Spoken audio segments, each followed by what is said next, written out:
This is the All-American Coaching League, presented by Axis Sports.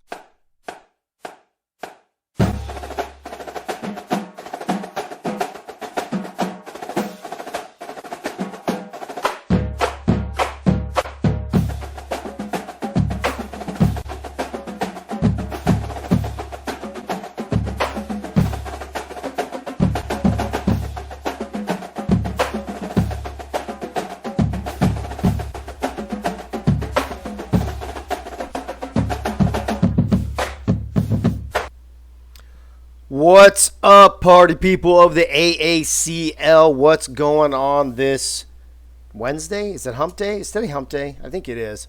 I already see people popping in the chat. What's going on? Welcome to the All-American Coaching League, brought to you by Axis Sports. I am your host, Dave Axis, and we've got 5 more games today. We knocked out 7 yesterday for Week 7. We're knocking out the last 5 today.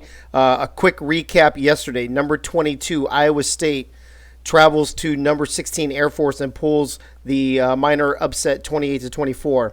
Number 19, Colorado traveled to number 13, Houston, and put up the first donut in AACL history with a 35-0 loss. In Game 3, 18th ranked Louisiana Tech traveled to 10th ranked San Diego State. That was a nail-biter. It was a close game. San Diego State squeaks out a 28-24 victory. In Game 4 yesterday, 11th ranked SMU almost pulled the upset at number 2 UNLV. The final score was 24-19. SMU did have a chance inside the 30-yard line near the end of the game to score a touchdown and take the lead. But they faltered, and UNLV remains in that number 2 spot. Going towards the evening last night, 9th-ranked Washington State traveled to 4th-ranked Kansas, and they put up a great game as Kansas wins by 1 score, 17-10. Then number 3, Wyoming traveled to number 20, Minnesota. 2 pick sixes by the Wyoming defense en route to a 42-23 victory for the Cowboys. And then in our nightcap last night, 23rd ranked Marshall gets their second win of the season, traveling to the Carrier Dome and taking care of 17th ranked Syracuse 24-21 in another close game. Let me check the chat real quick. Got another TV viewer, Bob Funk, Candy S, Dave Axis, Dave Leathers, Doug Britton. Wink is in the house. Looks like Zach Holdorf is in the house. Bob Funk, if I didn't say it, and Chad Rowland jumping in here at the last minute. So let me go ahead and bring in your booth for your first 2 games. Calling these games will be none other than Frank, the franchise Wade on play-by-play. Frank, what's going on? How you doing, bro? Hey, good morning, good afternoon, wherever you're at. Hey, how was your Christmas, man? Christmas is good. I'm still on break from school. I go back next week, and not looking forward to it. Yeah, I know. I was like, this is the best time of year for teachers, isn't it? Other It than is. summer, maybe? Summer vacation? Well, my summer's filled up with football, so this is probably the best two and a half weeks. Amazing. Doing color commentating today, we've got the general, the captain, the Holdorf. Zach is in the house. Zach, what's going on with you? Not much. How are you guys all doing today? Doing good, bro. How was your Christmas, man? Just another day. Had to work it. It's a casino. That's true. True that. And then your third wheel here for these first 2 games. One of my personal friends over the last 3 decades, former Marine and buddy of mine, Robo's in the house. Robo, what's going on with you? How was your Christmas, bro? Yeah, Christmas was great. I spent a lot of time with the family. As you know, we've got a new addition to the family with a new grandson. So It was his first Christmas, so we had a great time. That's awesome to hear. Well, welcome you guys back to the booth. Appreciate it. Frank, I'm going to pop up real quick just this. You guys can kind of talk about the teams that are going to be matching up first, with Cincinnati and ECU, where they stand in the standings. The graphic I just put up was before yesterday's games. But if you want to briefly discuss that in this game, we don't have game graphics this week since we're rushing through things. So this is all we got before we kick it off. And then as soon as you guys are done, we'll kick it off. So take it away, Frank. Well, we got number 24 Cincinnati visiting number 21 ECU at the Dowdy-Ficklin Stadium. It's a nice 74 degrees, nice and sunny. A good day for football. Robo, or Holdorf. What do you have to say about Cincinnati and ECU? Yeah, I'll start. I'm going to call this the Catfish Bowl. These are the two bottom dwellers on the list. We got the worst team and the almost worst team. So maybe Cincinnati will come out with their first win today. It's Cincinnati trying to get their first win. That's right. You talking about bottom dwellers? My Louisiana Tech team is about to fall down there in taking another loss this week. What is ECU going to have to do to make sure Cincinnati cannot get the win? Well, I mean, obviously, time possession is going to be key. Cincinnati really doesn't have that great of a offense or defense, to be quite honest with you. So ball control, no turnovers, time management should be keys. All right, Zach, you got any comments? No. Hopefully, Cincinnati gets their first win today. All right, let's take it out to the stadium.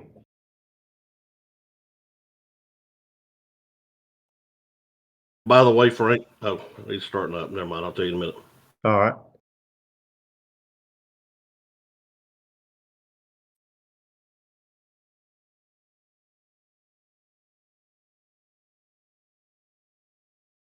All right, ECU coming out looking fired up. The 21st ranking, if I didn't mention that earlier, holding on and hopefully taking care of Cincinnati and being able to move up the ladder a little bit. Cincinnati looking for that first win. This could be a big victory for them if they're able to pull this off on the road. I want to thank Zach and Robo for taking their time out to be with me today on this first game of the day. Again, 74 degrees, sunny, Dowdy Ficklin Stadium. The coin toss, ECU is kicking off to Cincinnati. Cincinnati takes it at the 4, bringing it up to close to the 30-yard line. That's Harry Ascrack, 25-yard return, setting up Cincinnati nicely. Yeah, Cincinnati gets the ball first here on the 29-yard line, looking to march down the field to get that first score. A little delay handoff, busted tackle, good run. Breaking another tackle, Dixon Butts for a 30-yard rush. Going tempo now is Cincinnati. Maybe they found something on film that they like, and it worked, and they're going to try to exploit it right here. Yeah, I can see Dixon Butts having a big game today. Ball thrown up for grabs. Julius Tremblay right there. Buster Cherry throwing that one up there. That's a risky shot.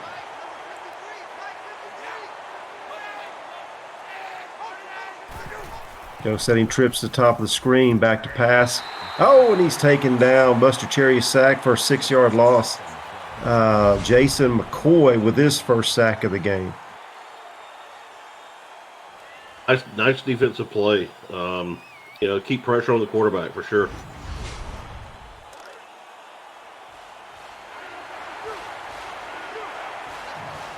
Now we got 3rd and long. Trips to the top of the screen, sends everybody out, completes. No, it's incomplete. He is. I don't know if that was a drop or a good pass defense, but now it's 4th and 16. Cincinnati's going to have to punt. I felt like he dropped that one. If it touches your hands, you got to catch it. All right, trying to pin him deep. Can't get it inside the 10 where he wants it. It's going to be 1st and 10 for ECU on the 24-yard line. Out of the gun, back to quarterback's left. Dropping back to pass, lets it rip. Middle of the field, good completion to Doggy Styles for a 22-yard reception. And ECU's already about to cross midfield after that first play.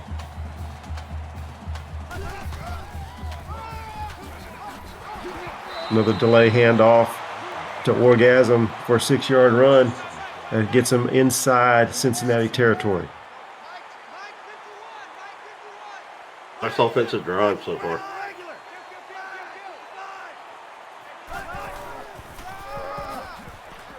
Another delay handoff. Stuff there at the line for no gain. It's going to be 3rd and 4.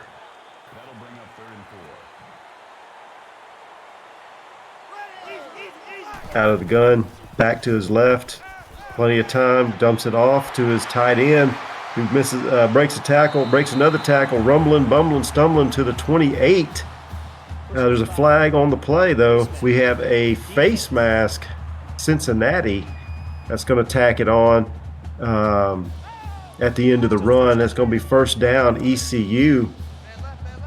Good pass and catch by ECU right there. And they are knocking on the door. Love to see them tight ends get involved. Oh, yes. Hashtag throw it to the tight end. Toss to Gasm for a -1. Good play by Cincinnati there.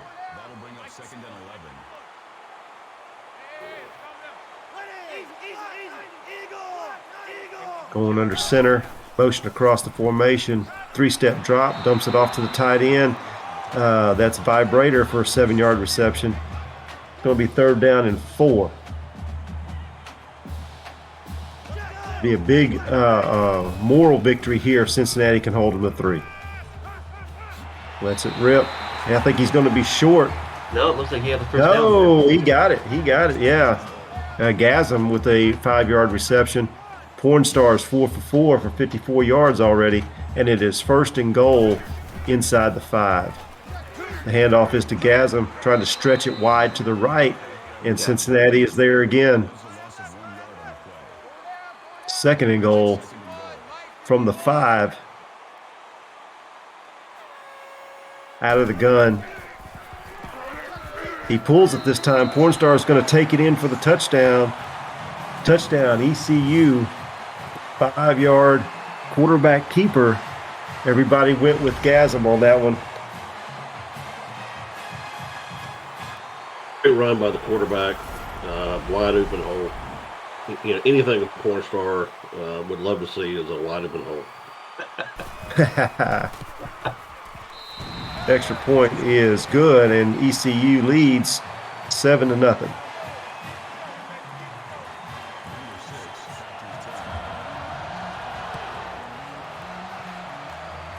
Kickoff reaches the 2. No, it's in the end zone, excuse me. He's going to bring it out and tackle just inside the 30-yard line. It's going to be 1st and 10. Another good return by Cincinnati. Let's see if they can take advantage of it. They had a good first play on the last drive, a 30-yard gain by the running back, and then it just went backwards after that. Yeah, let's see if Cincinnati can move this ball down the field here and get in the end zone to match up ECU. Again, putting that up for nobody. Buster Cherry 0 for 3. They can't neglect the running back. He's busted off a 30-yard run. I say we go back to him. 2 backs in the backfield, out of the gun. He's going. Oh, we've got his first completion for a 4-yard reception. That's to Tommy Jackson. It's going to be 3rd down and 6. Again, 2 backs in the backfield, out of the gun. Got time, lets it go. Another completion. And first down up to Arias, Craig. Yeah, 13-yard gain there. Now they're starting to get a little movement.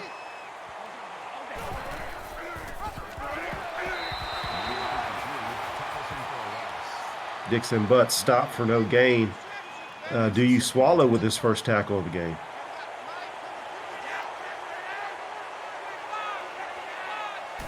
Going back to 2 backs in the backfield, out of the gun. Time, not even close on that pass. Buster Cherry has got something else on his mind, a Christmas hangover maybe. Not able to connect to a wide open receiver there. Tight end in motion here.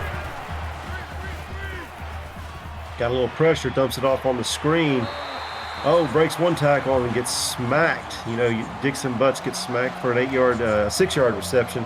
It's going to be 4th down and 4. Cincinnati punting again.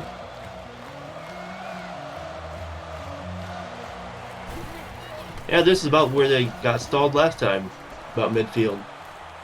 Correct. Cincinnati Yeah. just can't get past that midfield punch there. Yeah, I think they're going to have to stretch this game out a little bit and take some risk. It's just all these little short dumps and short runs are just not happening. It's not making it work. ECU with the ball out of the shotgun. Pornstar connects again with happy ending with his first reception for 19 yards. 1st and 10, approaching midfield already again. Tight trips to the top. He has time, dumps it off to his tight end. Vibrator breaks a tackle. A 6-yard reception. That man is a beast. He's electrifying, that's for sure. He is electrifying. Going to hand it off to Gasm. He's going to break a tackle. Can't break the second one. A gain of 4. Yard short, or inches short, it says. Yeah. You know, if you give it to Vibrator, he won't be inches short. Ayo.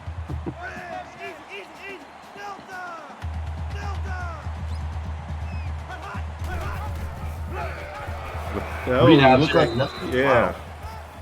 I thought he was going to pitch it, but he held on to it. A 4-yard loss. Matt Stanford with his first tackle, getting Pornstar in the backfield. Is going to set up a 4th and 4, and ECU has to punt.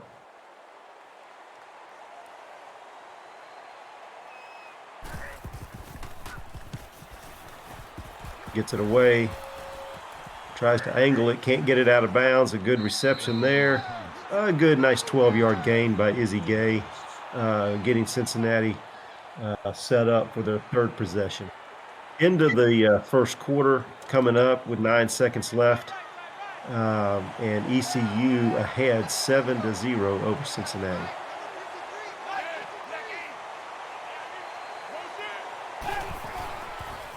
Yeah, let's see if Cincinnati can move this ball again here. Already to midfield. A good 14-yard reception by Brandon Allen. Sets him up at midfield. Going tempo still. Little counter play to Dixon Butts for a 7-yard gain, 2nd and 3. And there's the end of the first quarter. ECU 7, Cincinnati 0. With Cincinnati driving now, they've reached midfield all 3 drives, and then the past 2 drives have gone backwards after that. Let's see if they can change that direction this time. Yeah, I think this is the best field position they've had the entire game. A 2-yard rush by Buster Cherry. Looks like neither one of the quarterbacks want to pitch it when they have the opportunity to. Yeah. Got trips to the top of the screen. Checking the play from the sidelines. Got his running back to his left. He's going to pull it, and he's going to try to run for the first down, and he's going to get the first down. Buster Cherry with a 3-yard run. Yeah, Buster, he needs to run north-south instead of east-west. That was almost didn't make it. Almost, yeah. I was kind of concerned that he was going to make it. Checking the play from the sideline, dumps it off on the screen. Well played by that defender for ECU, catching Dixon Butts for no gain right there. 2nd and 10, Cincinnati. Yeah, he almost didn't get the ball out that time. It was bad protection by the O-line there. Looks like we have an injury on the play, too. I didn't see who that was. Number one, whoever that is. All right, we got a nice pass to Nick Hayes across the middle for a 14-yard reception and his first down. And Cincinnati is starting to show some life in their offense. Yeah, you got to think that it's now or never for the. Oh, luckily, calling that an incomplete pass. But, Cherry just got busted. Ayo. Correct.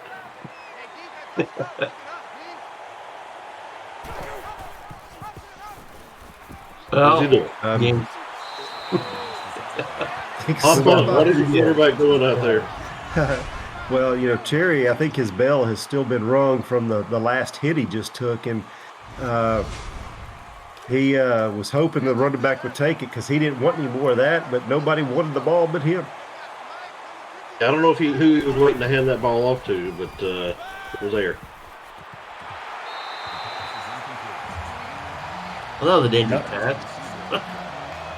Can't be throwing that ball up for grabs. The receiver almost comes down with it, but is unable to. Good defensive play by ECU. Oh, they're going for it here on 4th and 13. See if Off his back foot. going back across your body. Yeah, bad Oh, decision. my. Yeah, you think you got to go for 3 in that situation. That's going to be a turnover to ECU. Turnover on downs, and the old adage: take the points when you can. Oh, it looks like Dixon Bud is out for the week. Dixon Butts strained shoulder. Is that what it said? Yep. He's out for the game.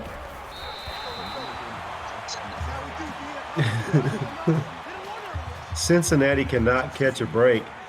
The only bright spot of their offense so far has been Butts, and now he is out. Yeah, that's about when Dixon Butts pulls out. I mean, it's never good. With 3 minutes to go, ECU is going to be under center, and he's got a 23-yard completion to Doggy Styles. Pornstar is on the money right now. Wow, wow, wow, yippee-yo, yippee-yay. 7 for 7, under center again. Looks like a run formation, but he's going to keep it and look for a man downfield, and he is blown up in the backfield by Howard Scott. That's the second sack, I believe, on Pornstar. I believe it is as well. I would agree with both of you. Do we really know that? 3-step drop. A quick out to Travis Baldwin for a 6-yard reception. It's going to be 3rd and 11. Manageable, somewhat manageable 3rd down here.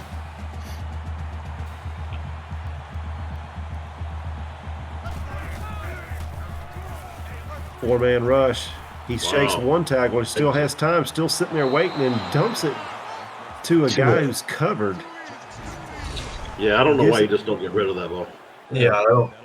Butts a play there. Just Well, looking at the lineman running downfield, I'm assuming that was a screen, and he was holding Gasm right there and wouldn't let him get away. So if he throws it downfield, it's going to be illegal man downfield. Like he ran into the punter. No flag. No flag. no flag, yeah.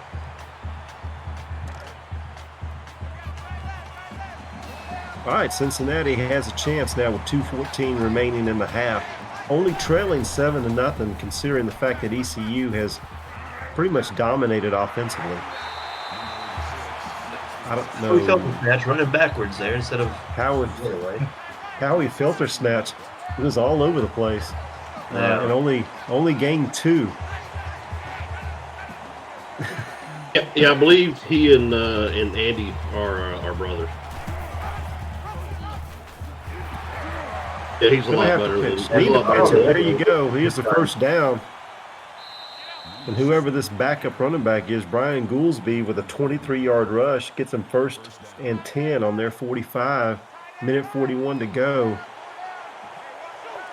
Got to come up with some points here. Checking the sideline for the play. Quick drop.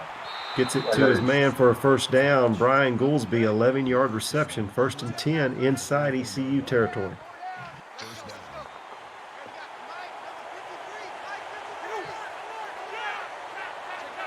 Yeah, I'm hoping they stretch the field here a little bit. There's the screen again, set up nice. Yeah, nice. For a 6-yard gain for Brian Goolsby. That'll make it 2nd and 4.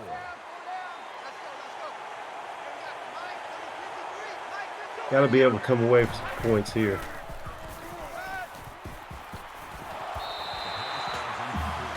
Big dress throw. Cherry.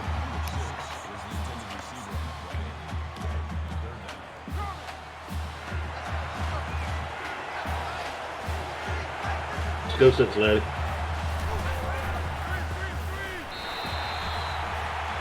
And Okay. there's the Buster Cherry that we've seen so far. I take that back. Throwing a souvenir into the stands for a fan. All right, empty backfield. 4th and 4. And it is didn't make knocked it. away. Another turnover on downs. I don't know if it was the hit or just the fact he dropped the ball. Probably a combination of both. He felt the defender breathing down his throat.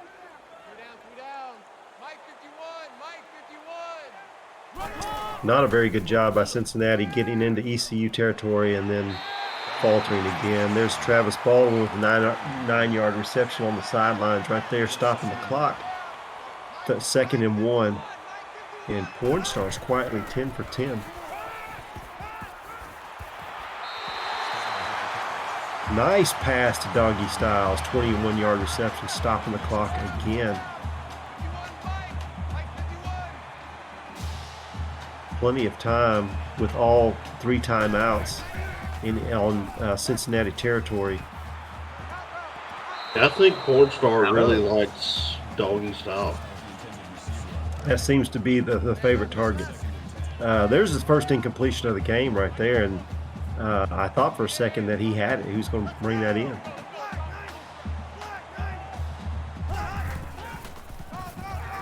Going to hand it off to Orgasm right there for a gain of 3. It's going to be 3rd and 7.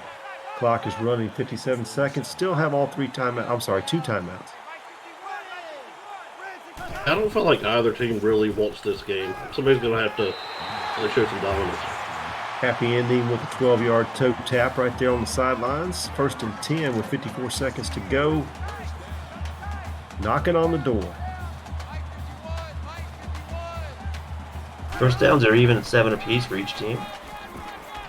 Oh, tough run by Orgasm. He's going to bring that in the end zone. No, 16 yards short. No, he is. Might need to Inches review that. Yeah, we need the pylon camera on that one. Toss to Gasm. He's going to walk into the end zone.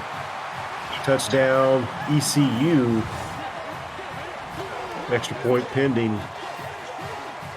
Being only 14-0 with the extra point coming up. This is closer than it really is. It's ECU's dominating this game, and it should be a blowout. But Cincinnati still has life. But for some reason, when they get across the 50-yard line, their offense changes and they end up going backwards. Yeah, I agree. 45 seconds left. Not very many timeouts. They got to find a way to score here. I think they got to get the ball more to Harry Ascrack. Yeah, I agree.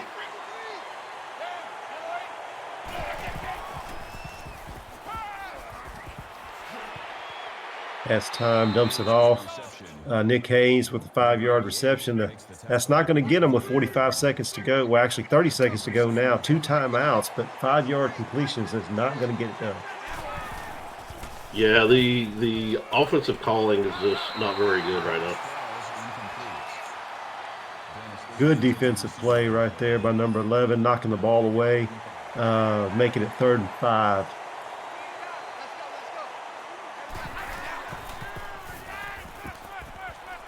Buster Cherry has time, has to dump it off, and I believe that's they're going to count that as completion. I thought he was out of bounds. A 2-yard reception by Ryan Malloy. It's going to be 4th and 3.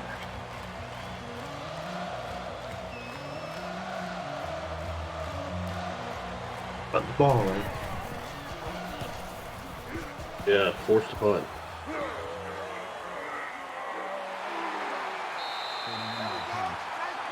ECU has time for one play here, maybe. Yeah, I think you take your knee and going to the halftime. As efficient as they've been, they could probably score right here with 8 seconds. Oh my goodness. Call a timeout. 1 second.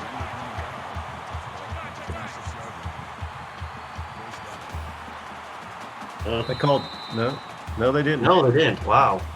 That's That was as efficient as they've been the whole game. That was probably the most bonehead move of the two teams right there. 1 second left on the clock. The time stopped because of the first down. You have one timeout left. Well, get your field goal unit out there and kick your field goal and take your 17-0 lead into halftime. I think the coach is already at the bar getting drunk because nobody's paying attention to this clock. That only makes sense. He's already taken an early celebration. We got some, and I don't know if I'm going to get everybody, but, we got Bob Funk, Chad Rowland, Zach Holdorf, Robo, Doug Britton, Gunny, the Crazy Canuck, David Leathers, Dave Axis, Frank the Franchise Wade, Painfulest. If I miss you, I'll apologize. Another viewer, Biff Markham in the house. Candiest. Who did I miss here? Doug Britton. If I didn't say Doug Britton, my man, Clean Sheets, Doug Britton. Gunny McGuire. Of course, you can never forget Gunny McGuire. He is the man. Starting the second half, we got the kickoff to ECU. Well, that 3 would have helped him. Nice run right here. A 35-yard run by Travis Baldwin, setting up ECU nicely.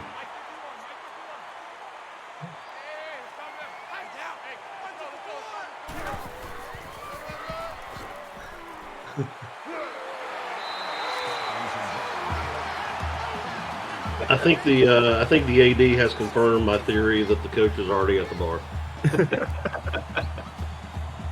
Oh, crap. Oh, a toss to Gasm. He's going to get the first down. A little bit more stiff arm on the sidelines. A 9-yard run right there by Orgasm. He's up to 50 yards on the day. He's having a quiet day, but good day. Good. Had that tackle for the first down. Good job in getting that first down by Vibrator. Yeah, he shook and shaked and everything else to get that first down. We got trips to the top of the screen. Oh, a little flip out there to. Oh, he's off. He's gone. That's a touchdown right there. Orgasm. I have not seen that play before. And he just flipped it out there to him and broke a tackle and took it all the way to the house. Yeah. Yeah, Orgasm definitely. That's the money shot. Yeah. Gasm was all over that guy's face when he broke that tackle. Exactly. 21 to nothing lead for ECU. Game is well in hand. And it's been that way from the get-go. I'm surprised Cincinnati was even still in it up until this point, but I think it's going to be a hard road for them to come back from this.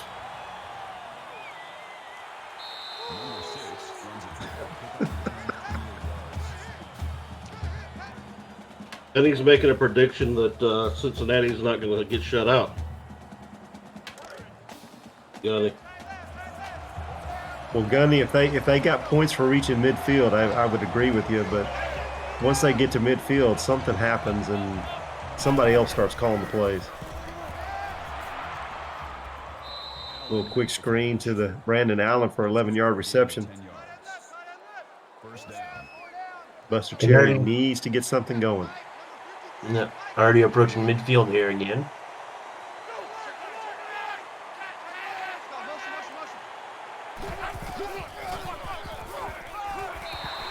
Oh, and Brian Goolsby with tackle at the line of scrimmage for no gain. It's going to be 2nd and 10.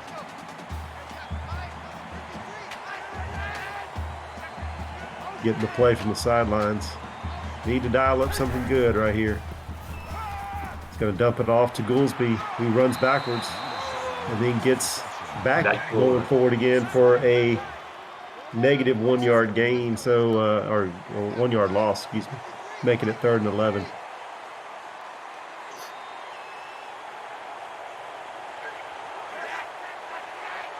Yeah.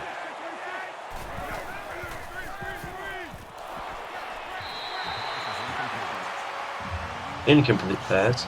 Coach Daly's contract came complete with bartender at every game.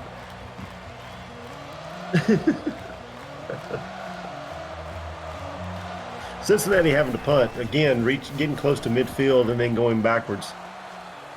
Yeah, I wonder if we're going to have our second shutout of the week. Doggy Styles with a 10-yard return. ECU, all they need to do is just get under center, hand it to Gasm, and let him just spray the field.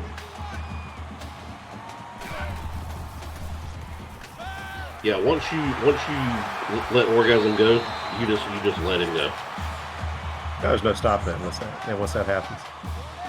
Another reception by Brader right there for a first down. He is hauled in 5 passes for 60 yards. And they're going to dump it to him again. Looks like the same play, same result. A 14-yard reception right there. Still another first down. The only problem is, guys, is he's running out of bounds. He doesn't need to be stopping the clock.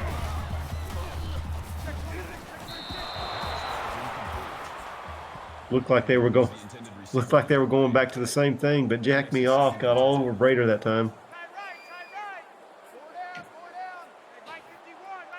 Who do you get all over?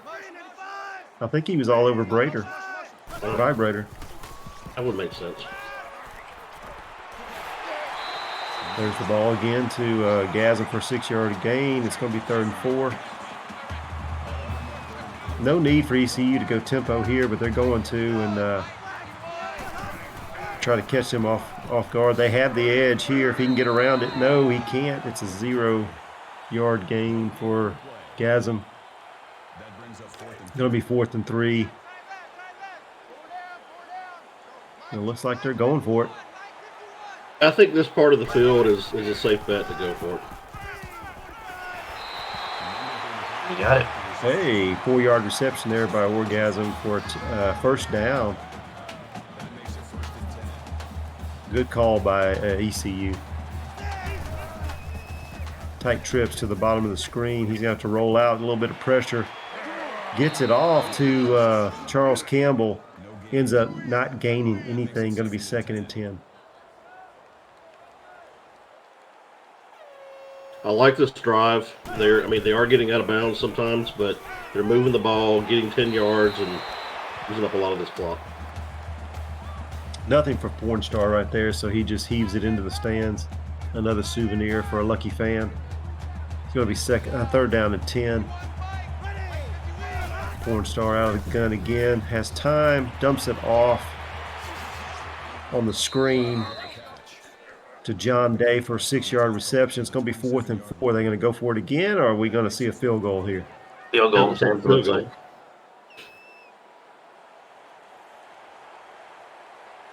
It's like a 44-yard attempt for ECU. Oh, okay. I was going to say, did Cincinnati jump off sides? Still 4th down.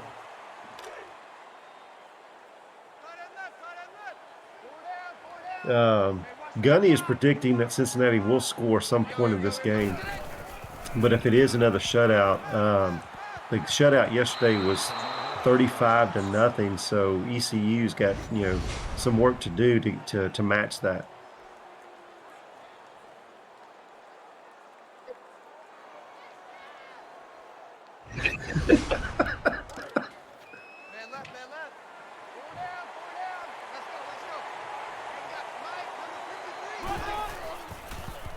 Yeah, so it's been pointed out to the booth that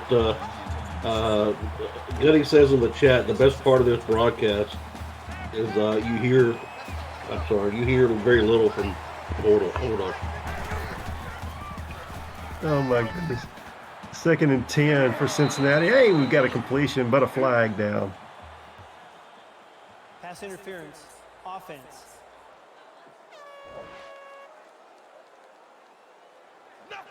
We have a pass interference call on ECU. That makes the Cincinnati coach. Oh, no, wait a minute. I'm sorry. It was on Cincinnati. Yeah, I was going to say, it looks like it's Cincinnati. Oh, my goodness. So 2nd and 20. I mean, what else can go wrong for Cincinnati? All we're missing is a pick six or something. Zach, Gunny wants to hear more from you. Gunny, no. Zach, the floor is yours for the next minute. Well, Cincinnati moved that upfield there, 9-yard reception by Goldsby. Yeah, but they got to punt it away again. Look at that. Midfield.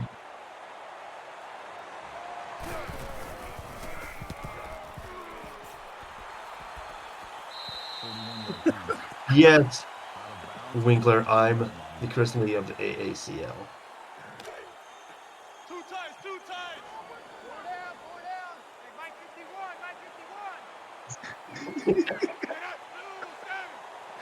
Gunny is killing me. Gunny. Oh, there's the interception. Gunny, here you go, Here we Gunny. go. There you go, Here you go, Gunny. Now you Gunny. can score. Look at that. Bend over.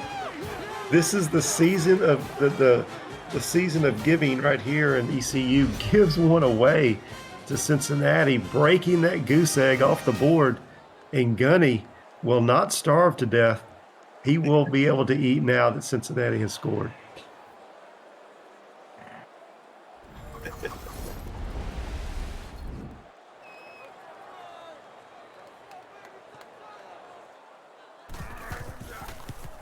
We've got 33 seconds left to go in the third quarter, and it's ECU 21 and a Christmas gift to Cincinnati, a pick six that gets them on the board to make it 21-7.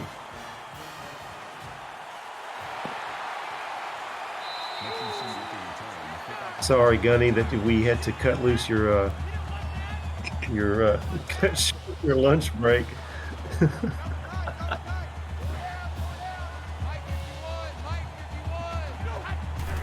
I was say it's only a 2-score game here, and He almost had another one. Damn. Oh, who is this team that just showed up? Yeah, I think I'd start putting the ball on the ground a little bit more. Got time, gets it downfield for a 3-yard reception to Happy Ending. It's going to be 3rd and 7. If we get a stop right here and a Cincinnati score, we've got us a ball game, fellas. Yeah, but we know Cincinnati's offense. I don't think that's going to happen. Their defense is held up here. Yeah. Doggy Styles with a 3-yard reception. Another catch and run backwards. It's going to be 4th and 4. ECU's having to punt. And That's the end of the third quarter, 21-7. Momentum has shifted a little bit after that pick six for Cincinnati. Will they have enough to get their first win? 69's up in the chat. Everybody put your 69s up.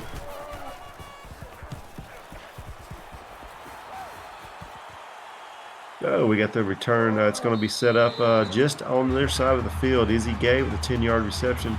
It'll be 1st and 10 for Cincinnati, and you got to feel a little bit of that momentum shift.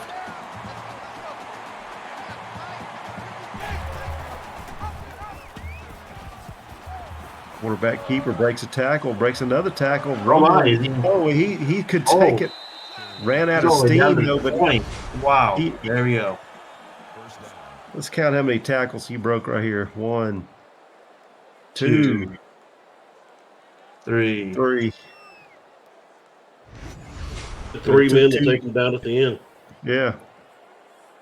And he's hurt. A good hard run by Buster Cherry. Wow, Cherry that's not what Cincinnati needs. And now with the backup quarterback and your backup tailback trying to get you back into this game. There's a 3-yard run by Goolsby. 2nd and 7. It'd be good 6 tackles by Do You strike Swallow. again. Can't eat the rest of the game. There you go, backup to backup. Brian Goolsby for a 15-yard reception, and it is 1st and goal, Cincinnati. We got a backup quarterback in and a backup running back in, and they're starting to make a move here. Casey Jones must be the answer to Cincinnati's problems here. Break that tackle, There he is. touchdown. Brian Goolsby, 1 yard run right there, and it's going to be 21-14 after the extra point. Yeah, I talked a little crap about Cincinnati, but they're shutting me up.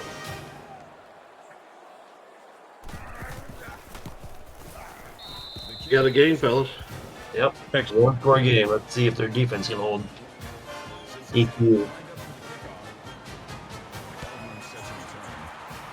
Zach, who we got in the chat visiting us today?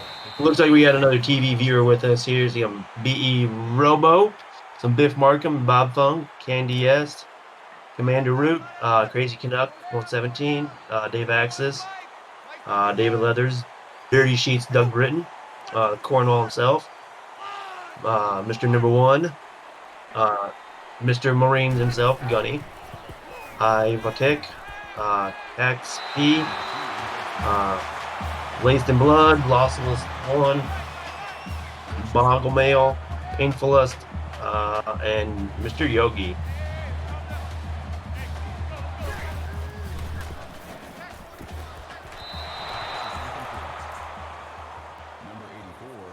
I'm surprised the ECU is going for the sidelines right now. I know they need to be keeping that clock running, especially with the momentum shift that they have right there. They don't need to be stopping that clock. They're moving the football, don't need to be stopping the clock though. Yeah, Vibrator with another reception. 8-yard pass.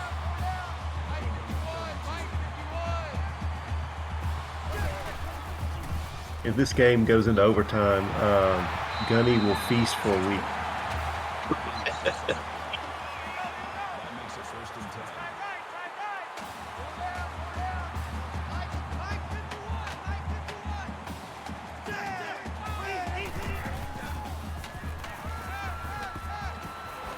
Another dump off to Vibrator right there. Another reception. That's about his 8th reception there. 8 receptions for 85 yards. 2nd and 7.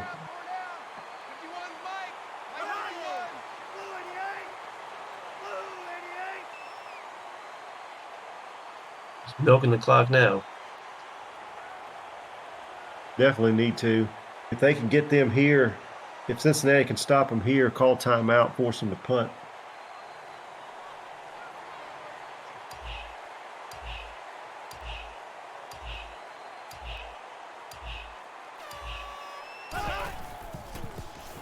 Back to pass is Porn Star. Ooh, No, he's going to be stopped they gave him short. the first. Wow. Oh, it's a first down. That needs to be challenged. That's Oh, my goodness.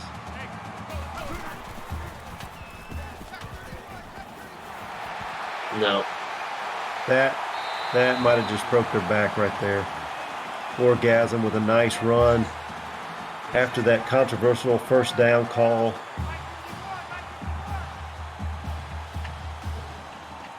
The Orgasm is probably my player of the game. He's been all over the field. Doggy Styles, a 6-yard reception. Orgasm has gone at least twice, I think, has gotten the ball just at the mark, and they've given him the first down. So he's done just enough to move the chains.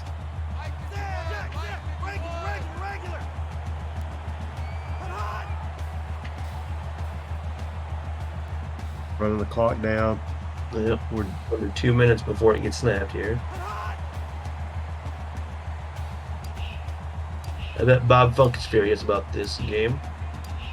Yep,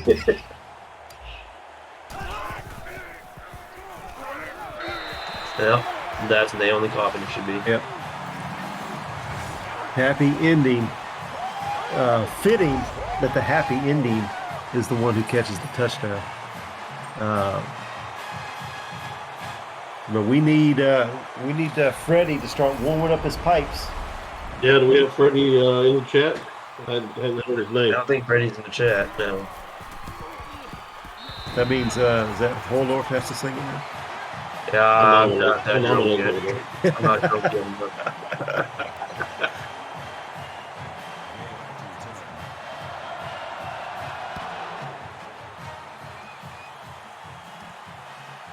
All right, kickoff now to Cincinnati. Let's see if they can do something here. Still a minute 53 to go with 3 timeouts. If they can score quick, who knows?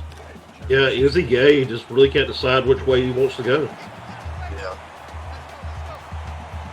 Izzy Gay's confused a little bit. He's on the fence about it. All right, we've got Brian Goolsby with an 8-yard reception. Buster Cherry is back in the game, it looks like. Oh, we got a drop. That's just been the typical day for Cincinnati. Yeah, but they've got to quit throwing these 2-yard passes. They got to go. They got to Time's go. running out.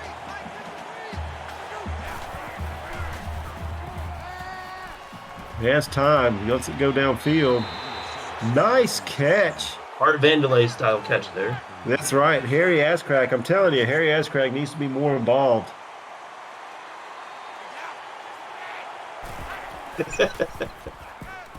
Oh, here we go again. Harry Ascrack. Yeah, we finally An 18-yard reception. Where was finally this get early to in the see game? Harry Ascrack. That's only his 3rd reception of the game, and that 2 of them were back-to-back right there. They needed to get him involved earlier and more often. Haven't done that, and the record, the scoreboard shows now 28-14. Brandon Allen with a 19-yard touchdown reception from Buster Cherry. That's going to give us some life here. It's not over quite yet. They still got their 3 timeouts.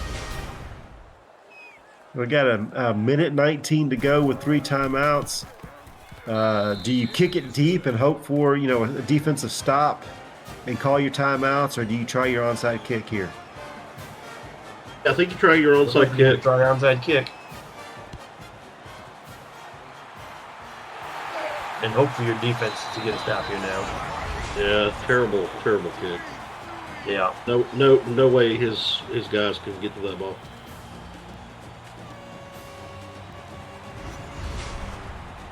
And here we go now with minute 17 to go. 3 timeouts for Cincinnati. You know they're going to be calling them here. Orgasm is going to be running the ball.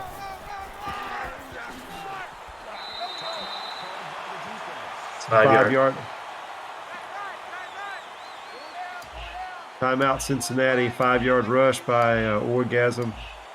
Get him stopped in the backfield here. Oh, here's a little misdirection with William Thompson getting the carry for a 3-yard gain. Second timeout by Cincy. Stop here, and they have a chance. There it is. Oh my! Timeout. That's last what they needed. by Cincy. Cincinnati gets the ball back probably with about a minute to go. Oh, goodness. You don't need Orgasm running wide. You need it going straight down the middle.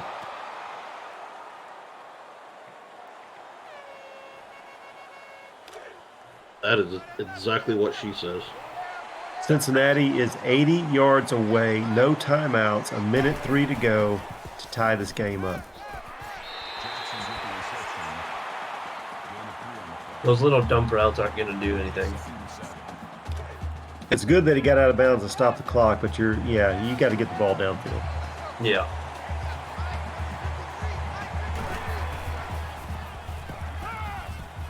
You can't take a sack here. Whatever you do. First down's going to stop the clock. There it is. Down, so. Harry Ascrack again with another reception. He's probably going to end up with 10 receptions where he had 1 with a minute to go in the game. A little bit of pressure. Oh, He makes the catch. Should have just let that one fall. Yeah. Yeah, they need to start calling while they don't have any more timeouts, do they? No. Spiking the ball here. Spiking the ball. 7. Maybe they get ECU to call some of theirs.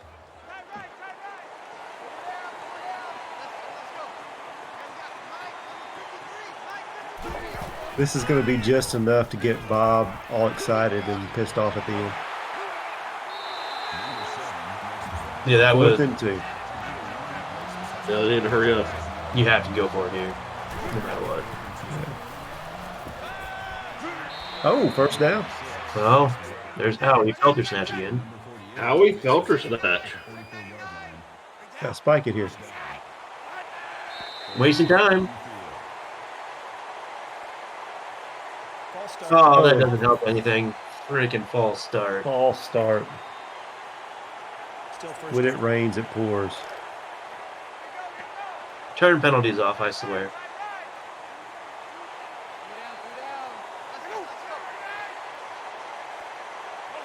Need something downfield quick.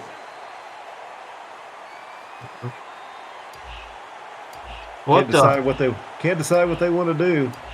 So we're gonna Cincinnati's keep gonna run shifting down the back Oh, and clock. yeah, forth. glitch. Oh, wait. Oh.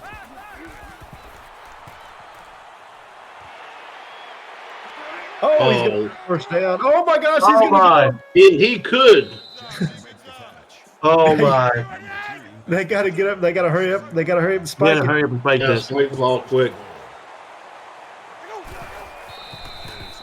Oh, my. This. Bob Funk just threw his glass at the bartender. Oh my goodness, this is the play right here. This is game. He's got to get in the end zone. Got to get in the end zone.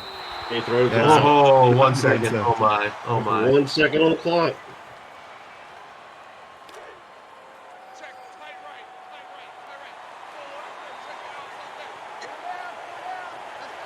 Empty backfield. We got quads to the top of the screen. Bob Funk, get your wild turkey ready. Oh, there it is. Touchdown! There it is. Touchdown, Brandon Allen. Are you kidding me? Cincinnati is looking like national champs right now.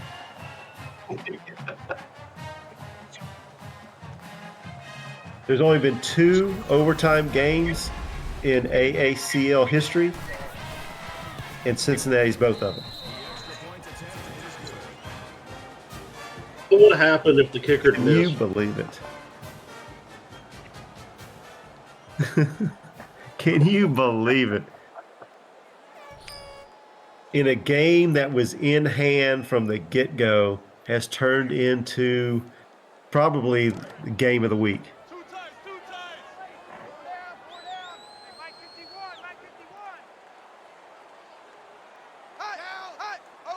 ECU with the ball first in overtime. Pornstar back to pass, going to dump it off to Orgasm. Orgasm's going to take it to the 20, just inside the 20 for a gain of 7. 2nd and 3.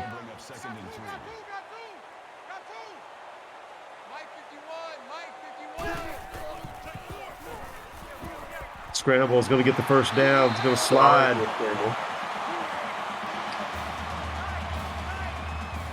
Don't need to worry about stopping the clock or anything. There is no clock. Yeah. Empty backfield. Gonna flip. Oh, I don't know what that was. What? What? Huh? What was that? Yeah, not sure what happened there.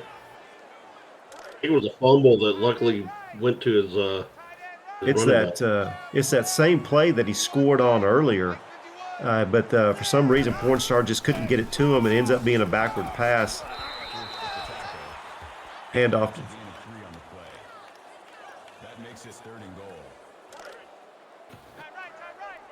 Yes. Yeah, we were reminded by Crazy Canuck there the 3 points they did not take at the end of the half. Doggy Styles with the touchdown grab. Pornstar coming clutch. Doggy Styles with the good hands. Now, something that Cincinnati has not really been able to do except for the last 2 minutes of the game. And that's move the ball down the field and get it in the end zone when they're on this side of the field. That very easily could have been an interception. They were fighting for that ball.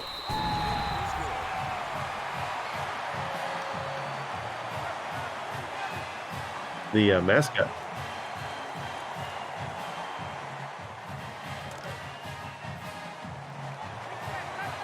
I mentioned earlier that Cincinnati has been in the only 2 overtime games in AACL history, and when they had the ball in their first overtime, unfortunately threw an interception.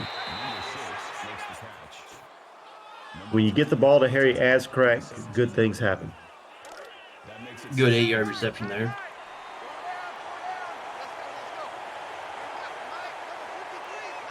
Out of the shotgun, back to his right. He's going to try. No, he's going to keep the ball and lose 4 yards. Buster Cherry needs to pitch the football. And he just doesn't want to give it up. Yeah. Selfish QB. If you're going to run speed option like that, you're going to have to pitch the ball. Play fake to the running back, then dump it to the running back. Personal foul. Personal foul. Face mask. Thank goodness for Cincinnati that happened because, again, they're showing themselves going backwards. Automatic first down.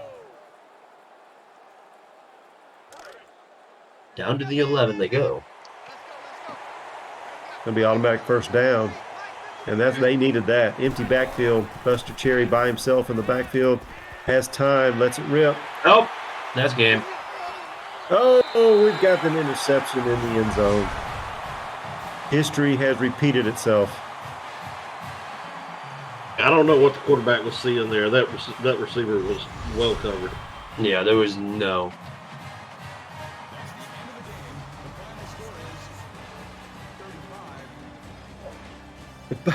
Bob Fox says Natty sucks. Oh, what turned out to be a good game, a really good game, a good comeback by Cincinnati, fighting for their first win. ECU having to take it into overtime to finally pull it off. The decision at halftime not to kick the field goal almost came back and bit them. But ECU able to pull out the victory and take down Cincinnati, who is going to remain winless on the season. Yeah, Robo. 0-7's gonna be tough. It's gonna hurt. Robo, what does Cincinnati need to do to get into that win column? I know score more points than the opponent, but Yeah, that's the Mike All answer. But I don't really know what Cincinnati showed a little bit of life today. They just need to start the game excited and instead of trying to trail from behind the whole game. I felt like that ECU was dominating the whole game, and then when they threw the pick six, it showed some life in Cincinnati, and they kind of fed off of that and took advantage of it. But when the pressure was on, they could not accomplish what they needed to do, and that goes with not being able to win. A team that is 7-0 would be able to take advantage of that. 0-7, they don't know how to take advantage of it, and they still haven't made it into the win column. Zach, what about ECU? What's their next step? They did. I don't even know. They had a good game overall. 501 total yards. They just need to keep moving the ball and playing stout defense like they did. They gave up 28 points, but it could have been a lot worse. Pornstar had a good game there. Yeah, Pornstar started off, I think he was like 12 for 12 at one point, ended up finishing 31 of 38, 305 yards, 2 touchdowns. That one costly interception that got Cincinnati back into the game. But I mean, roughly a pretty good game. 18 attempts rushing for Orgasm for 112 yards, 2 touchdowns. Another strong performance by him. Vibrator and Doggy Styles dominating the receptions with Orgasm catching some out of the backfield. Happy ending with that late touchdown that we thought was going to ice the game. Ended up not being the case, but having 5 receptions and a touchdown there. IB Humpin with 3 tackles, 2 solo tackles. Who else we got? Got Krabs had 4 tackles. Aaron Mathis. I don't know who Aaron Mathis is, but congratulations, you got a tackle.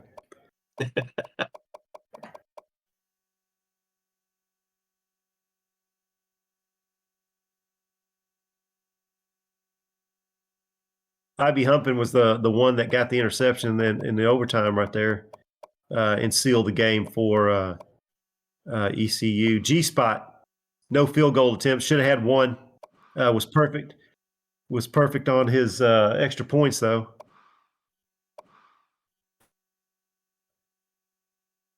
Yeah, I mean, Frank, do you think the Cincinnati needs to make a quarterback change? The backup came in and ran, positioned the ball pretty well. Right. The Casey Jones came in after Buster Cherry got hurt and moved the offense, got them their touchdown that they needed to get back close, in striking distance. Kind of gave him a little spark. Now he only had the one attempt and the one completion for 15 yards, but there was a spark there. It seemed like when Buster Cherry came back in, they went more back to the short throws, and if he was running the football, Casey Jones seems like he's a lot faster than Buster Cherry, and Buster Cherry didn't want to pitch the football for some reason. What really hurt was Dixon Butts going down. I think he had that big 30-yard gain at the beginning of the game, and I thought maybe something Cincinnati had something there, but he ends up going down. But Goolsby comes in and valiantly plays pretty good for a backup, and did a pretty good job there. Had 9 receptions for 56 yards. Led the team in receptions, and that's coming off the bench. The thing that Cincinnati needed to do, though, was get Harry Ascraft involved earlier and more often, in my opinion. Yeah, I agree. I think he was key those final couple of drives. Yeah, he only had one reception going into the fourth quarter there. Oh, it was Ben Dover had Ben Dover for Cincinnati had the pick 6. That it was the momentum changer for Cincinnati. The defense, as much as I've been bragging about ECU dominating the game, the defense for Cincinnati kept them in the game. And Ben Dover with the pick 6 was the start of that. Guys, we're about ready to pack our bags and fly to South Florida.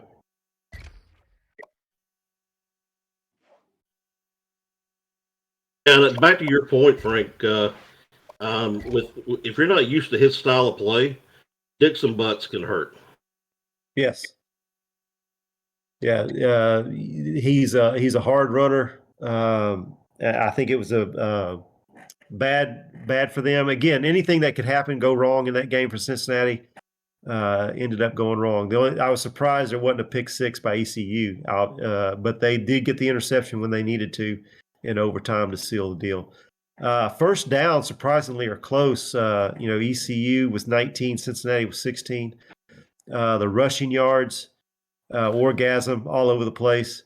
Had 117. 90 of those rushing yards, 90 rushing yards for Cincinnati, but I think about 30 of that was that first run by Dixon Butts, and then another 25-yard rush by the quarterback when he got hurt.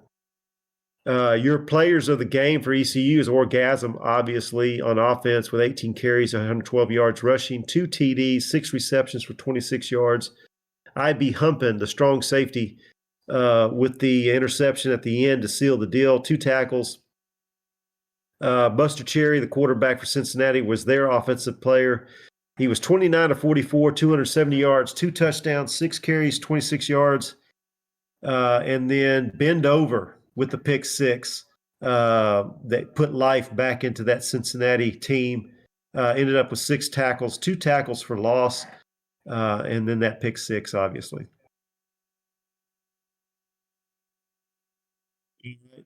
Zach, give me your final thoughts on this game. Orgasm carried ECU. Buster Cherry tried to get Cincinnati scores, but they couldn't just do it. And then, Robo, what's your thoughts? Yeah, I think this game was a tale of 2 halves. ECU dominating the first half and Cincinnati the second. And ultimately, I think ECU just had the better playmakers and was able to hold on to the game.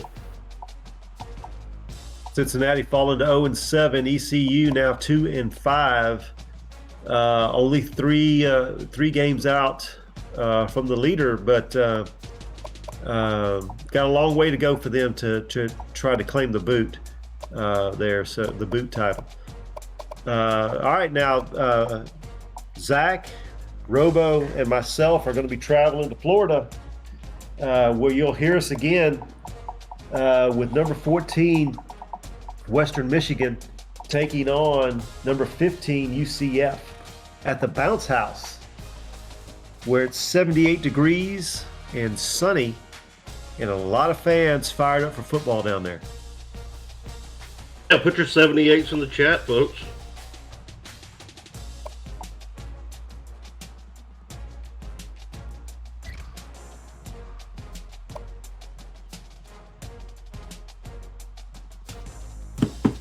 So looking forward to this next game. Dewan Apenya is joining me here in the booth, so I'm gonna step away and let Dewan kind of take over. But whenever you get that funny feeling, it's always Dewan Apenya.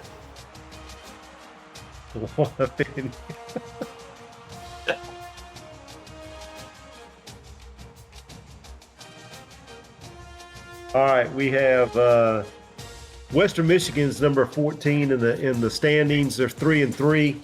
They're fourth in their division. The Zips are 6-0 in that division, so they're trailing. Number 15 UCF.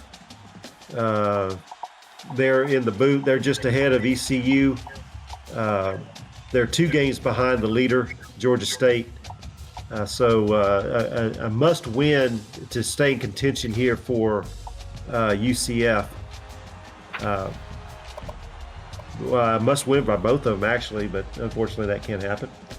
But what are your thoughts about this matchup, these two teams right here? Hopefully this will be a good game. Hopefully high scoring. Yeah. Man of many words, Zach Holdorf. Yeah. What about Apenya? Says Dewan Apenya. I've actually called a few Central Florida games, not intentionally, but I think this might be my third. So I think they have the potential. Been waiting on that team that started out the season as the number one team in the nation, and just keep continuing to look for them to get back on track. It's going to be a good matchup between the two, 14 and 15. This could be another game of the week. Hopefully, it's exciting from start to finish, and not be lulled to sleep, and then having a explosion there at the end. We're going to be going out to the field here in just a few minutes. The Bounce House is what it's called. Again, 78 degrees and sunny. A good day for football, and the UCF fans are in a packed house. They're full in effect. They're ready to go. We're ready to head down.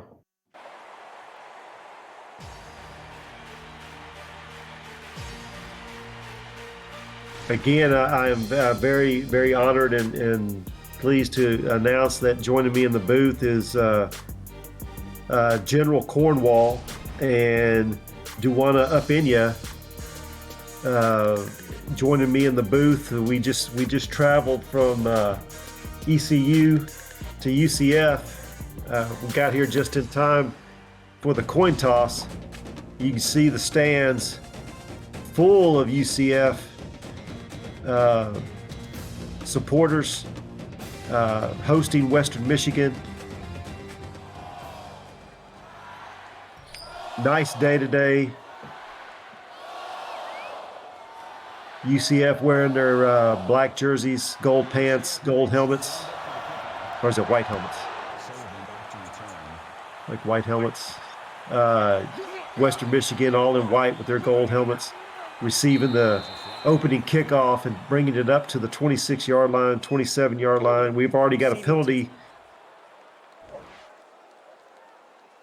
We got holding on UCF. It's going to cause them to start back a little deeper.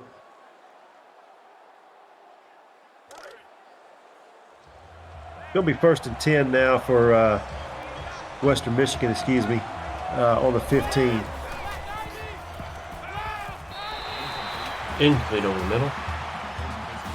Western Michigan starting quick and getting something downfield to nobody. So we need to do something a little different here. Out of the shotgun, back to his left, back to pass. There we go. We got a completion and a ball. Fumble down the ground. It's a 13-yard reception, and then a fumble recovered by Western Michigan. Thank goodness for them. Yeah. Yeah, this has not started out very well for them, so hopefully they can get their composure. Got lucky there. He's got a completion, a good run after catch by Chris Hayden. 29-yard reception already into UCF territory. A message from Gunny saying, good luck, Golden Shower Knights. Plenty of time to see the field. Wow. He launches it down. This is in the end zone. Incomplete.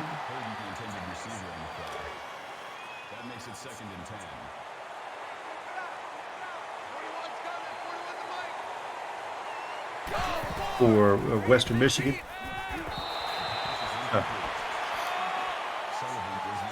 Yeah, Gunny. Duarte Sanchez is the starting quarterback.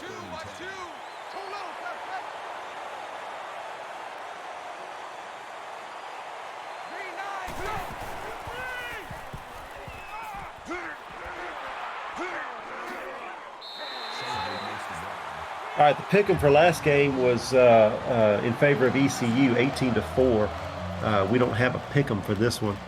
Now we got Western Michigan having to punt after getting into UCF territory. Fair catch called. Ball's going to go into the end zone, and UCF will take over on their own 20 when we come back.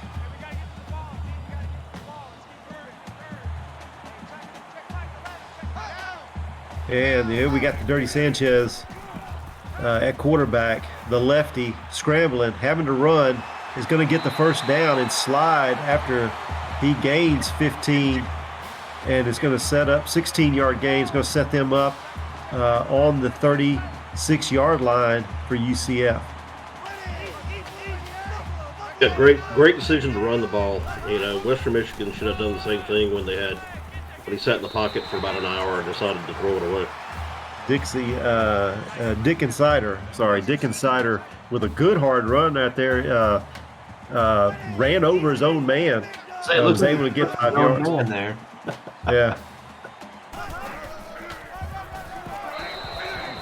Dick Insider again is going to lose 3, and it's going to be 3rd down and 8. Good job by Western Michigan. Yeah, Nick King with the tackle for loss there. That's a good play.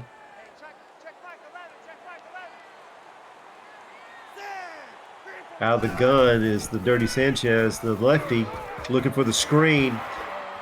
Good job. Oh, when he breaks the tackle, that was a good job. Defensive play, but Dick Insider was able to break that tackle and get something out of nothing. But UCF now having to punt. Yeah, Dick Insider just came up short. Ayo. It's all about inches. Game of inches. That's it.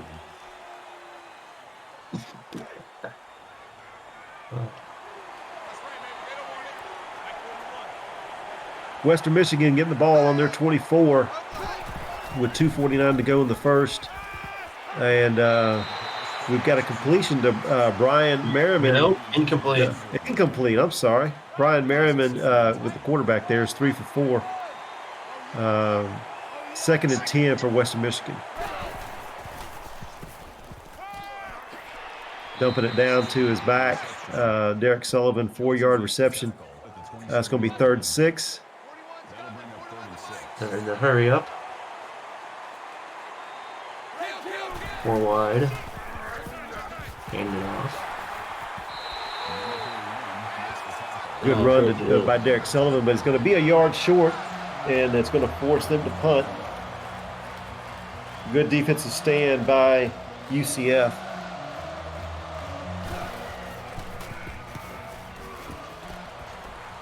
Three straight 3-and-outs. Yeah, not what I expected from this game of being a defensive battle. Carter Fernandez with that punt return to 15. It's going to get UCF started close to midfield. Straight three drives, 3 punts, not what we expected. Here we go, a little counter play now to Dickensider for a gain of 9. It's going to be 2nd and 1. I like to see Dickensider stretch it out like that. Ooh. Sanchez getting the play from the sidelines. He's going to pull it, keep it, running. Good run by the Dirty Sanchez for a 9-yard gain, setting up first down.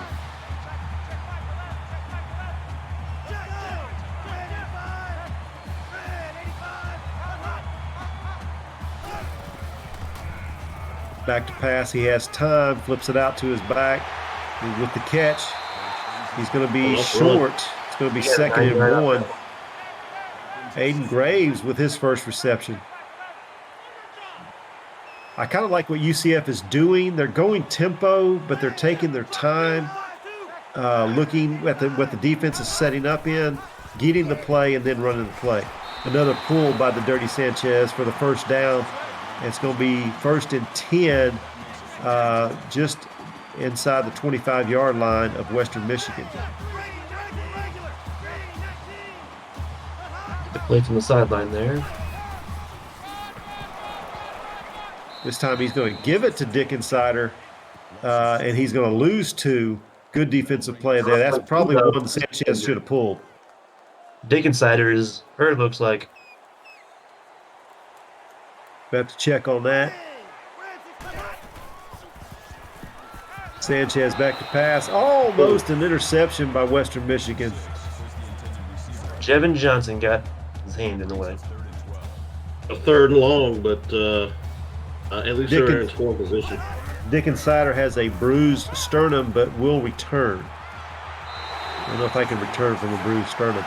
Gabe Athouse. What's it? Gabe Athouse. Hey, okay, I got it. With his first reception of 14, and we are in the red zone, just outside the 10-yard line. Sanchez is going to keep it, follow his blocker. He's going to be inside the 5 and takes a shot. Yep. But is able to bounce up after that big hit. I don't know if you want your quarterback taking all those hits like that. Well, the way he was running the ball, he was asking to get hit. And Chris Harris takes the handoff from the Dirty Sanchez and takes it into the end zone for a 4-yard touchdown, giving UCF the lead 7-0 over Western Michigan with 2 seconds left to go in the first quarter.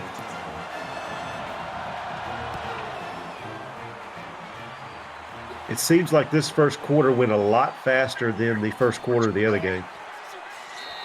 Yeah, it did.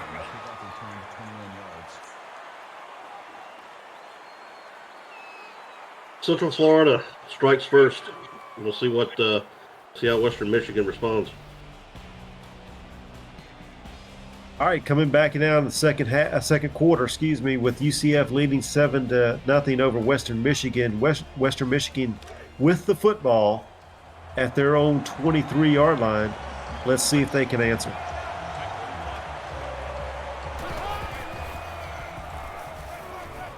Back to pass. We got a completion. Chad Brown with a 9-yard reception. His first of the game. It's going to be 2nd and 1. Pistol formation. Taking the snap. It's going to be the handoff. A good first down run by Derek Sullivan. 4-yard rush. 1st and 10, Western Michigan.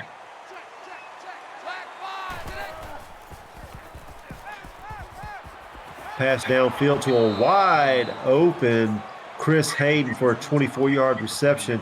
And Western Michigan seems to be trying to answer that UCF touchdown. Yeah, they're moving the ball right down the field here. Looks like they're going to try to answer right back. Oh.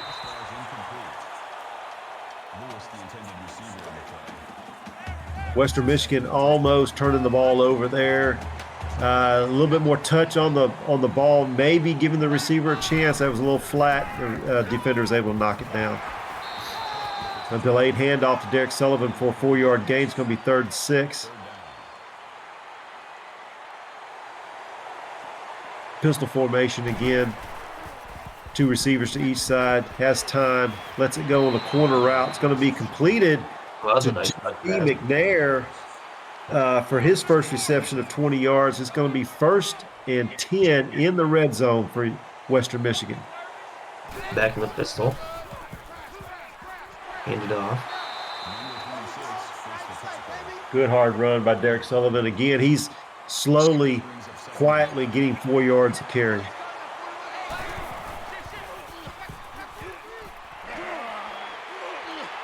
It's going to get the first down. Now it's 1st and goal. J.D. McNair with another reception.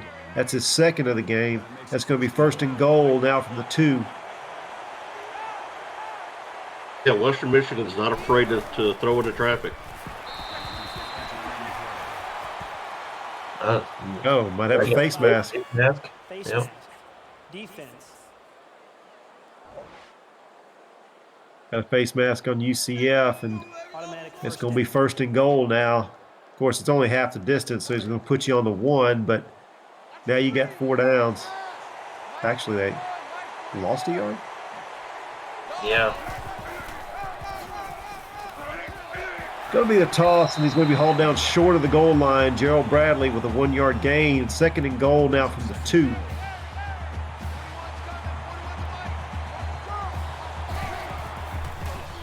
Run formation is going to run it right up the gut for a touchdown. Gerald Bradley, a 2-yard touchdown run, and Western Michigan has answered UCF, and this is the type of game we thought we were going to see. Absolutely. Both teams are finding their rhythm, and it's starting to look like a game now. I got some people in the chat. So we got Biff Markham, Gunny, Crazy Canuck, Dave Axis, Bob Funk. Who else we got? Another viewer, B. Robo, Commander Root, General Cornwall, Mr. Winkler himself, Ivoditic, Lawlessness. No, who is that? Law Lesson? Oh, that's good. Lawless 1, excuse me. My screen's small. I can't even see these things. Painfulest. There I am. True Blue X, the franchise. Somebody with some better eyes might need to read that.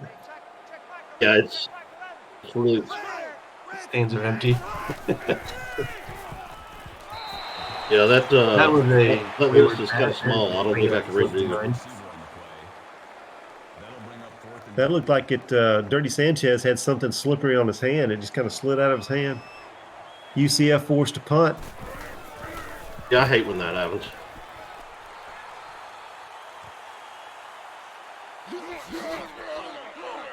Got a good return. Flag down. Going to be our 3rd penalty of the game. Personal foul. Clipping.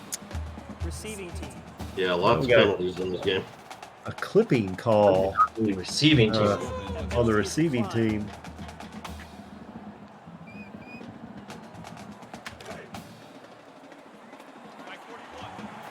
Wow. So Western Michigan set up here on the 44-yard line. Single back, delay handoff. Gonna lose a yard, Gerald Bradley there. 2nd and 11 for Western Michigan.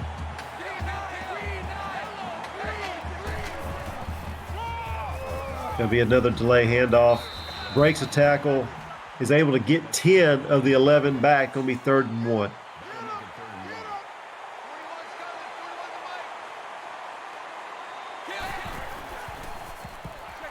Back to pass.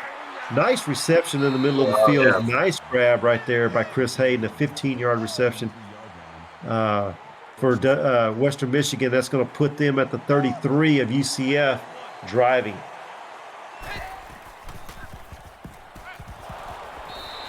That looked like it bounced off somebody's helmet.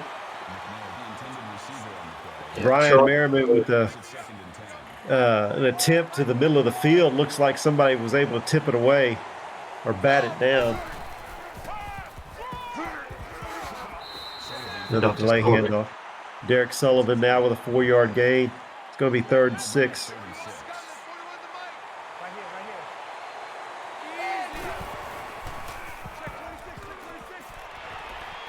Pass for the first down, a good completion.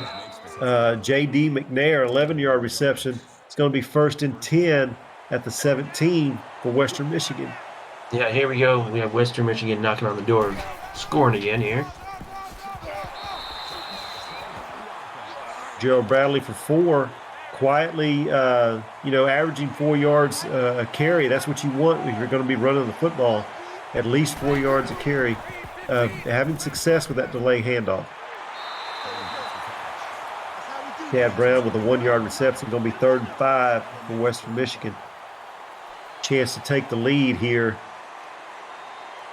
We got trips to the bottom of the field. Wide open in the middle for the first down is J.D. McNair with another reception of 8 yards. 1st and goal just inside the 5. Yeah, McNair has 49 yards on 4 receptions already in the afternoon. Plenty of time for Merriman. He's going to dump it off. It's going to be 2nd and goal. Ended up dropping that or knocking it away. 2nd and goal from the 4.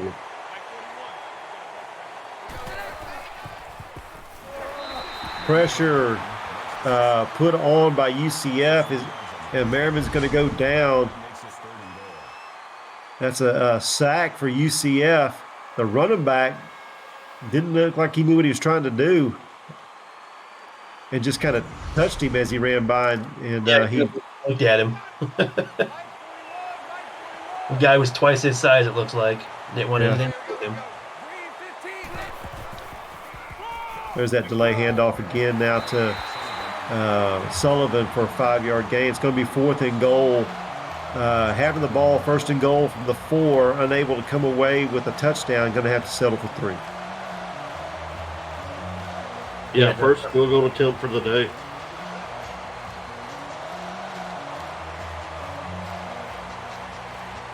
Going to let the time run down so they don't give UCF a lot of time to have when they get the ball back.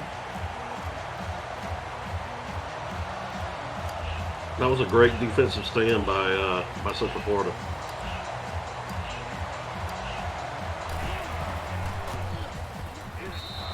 Kick is up, and it is good. And Western Michigan takes a 10-7 lead over the number 15 UCF Knights.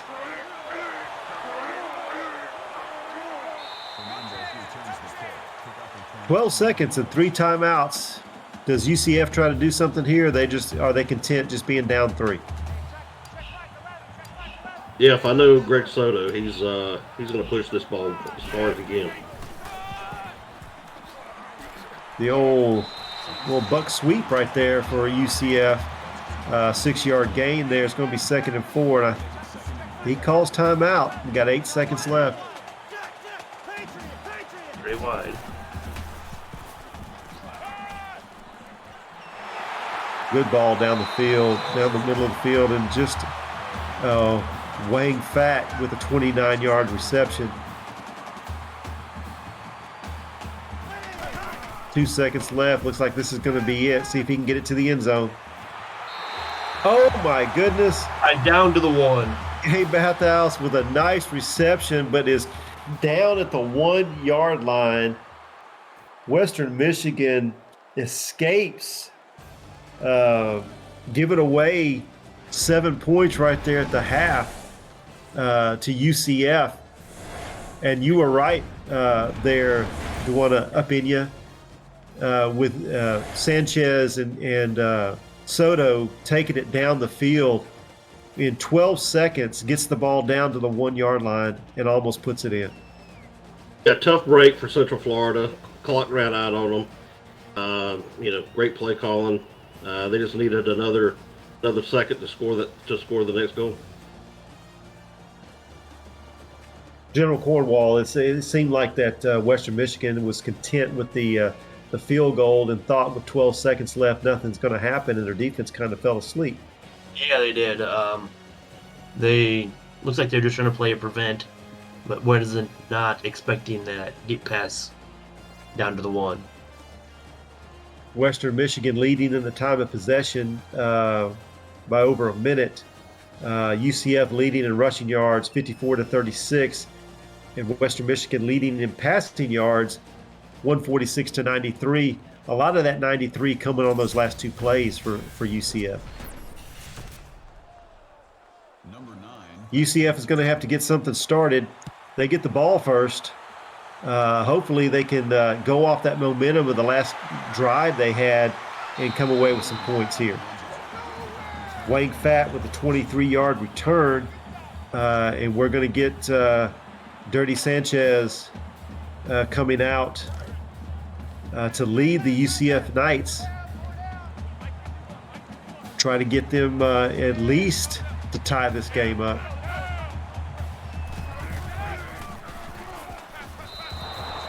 Oh, that was a wayward pass by Sanchez.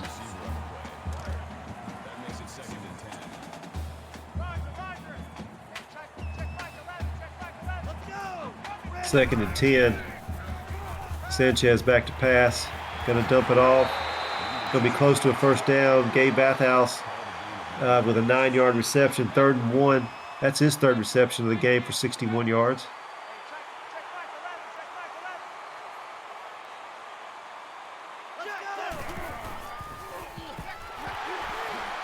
Give is going to be to the back for a nice gain. Dickensider for a 10-yard rush and a first down. Yeah, Dickensider's been kind of quiet. Glad to see him get back involved in the game. Yeah, Dickensider's got to be involved if you want this offense to run. He only has 6 touches, 25 yards on the game. Oh! A little bit more touch on the ball, and that's going to be a touchdown. Instead, it's batted away. And almost picked. It almost picked, yeah. 2nd and 10 for UCF. Dickensider with the ball again, and oh my goodness. Did anybody get the number of that truck?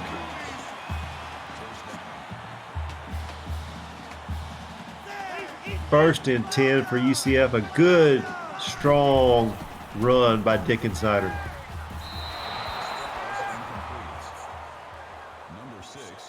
Incomplete. 2nd and 10 for UCF. Good play by the Western Michigan defense.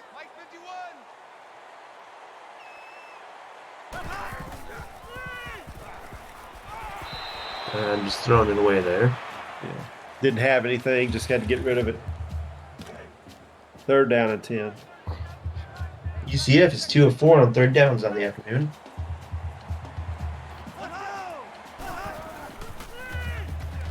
Looks like they're going screen here, and there it is. Yep.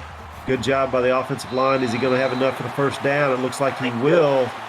Dickensider pushing through strong.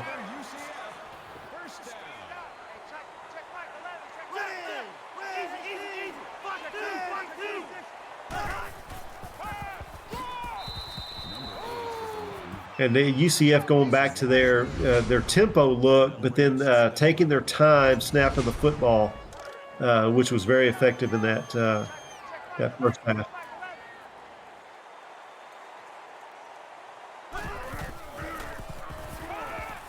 Shotgun formation, going to dump it off.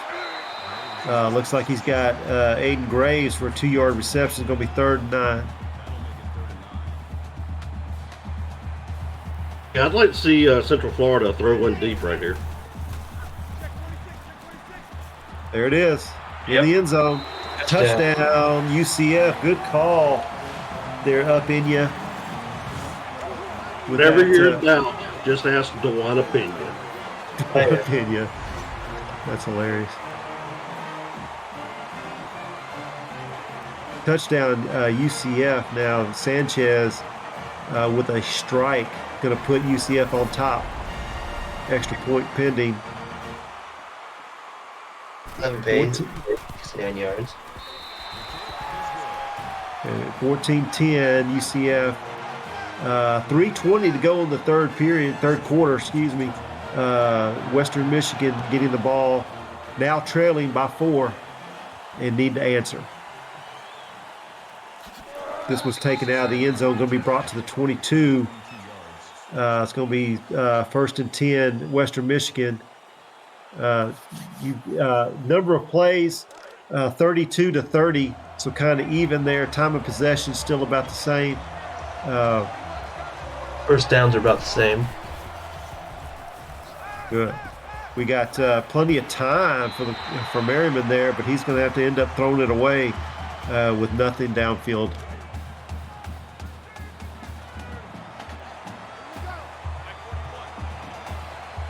Now the pistol formation.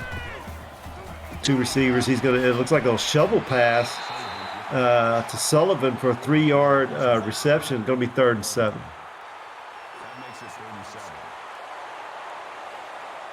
That looked like a lot of work for 3 yards. Yeah, you're tossing that ball deep on your field. I don't know that I'd play that call, but it worked out for him. Derek Sullivan with a 4-yard rush. It's going to be short. It's going to be 4th and 3. And now Western Michigan is going to have to punt.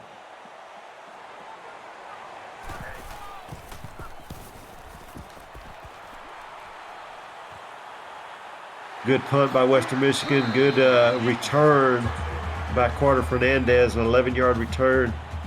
It's going to set UCF up at the 43-yard line with 2:33 to go in the third, ahead 14-10 over Western Michigan.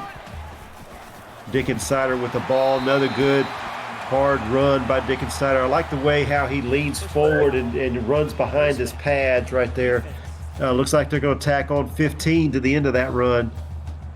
John Lewis with the face mask from Western Michigan. Yeah, that's not how Western Michigan wants to come out and try to stop CF here.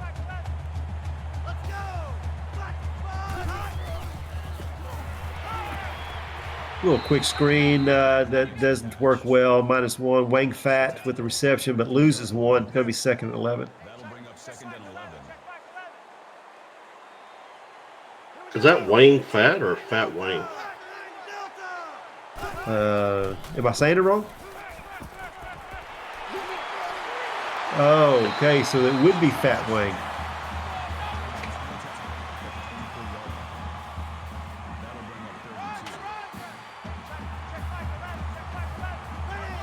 Yeah, I appreciate DeJuan Pena with the let me know that saying it backwards. The Asian names are backwards compared to ours. So yeah, Fat Wang is what I should be saying. UCF driving. Sanchez calling the signals, handed off to Dickens Sider for another strong run. 5 yards, 2nd and 5 inside the 10 for UCF. Yeah, Dickens Sider continues to pound the ball.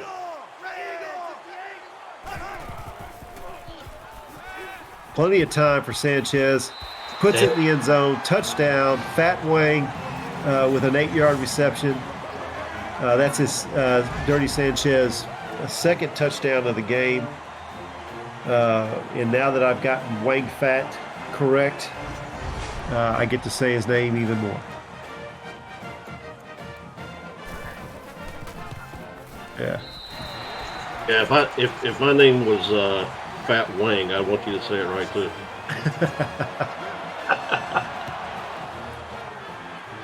If I could just give him a nickname, call him Stubbs.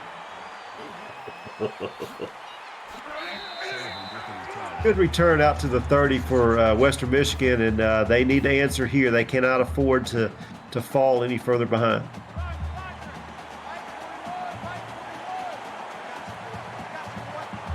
Yeah, the UCF defense, they can come up with a shutout right here, and there it goes. And that's not what they needed. The first turnover of the game is going to go in favor of UCF with an interception right there. It looked like he was running the route instead of the receiver running the route. And Brian Merriman hits him in stride. Unfortunately, he's wearing an off-colored jersey. And now UCF can pull ahead of this game even further. Quarterback keeper For nothing. For nothing. Dirty Sanchez is tackled by Nick King for no gain, 2nd and 10. Yeah, this game can get out of hand if they score right here. So Western Michigan better find some energy and step up. Chris Harris with an 11-yard rush. That's not Dick Insider, but he is pounding the ball just as well. That was a hard-nosed 11-yard rush there.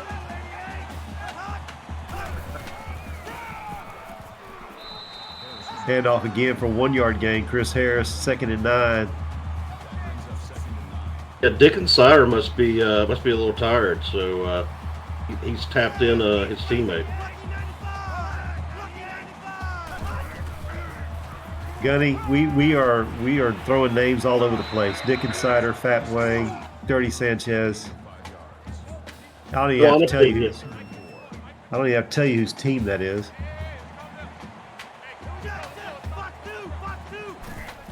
Changing the play, it looks like Sanchez is going to put it in the end zone, and it's another touchdown. Gabe Bathhouse with the reception, 27-10, and it looks like Western Michigan, they are on their heels. They don't know what's going on. 1 second left in the third quarter here.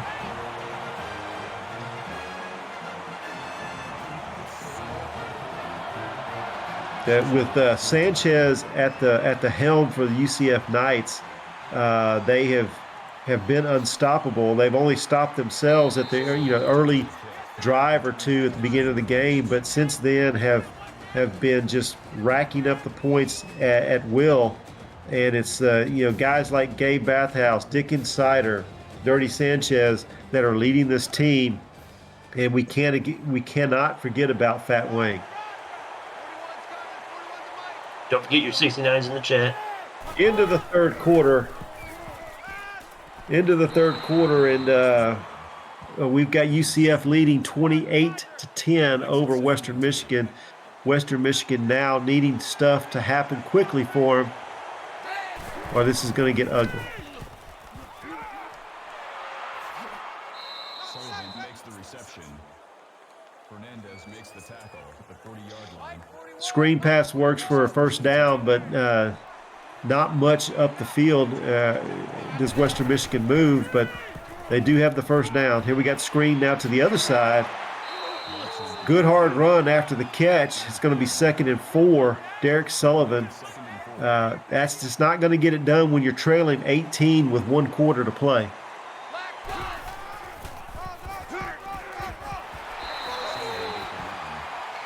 Derek Sullivan's going to be short. It's going to be 3rd and inches.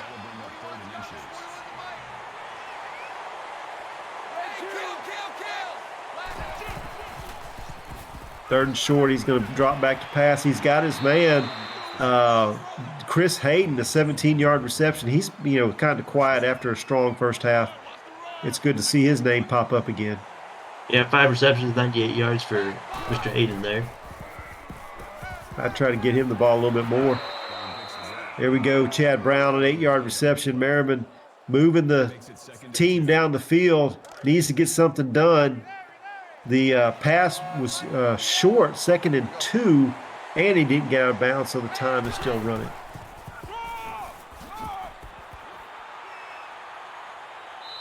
Nice run. Good run. 17-yard rush for Gerald Bradley. That's only his 6th of the game, but he's put off 33 yards. Good, strong run. 1st and goal inside the 10-yard line. Merriman back to pass, has a man, and he is crushed at the 5-yard line. with the reception, but I'm surprised he got it from that. Yeah, I am too. Big hit there. Surprised he held on to the ball. J.D. McNair with a touchdown grab from Brian Merriman. And UCF has scored 28, but Western Michigan says we're not done yet, and puts the ball into the end zone. Western Michigan now needs the extra point and get the ball back quickly in order to have hopes of winning this game. Going for 2. He has plenty of time, shakes off one tackler, fumbles the football, and that's going to be it. No dice on the 2-point conversion, 16-28. And we're going to go onside kick here. Another crappy onside kick attempt. Yeah, these kickers have got to learn to let that ball roll slowly to the 10-yard. Yeah, those 10 yards and get a little bounce. Yeah. You saw that graphic that just popped up. The last 5 drives for UCF, punt into the half, which they get the ball down to inside the 1-yard line, falls short of scoring a touchdown, and then 3 touchdowns in a row after that. Dick Insider with a 1-yard rush there. Not much going on. Good to see Dick Insider. Always a pleasure.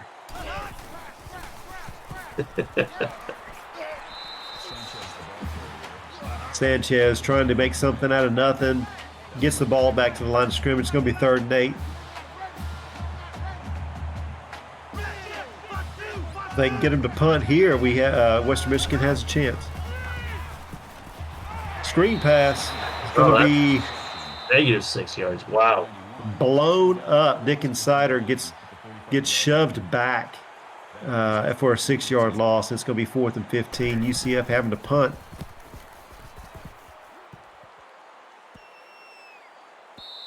Ball goes into the end zone. It's going to set up Western Michigan on their 20-yard line. 2 timeouts, 2:10 remaining, trailing by 12.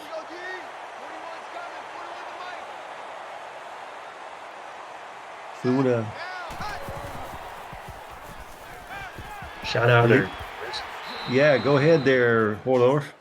We got another TV viewers. Mr. Robo, Mr. Biff Markham, Mr. Funk, Commander Root, Crazy Canuck, Mr. Axis himself, David Leathers, Dirty Sheets Britain, Winkler, Gunny, Haxpiss,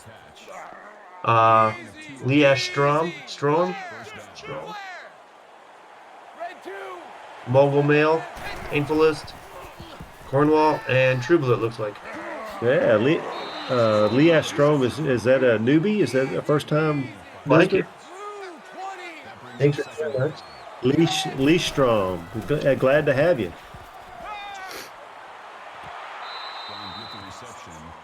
Chad Brown with the 12-yard reception. Going to stop the clock at 1:35. Ball at midfield for Western Michigan, needing something to develop quickly here.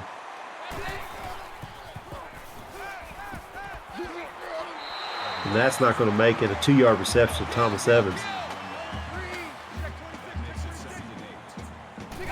Yeah, Western Michigan's running out of clock. They're going to have to pick up the tempo and go a little deeper down the field.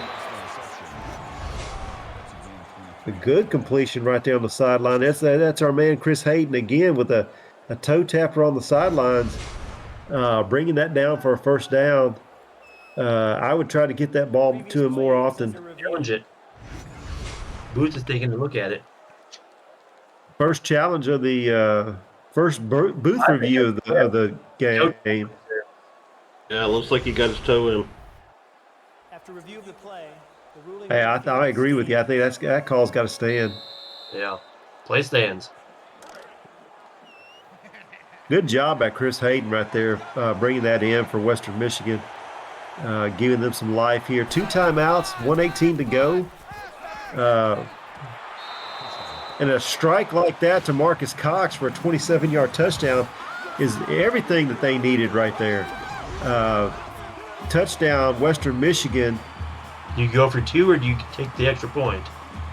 is the question. Yeah, it doesn't help you to go for 2. Yeah. Yeah, you're still going to be down a touchdown, so either be down 4 or 5. It's not going to make a difference. We got a game, folks. Let's see if we can get an onside kick to turn over this time. Oh, we kick it right to him again. Nope. And the kickers don't even give their guys a chance. They kick it like 20 yards down the field. Eating bullet. I'm gonna ask the booth, have we had an onside kick recovered this year? Oh, okay. According to the booth, we have. I have not seen one, but I have not been able to watch every game though. So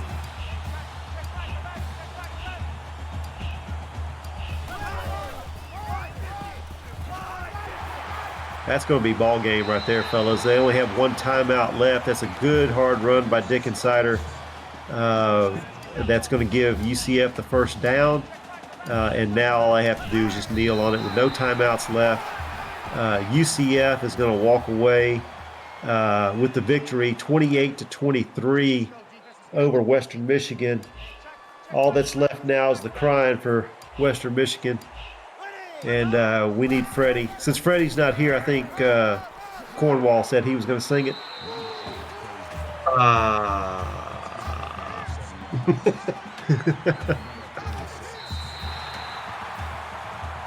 Nobody wants to hear me singing. How's it go? Turn out the lights. The party's over. Yeah, that works. Best I can do, folks. Player of the game there, Dirty Sanchez, 15-21. Yeah, I think as hard as Dick Insider has ran the ball this game, he's gonna need a little smoke break after this.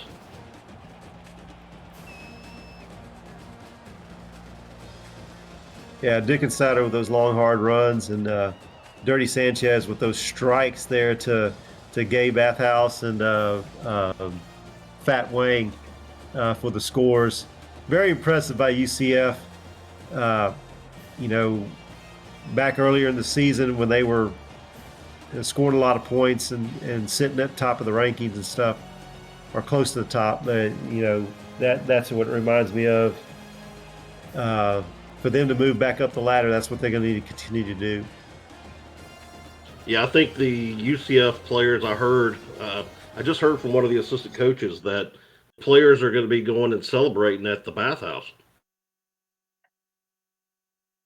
I hope they don't run into Bob Funk at his mobile bar.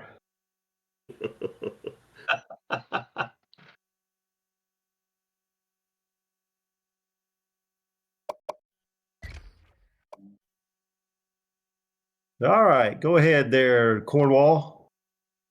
Looks like Western Michigan had 340 yards total offense compared to UCF's 305. 279 passing to 175. 5 of 9 on third down for Western. 6 of 9 for UCF. Red zone efficiency was 100% for Western Michigan, 35 for UCF. 1 pick by Western Michigan. Didn't account for much. That's statistically, Western Michigan really put up better numbers than UCF, but UCF was more efficient. With Western Michigan trailing, but still a close game, that's when that pick took place. And then Central Florida was able to capitalize off the turnover and score and pull further away. Dirty Sanchez, 15-21, 175 yards, 3 touchdowns.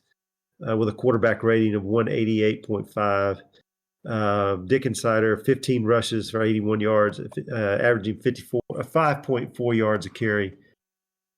Gabe Bathhouse with 5 receptions, 107 yards and 2 touchdowns.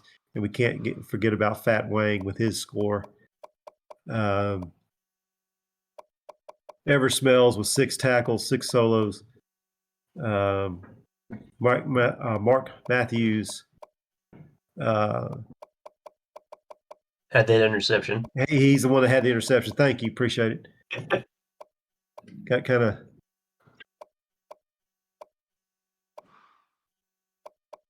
You don't want to go too fast.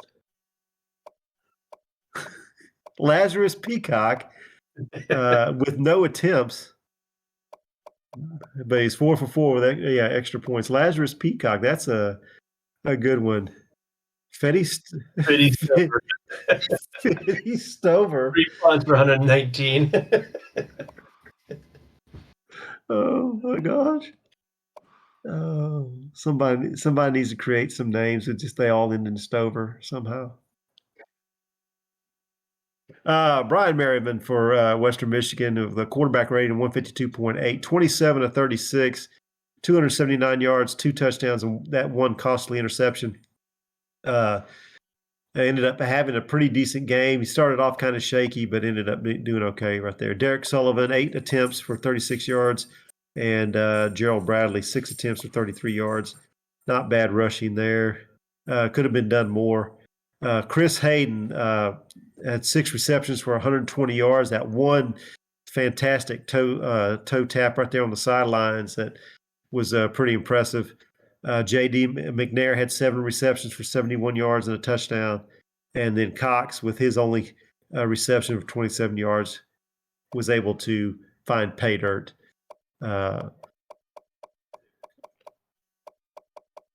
No turnovers for the Western Michigan defense. They were unable to get CF off the field there in the second half. The first half, they were impressive, causing UCF to go 3 and out on their first drive. And then I think they ended up punting on their second drive as well. But then after that, UCF just had their way with them. John Williams with only 1 sack, the only sack for Western Michigan.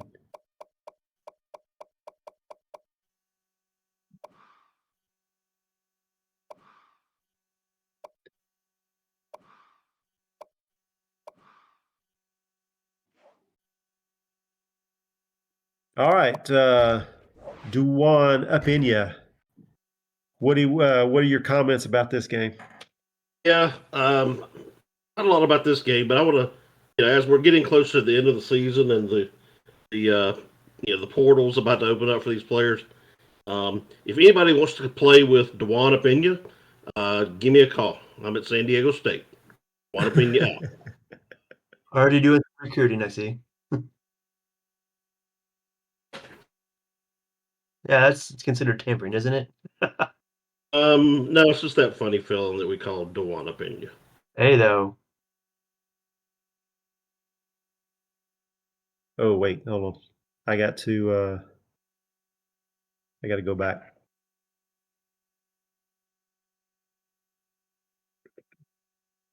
UCF 13 first downs, 130 yards rushing, 175 passing, no turnovers.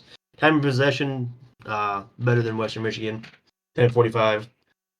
Western Michigan 61 yards rushing, 279 passing. That one costly turnover, and then 9:15 for time of possession. Your players of the game, of course, Dirty Sanchez for UCF, 15-21, and then Herbs Eversmells, that 6 tackles and tackle for loss and a sack. Western Michigan, Brian Merriman, and then of course John Williams with 7 tackles and a tackle for loss. So.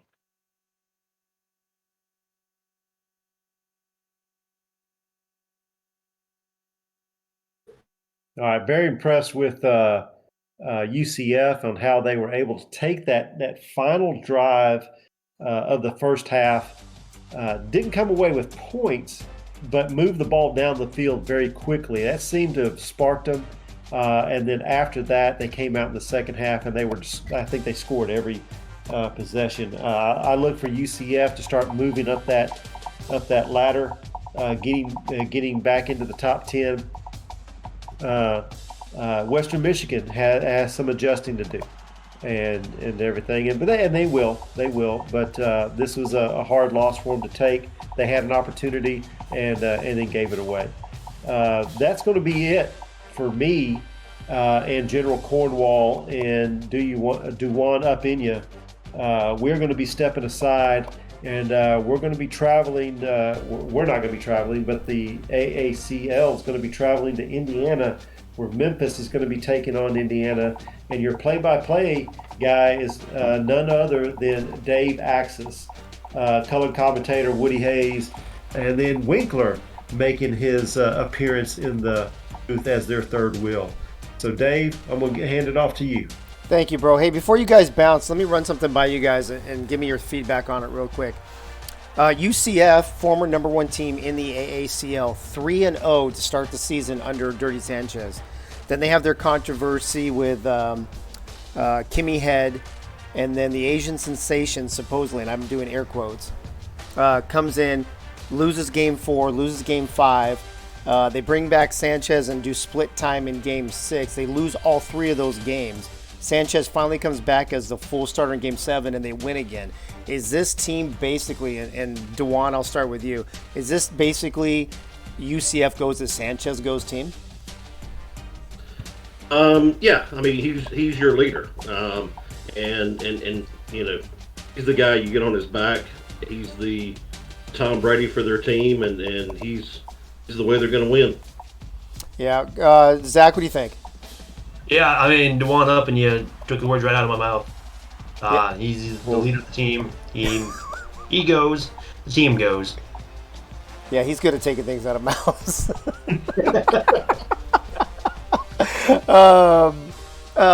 Frank, do you? I mean, is it literally just the writing on the wall? Is it that simple that if Sanchez is your quarterback, you're going to compete for a championship, and if he's not, you're going to suck?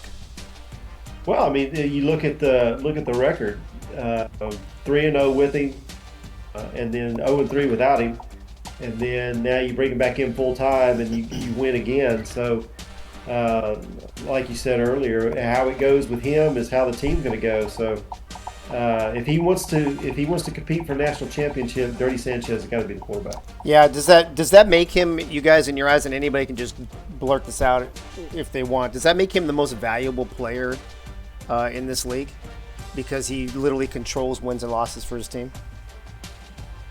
I wouldn't go that far. Yeah, I know it makes him the most valuable player probably on his team. I don't know if I would say the league. I agree. I would say too that you know, we're talking about the number 14 or 15 team going for the national championship. He's got a lot of good teams ahead of him that in Georgia State and UNLV that you know, those are the teams to beat. Yeah, but we're also talking the fact that he's 4-0 and had his team number 1 in the nation while he was the quarterback, right? Yeah, and today was impressive. Not the most impressive performance I've ever seen, but Right. Played well.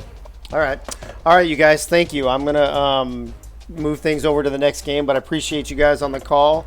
Enjoy the rest of your day, and thanks for being here. All right. Everybody. Let me give you a quick recap on what's gone down today. We saw the second ever overtime game in AACL history, and it happened to be Cincinnati again, but they dropped the game to ECU in overtime. And then you just watched a UCF team fight off a comeback from Western Michigan, and those are our first 2 games. We are going into our third of 5 games today. This will be Memphis. The Memphis Tigers ranked number 12, traveling to Indiana. Indiana coming off a tough loss last week, dropping to number 7 in the AACL coaching poll. In the booth with me, I don't see Coach here, so let me see if Wink is here. Wink, are you with me, bro? Never. Okay, good. And then Bob Funk, are you around? Are you going to jump in on this if Coach doesn't show up? I'm pretty sure he's just listening from work. Oh, is that what he's doing? Okay, well, Wink, I guess it's just you and me, buddy. What do you think? Isn't that the way we like it? Hey, yo. I don't know. We're not in France, so I guess so. I don't know. If you keep trying to push Dirty Sanchez, we might not like it. Dude, I'm just saying, it's the writing's on the wall, bro. He's undefeated. Yesterday it was Taz, now it's Dirty Sanchez. Today, well, now and then, who's the Memphis quarterback? Oh fuck, it's on the tip of my tongue. Hold on, it's not Rodney Dangerfield. That's Georgia Tech. It's oh fuck, I can't remember it. But I'm gonna probably pimp him today too. Well, and Antoine Randall for Indiana. Dude, there's a lot of good quarterbacks in this league, man. And there's a lot of average quarterbacks, and just so happens that one of those average quarterbacks is 6-0. Well, I am making the weather right now in Bloomington, Indiana, 69 degrees and clear on a Wednesday afternoon. Degrees and queer. And yes, on a Wednesday afternoon here. Wink, what do you think about the games you've seen? Stonefly Rush? No, that's Gunny. I think that's the running back. That's their halfback. What do you think about the game so far, Wink? And what do you think about this game coming up? Memphis, who's kind of back on a winning streak, and Indiana, who took a key loss last week to you guys, I think, right? It was to us. I'm really hoping that Memphis can get things going and make things interesting in the boot, but they need a win here to do it. And I am trying to find compassion for Indiana losing today, and I just can't do it. Oh, yeah. Well, I mean, I guess Chad's just one of those guys, you love him or you hate him, or you love to hate him. I don't know. But we saw him quit yesterday, so we'll see. We saw him quit. I think that's his name, but I guess his team quit technically, didn't they? All right. Well, I think Bob Funk might be joining us here in the booth since Coach isn't showing up again. Bob Funk, are you with us, bro? Yeah, I'm with you, Dave. All right, welcome. You what the fuck are you doing? Are you at work right now? Are you okay after that second overtime loss? I'm a little pissed off. Starting to get kind of drunk because of that loss. Yeah, that's all. No, I'm not at work, Wayne. We always love drunk Bob. Like I'm there. I was gonna say you hiding in a fucking Blue Boy right now. No. I had a short day. We got everything done. Wink's over here. 5 hours and got paid for 8. Wink's over here. He's at work. Bob's all, I'm getting drunk. Okay, those two do not match up well. Yeah, well. Yes, Gunny, thank you. Moondoggy Trammell is who I was talking about. Moondoggy Trammell, another great quarterback in this league. Speaking of great quarterbacks and this league, I think we're about ready to take the field here in Bloomington, Indiana. Bob Funk, give me a quick thought on this game as we go out to the field. Who's Indiana playing? Sorry, Memphis. Memphis. Have another drink. Memphis. I will. Give me a little bit. Indiana's going to come out strong here against Memphis. They have a tough team, but I just hope Memphis can keep it close. Well, let's find out. And here we are in Bloomington, 69 degrees and clear on this Wednesday afternoon. And here come the Hoosiers. Where do we stack up here? Where's Indiana? They're a sneaky team. Indiana is the 13th ranked offense in the league, and Memphis is the 17th. This is going to be a slugfest. Well, Memphis went on a little losing streak there for a little while. They're just finally kind of getting back in the swing of things. Both teams comparable in turnovers. Indiana with 8 on the season. Memphis is 7. And both teams look pretty even. Yeah, I think this on paper. Yeah, this could be this could be another close game actually. As we are here at Memorial Stadium here in Bloomington, Indiana. It looks like the Tigers will be kicking off to the Hoosiers to begin this game. As Indiana will take the ball around their 2 or 3 yard line on the return, straight up the middle, and it looks like Chad Rowland with a 21-yard return. Chad Rowland has, I believe, one of only 2 kick returns for touchdowns this season, so that's another factor, you two, that we need to watch out for tonight. Chad is pretty involved for Indiana. They try to get him the ball a lot. Absolutely, they do. They do a nice little slant pattern pass on first down, and they get a first down. Oh, no. Oh, he dropped it. He dropped it. Dropped it. It'll be 2nd and 10 as I'm trying to get the booth stuff back up here. Here we go. Antoine Randall, nice little pass. That looks like a tight end, maybe number 83. It's ejaculate. It's fine. We haven't seen him all over the field very often lately, but it's good to see him all over the field right from the get-go. For Indiana being... Go ahead. Go ahead. Ejaculate all over us. Ejaculate wasn't very involved last week. He only had like 1 or 2 targets. Yeah, I remember that. Wink, what were you going to say? I was gonna say for Indiana being such, they got what? They got 2 losses, right? Yeah. They have 2 losses. Their point differential is only +9 for a team. So they're winning a lot. So they're good in That's close 4 games. and 2. Yeah, They're good in close games. And Memphis, I mean, their point differential is only -2. Ooh. So they've been Memphis maybe, you know, get the short end of the stick a little bit, but Indiana seems to be able to find the close games and really come out on top of it. I'd have to check Memphis's game by game, but you know, being -2 like that could also mean you get blown out and then you blow out, right? Let's see here. Week 1, they lost 24-21. Antoine Randall real quick to ejaculate once again. Ejaculate coming out fast and hard to begin this game. Go ahead. I'm just gonna make this easy on myself. All right. Well, Antoine Randall under center. They put the tight end in motion. It's going to be a handoff to George Taliaferro, and he runs over defender and runs into the end zone for a 17-yard touchdown. Bob Funk, Taliaferro, he looks like he's out to prove something today. Yeah, that was just too easy for him. He was a man amongst boys there. He had the opportunity to wait for his blocker and got impatient. And I'll just do this myself. He's like 2 tears in a bucket. Fuck it.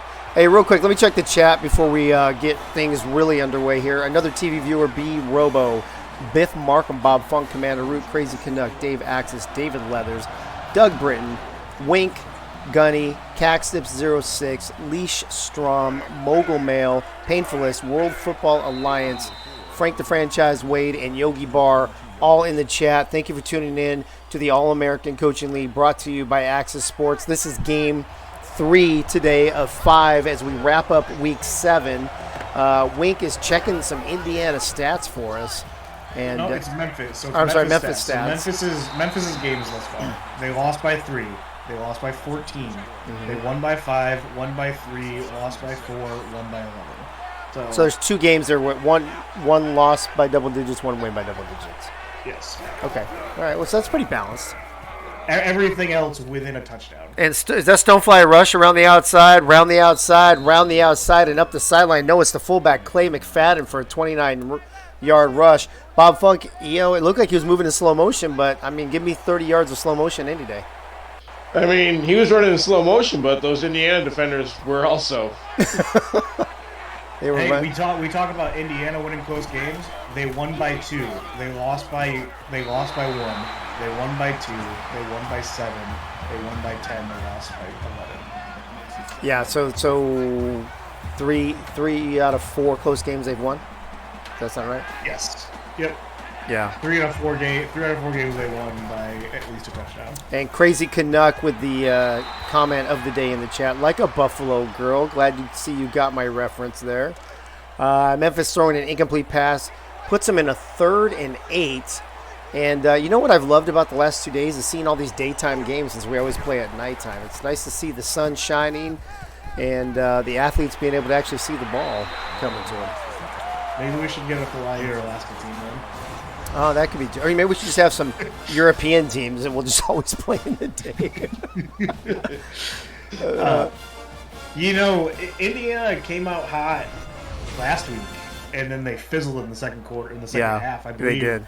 They didn't score in the second half. Yeah, weren't they up 14 on you or something, or 10 or 14? They were. Yeah. They were up double digits on us. Indiana, they got shut out in the second half, or they only got a field goal in the second half last week. Well, let me look in the Discord server under the scores and see if I can take a peek real quick. It looks like they got shut out. They were up 13-0. The Zips score 14 unanswered points in the second quarter, take a 14-3 lead in halftime. Nobody scored in the third quarter, and the Zips outscored them 10-0 in the fourth. Okay. So Indiana definitely. Indiana's keys to victory today is not only starting hot, but carrying that over into the second half. Well, and Memphis last week, I'm pretty sure Memphis is coming off a victory, if I'm not mistaken. Memphis. Oh, this is very interesting. Oh, Memphis beat UCF, but here's the thing, right? They beat UCF, and like I mentioned before, UCF team that had 2 quarterbacks playing last week. in amongst their quarterback controversy. So I don't know if that's good for Memphis or bad for UCF. I don't know if you can really get a strong tell there necessarily. So maybe this will be a more accurate barometer of how good or how bad Memphis is today. How about this? Here's a fun statistic. Antoine Randall down the sideline, and it's picked off. Hold on 1 second, Wayne. Did he stay in bounds? He did. I don't think he stayed in bounds. He did. I think he stepped on his. He landed on his teammate's foot. Watch this. Looks like his own defender pushes him out. Well, they give him the INT. Wayne, what were you saying? Reviewed? No, they're not going to review it. So the last 2 weeks, Indiana has yet to score in the second half. Who'd they play the week before? They played ECU. They didn't score in the second half against ECU? Nope, they won 21-11, but they did not score in the second half. That was the game where ECU didn't score in the first half and only scored in the fourth quarter or something, right? ECU put up 3 in the second and then 8 in the fourth. Yeah. I vaguely remember that. Yeah, we were all shocked that they didn't score in the second half, but they held on to win. I refuse to bring Cousin Oliver to the Red Cliff, Georgia. January must be one of the times. Dude, there's all kinds of... The chat is surprisingly more active during these day games than it is the night games, you guys. I don't know what's up with it. Is it just because everybody's on vacation or they don't care about work? I think so. Everybody, it's that 1 week of the year where even if you're at work, you're not really working. Like you since you're drinking? Like I said, I work 5 hours and I'm getting paid for 8. Man, that rush. Who's that running back? Moondoggy Trammell, baby. Dude, Moondoggy's got some. Oh, wait. Moondoggy Trammell's. He's the quarterback. He must have been a quarterback keeper. I think, right? Because Stonefly Rush is the halfback. Yeah, Moondoggy's the quarterback. Yeah, there's Moondoggy right there. Yeah, okay. So Stonefly Rush, and then their number one receiver, I think, is Flash Freddy. And it looks like this is what happens when you try to tackle Moondoggy. This is what happens to you. Number 88. I think he was an outside linebacker. It's an interesting number for that position. It is. I forget they actually do freaking. We do whatever. Yeah, we can do whatever we want in this league. We have a wide receiver number 69 on Syracuse, so we do what we want. Because they don't obey. Because they don't obey the uniform rules, the uniform code of conduct. Oh shit! Moondoggy, little sideline pass over to DeMarcus Cock, and it looks like Indiana's going to hold. So good defensive stand there for Indiana. A bend, don't break mentality. So kind of disappointing, Bob, though, I think, if you're Memphis with all that momentum you had going after the interception. Yeah, you were really hoping to punch that in and get a touchdown off of the turnover. All right, folks. Indiana with a 7-3 lead, getting the ball back right now. And Nate Clemens just runs over the defender with an 18-yard return. Indiana in their classic home uniforms once again, like they were last week or 2 weeks ago. Memphis in their away whites. And Antoine Randall changing the play at the line of scrimmage, drops back a 3-step drop, and he's under pressure, gets rid of it. And definitely had some happy feet there, Wink. Sorry, I was answering an email. Yes, he did. Number 88 is Eagles a bitch. He's a defensive end, and his injury popped up, but I didn't see it. Maybe it was I'm a bitch. Is that the injury? It's the injury. I think it was a bruised vagina. This just in from the Memphis coach. What the fuck? Attaboy, Gunny. Antoine Randall. Coach? No, but I think he's making comments because Freddie's working. Freddie's not here. So Gunny is hanging out in his stead. Gunny's hanging out in Freddie's works parking lot. And he's hanging out in on Freddie's sideline coaching the game. Wow, that was a quick first quarter. I didn't realize the first quarter was over. What happened there? You keep yapping. Apparently. 7-3, Indiana, and they've got the ball. The one mistake here, but Indiana holds Memphis to only a field goal after that interception. As we enter the second quarter, Antoine Randall only a couple rushes so far. Indiana just over 100 yards of total offense. Tight end goes in motion. Actually, that looks like Eagle Bitch is back. So, unless that's 89 instead of 88. This time a pass over the middle, number 17, Chad Rowland, his third reception on the day already. I couldn't tell, Bob. Is that 88 or 89? Or no, Eagle Bitch is on defense. Well, you can have the same number on both sides That's of the ball in college. So. That's right. These fucking uniform rules, Wink. I don't know what the hell. I don't know, man. Whoever runs this league, fucking moron. George Taliaferro gets tackled for 3-yard loss by half a mile. Trammell. It'll be 2nd and 11. This time he hits a guy in a red uniform over the middle. Ejaculate once again for an 8-yard reception. Ejaculate, Bob, is just all over the field today. This field's going to be messy by the time this game's over. Taliaferro this time up the middle, gets the first down and an additional 4 yards, a 5-yard rush. He's got 20 yards on the day already, averaging 5 yards a carry. As you see, Indiana doubling up on the pass play selection, 12-6 over running the ball. Antoine Randall under center. This time he gives it to Taliaferro again, a 6-yard rush. And Lisa Peppers is telling me in my ear that Eagles a bitch has a torn shoulder. He will be out 5 weeks. Wow. Well, thank God we have the miracle doctors here in the AACL. I have a feeling, Wink, we'll see him back in action next week. And he'll still be a bitch. He'll still be a bitch. Doug Britton, I have no idea what you're talking about. By the way, he fucking overcharged me yesterday, and I got pissed off. But we can talk about that later.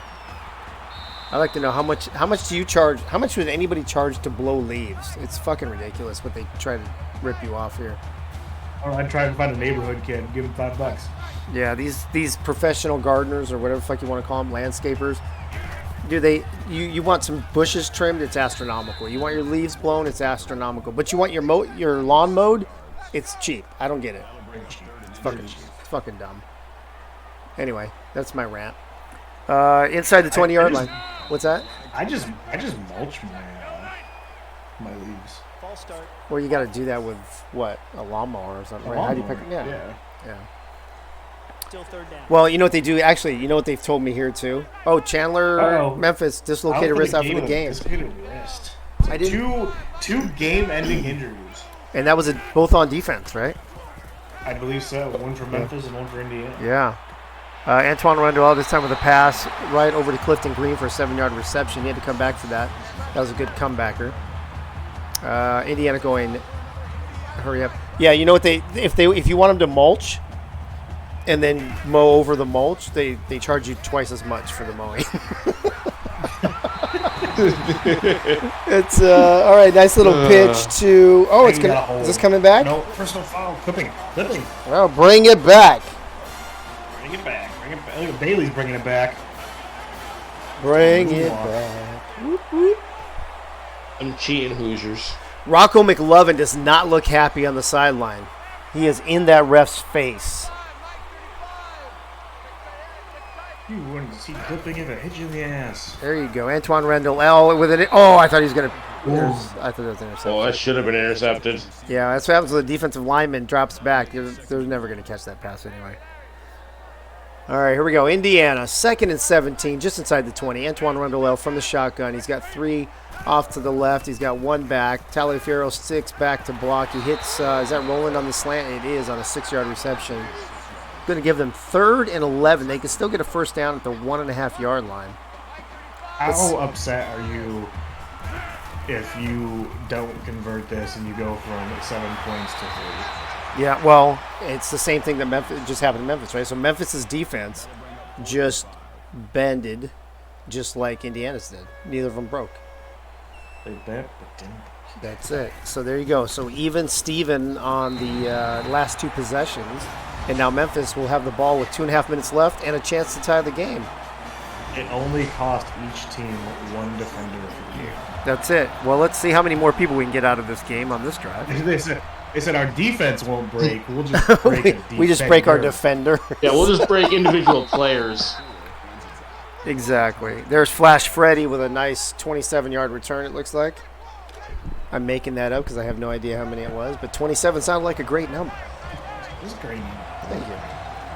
All right, here we go. Trammell from the shotgun. Moondoggy in the house. Going across the middle. Nice pass to Tiger Tom for a 16-yard reception. And, Bob, that's what they need. A few more of those, put it in the end zone, go into the locker room tied up. Yeah, you just got to keep getting this ball down the field, and you gotta try and tie this up before the half. Well, Moondoggy checking the play from the sideline, from the shotgun. He's going to throw a rainbow pass over to the sideline in traffic for a 9-yard reception to Kevin Wall. But it was a nice pass, Wink. He got it. It was. Those every time I see Akron throw those passes, my sphincter closes. I hate those passes, but that one, it was accurate. It was a rainbow, but it was accurate. Is the implication there that is when they don't throw those passes, your sphincter opens? Yes, wide. Asking for a friend. Memphis. Asking for the person standing behind you tonight. Moondoggy. Oh, another. Oh, dangerous play. Yeah, another one. That one, Doyle McPoyle almost with the INT. And I don't know, Bob. I think Moondoggy's getting a little too risque, like this conversation. Yeah, he's got to be a little more careful with the ball here. Gunny, they had to settle for a field goal. That's what happened to him. They got a clipping call on a touchdown run. Yeah. And it sent him backwards. And yeah, they had to call back. Could not convert. So I don't know. Was that really Memphis's defense not breaking or just getting lucky? I think it was more they got lucky. I'd say a little bit of both. I mean, they did have to step up and stop them 3 more plays. Right. Because Indiana could have gotten a first down still. That's true. So this time Trammell, nowhere to pitch the ball, has to take it on the chin. Or actually, that's Todd. Wait, where the fuck did Trammell go? It's Trammell. It was Trammell. The other name was the the tackler. Okay, I'm like, oh, and here comes my favorite play, and it works to perfection as always. Stonefly rush with a 3-yard loss on the screen pass. 94. Not fooled. Not fooled on that play. There's 100,000 people in this stadium that were not fooled by that play. 76. You gotta get a butt on him. God, I hate that fucking play so much. I'm gonna see if we can take it out of everybody's playbook. All right, Moondoggy under center this time. 7-step drop, throwing it to the sideline to the yellow security guy with his back to him. With the guy standing still, Wink, you can't even hit him. No, he can't. And Memphis is going to have to... It was looking like he had every opportunity to get a touchdown right there. The wide receiver was wide open. He's just not accurate. Yeah, not sure what's going on with Moondoggy so far. Memphis has to settle for another field goal, and now they're down 10-6 with only 50 seconds left in the first half. I wonder if that was a product of Indiana making him get flushed out of the pocket and having to throw on the run a little bit. Maybe. I don't know. As we see some first half highlights so far. Bob, 46 seconds left in the quarter. Indiana, they got a few timeouts. What do you think? You think they're going to chuck it downfield? I think they will. Well, Antoine Randall does exactly that, but he throws it all the way over to the sideline. And I know Memphis is celebrating a defensive stop, but I think that was just a bad pass. Yeah, that Memphis player said, he's scared. He's so scared. That's right. He won't throw it here. He won't throw it. Antoine Randall going to keep it this time, and Memphis doesn't have any of that. Call timeout, Memphis. Call timeout. 4-yard sack. Well, they've only got one timeout left. Nice sack. That's what she said. Hey, yo. Wow, that's... You get 94. You got a nice sack. Yeah. Gunny in the They chat. have to snap the ball. Yeah, Gunny in the chat. Both teams squandered touchdown drives. That's true. Memphis has squandered 2 of them. And there you go, folks. That's going to be the end of the first half here in Bloomington as Indiana is clinging onto a 10-6 lead over the Memphis Tigers. Wink, not a very impressive half by either team so far. No, and it's going to get even worse for Indiana, seeing as they cannot score in the second half for the past couple weeks. That would They've be been in this something. They've been in this position before, leading. Well, almost leading at half. I think we ended up taking the lead. Yeah, 14-13. Yeah, 14-13. But leading with either at the end of the half or close to it, and they're just giving up plays after play after play. So we'll see. Yeah, I was expecting more from this game, Bob. What about you? Yeah, I was expecting a little bit more scoring out of this game, and like Wink said, it's going to be interesting to see if Indiana can score in the second half this week. Yeah, Indiana over 100 passing yards. Memphis almost 100 rushing yards. Time of possession, pretty close, a little over a minute off, and then that one interception by Indiana pretty much wraps up your first half. Wink, I think the key plays so far in this half, to be honest with you, have been the penalty by Indiana on offense that took the touchdown back, and then Memphis not being able to capitalize off their interception and having to settle for a field goal. I would definitely agree with that. The pick kind of changed the game both ways, right? Because it gave Memphis the opportunity to tie the game, and they ended up coming up 3 short. So it's still a win and a loss at the same time for Indiana. Right, 28 plays run by Indiana in the first half, to only 21 by Memphis. First downs 8-7 in favor of Indiana. Yeah, I'm really hoping to. Oh, I already did this, I guess. I like that graphic. Yeah, then Moondoggy. Look at it, he was going to get sacked, and he ends up making a 4-yard gain out of it. Not too shabby. Okay, I forgot I already did that. All right, here we go. Moondoggy under center, wide receiver in motion. Drops back, hits a receiver right over the middle, and Smokey Joe for a 10-yard reception. And this is kind of, Bob, this is more Memphis' game, right? The hurry-up offense, a couple runs here, passes over the middle, let's get downfield. Yeah, this is the Memphis we're used to seeing. A little more faster paced. Yeah, and Stonefly with only a 2-yard rush, but I have a feeling they'll go hurry up one more time. See if they can get something out of this. 2nd and 8. Checking the play from the sideline. Moondoggy drops back. He's got a man on the sideline. There's another nice play. Is that Smokey Joe again? It is for a 16-yard reception. And Smokey Joe, you might want to think a name change to Sleepy Joe, because he is a lone cornerback to sleep on these routes. Hey yo. Well, he's smoking on his catches though. He is smoking. This time Stonefly again up the middle, only a 3-yard rush. Let's see if they go back to the pass here. And they are staying hurry up, trying to keep that Indiana defense on their heels. A 2 to 3 yard rush, and then like an 8-yard pass to Smokey Joe. Yep, here it is again. And there he is. Is that Smokey Joe again? It is a 9-yard reception. 3 receptions in a row for Smokey Joe. Now we're going to see a 2-yard run. Oh, they didn't go hurry up. No, this time they're going to slow it down. And now that gives Indiana to change some defensive personnel. Trammell, he fumbles the ball. Stonefly, or Adam Lott, it looks like, picks it up. And you got to love poor Adam Lott gets the 3-yard loss on the stats because he picked up the fumble. It's terrible. Poor guy. That was all Moondoggy's fault, and Lott has to take the blunt of it. Going back to the shotgun, 3 wide receiver set. One's going to go in motion. Moondoggy's got to keep his Heisman hopes alive. Well, I don't know if he has Heisman hopes necessarily. Ooh, nice straight arm by Patrick Tanner, but he gets tackled from behind. I don't know that I would put Moondoggy in that Heisman conversation. I mean, I think he's a solid quarterback. I don't know that he's elite necessarily. I think there's only about 4 or 5 elite quarterbacks in this league. Especially if you're going to run that stupid screen pass all the time. I'm taking you off my list. You know, as much as I love this quarterback talk, and whatnot, but, you know, I got some candidates on the defensive side of the ball that deserve to be in that conversation. Really? The defensive Heisman?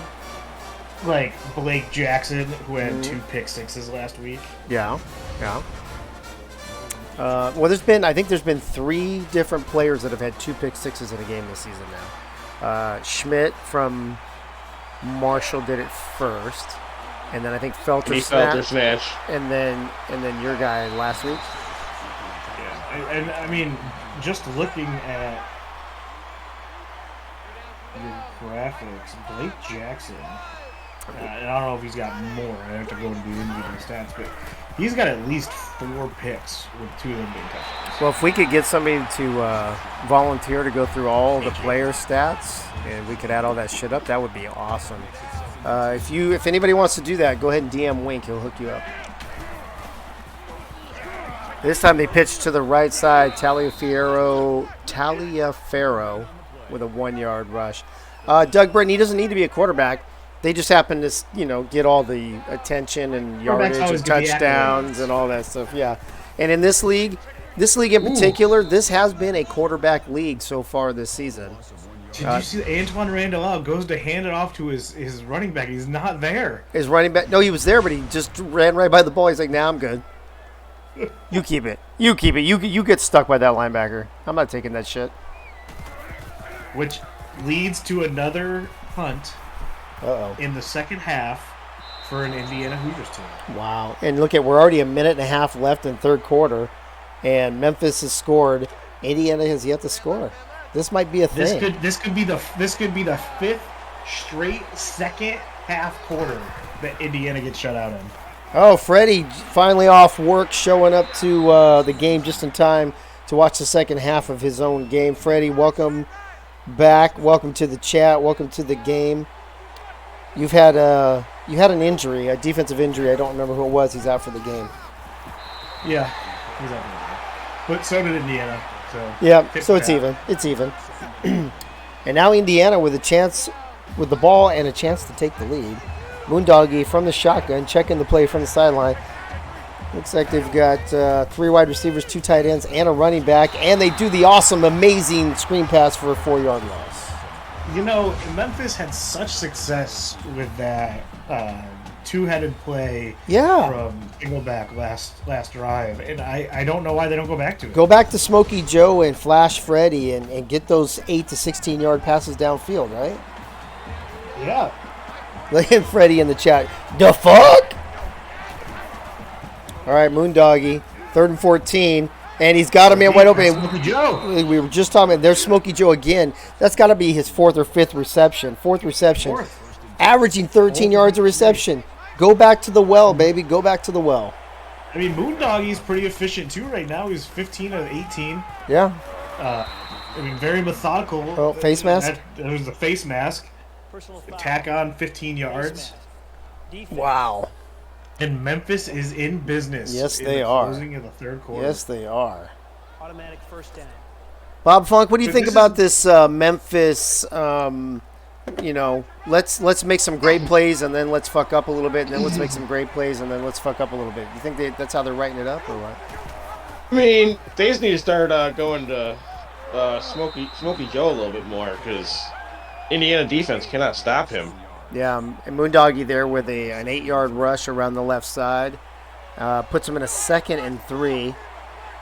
25 seconds left here in this third quarter. Get ready to get your 69s up in the chat. Moondoggy trying to do the same play again. This time he takes a 1-yard loss. Wink. That not a smart play, especially on the short side of the field like that. No, I don't like this formation for the no huddle. They're going to run it. Ooh! Oh, and he drops the ball. Who's that, Stonefly? Oh. Out of the backfield? Oh, man, another field goal. Hey, by the way, if he makes this, he's going to tie the record with a whole quarter left to go for the most field goals in an AACL game. And it's good. He is now in like a 3 or 4-way tie for the most field goals in an AACL matchup. And unless Indiana returns this for points, they have been shut out for the 5th straight time in the third quarter. Yeah, or 5th straight quarter in the second half. Yeah. Holy crap, folks. Well, there you go. Stay tuned to find out, is Indiana going to get their act together, or is Memphis just going to kick several more field goals? Maybe both will happen. Who knows? Stay tuned as we kick it here in Bloomington. Memphis with a 12-10 lead going into the fourth quarter. Get your 69s up in the chat. Gunny reminding me it is a 4-way tie now between the place kickers. 4 field goals in a game as Taliaferro gets a 2-yard rush. That's good. What are you going to look at, Wink?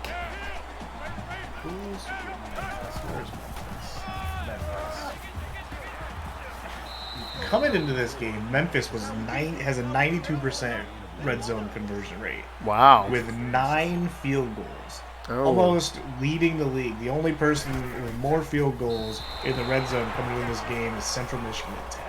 Wow. So basically you're saying once they get in the red zone, they can't finish. Well, they have 13, so they've been in the red zone 24 times. They have 13 touchdowns to 9 field goals. Who's got the most red zone touchdowns, though? Or who has the best percentage overall?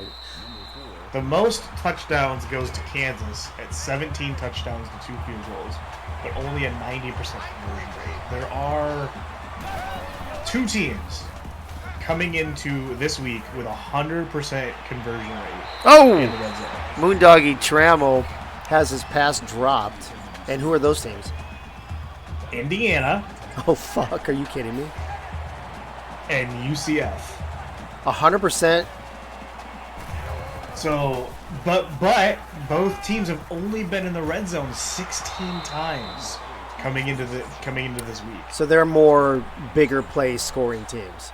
Yeah, so Indiana has 16 attempts, 15 touchdowns, only 1 field goal. Oh, wow. Be interesting to know how many of those are late in games on 4th down when you have to go for it kind of situations, too. Well, I'm not going to say I don't very think many because Indiana hasn't scored late. Well, I mean, maybe that's why they're not scoring points is my point, right? Yeah. Let's see here. East Carolina leads the league in punts. Oh, I'm not surprised by that. I thought it would have been Cincinnati or Marshall. Or maybe even Minnesota. Wyoming Cincinnati turns the ball over a lot. Wyoming is second to last in punts with only 8. Who is? So the least punting teams. Yeah. Houston, 5 punts coming into this week. Uh-huh. And then Wyoming with 8 punts. Yeah, did you? I don't know if you heard in my game yesterday. I said, I wasn't broadcasting it, so probably with the broadcast team. We punted. I was like, wait a minute, we have a punter on the team? I didn't even realize we had a punter. I heard that. I heard that because I was calling the game. Oh, there you go. Yeah. I didn't even know we had a punter. We punted so few times. Barely. It's And like once a game, basically. Memphis marching down this field. As I say that. They are, but they look like they're gonna fall. They're gonna come up short again. 3rd and 10 now after the sack. Well, yeah, but you heard it. He heard over the PA announcement that he was tied. They're like, get the guy another field goal. Freddie, are you throwing this game just so your field goal kicker can get a record? I don't know how I feel about that. Is this our first scandal? Up by at least a touchdown, right? Oh, this would be the second scandal in AACL history behind the Kimmy Head scandal. Oh, Kimmy Head. Oh, Kimmy Head. All right, they're running down the clock here. 3rd and 10. I mean, a field goal does make a difference, right? It's the difference between being up 2 and being up 5. So, and said he's going to throw a touchdown. Oh, he's out of bounds. I thought he kept that foot in.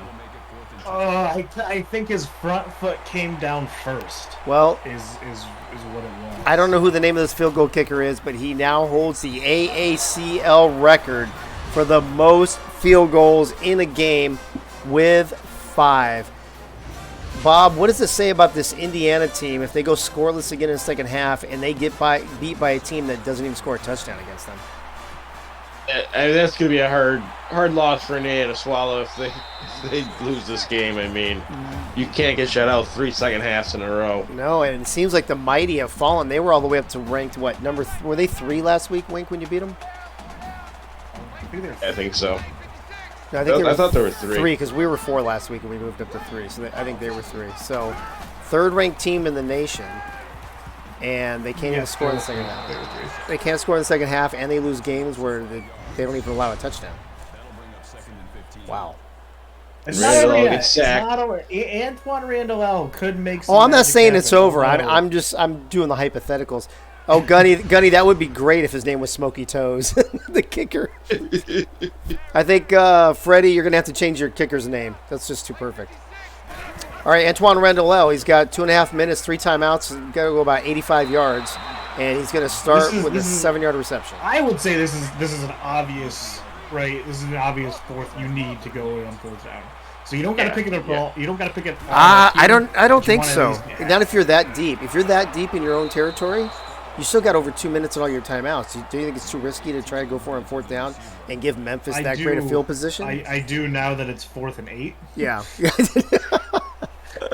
If they could have got it to like 4th and 2 or 4th and 3. Well, here's the I thing, would've though. went, but You know what? Actually, it might have been worth it because Memphis isn't going to score a touchdown anyway, right? They're going to settle for a field goal, and it's still 8 point. It's Well, then you need a.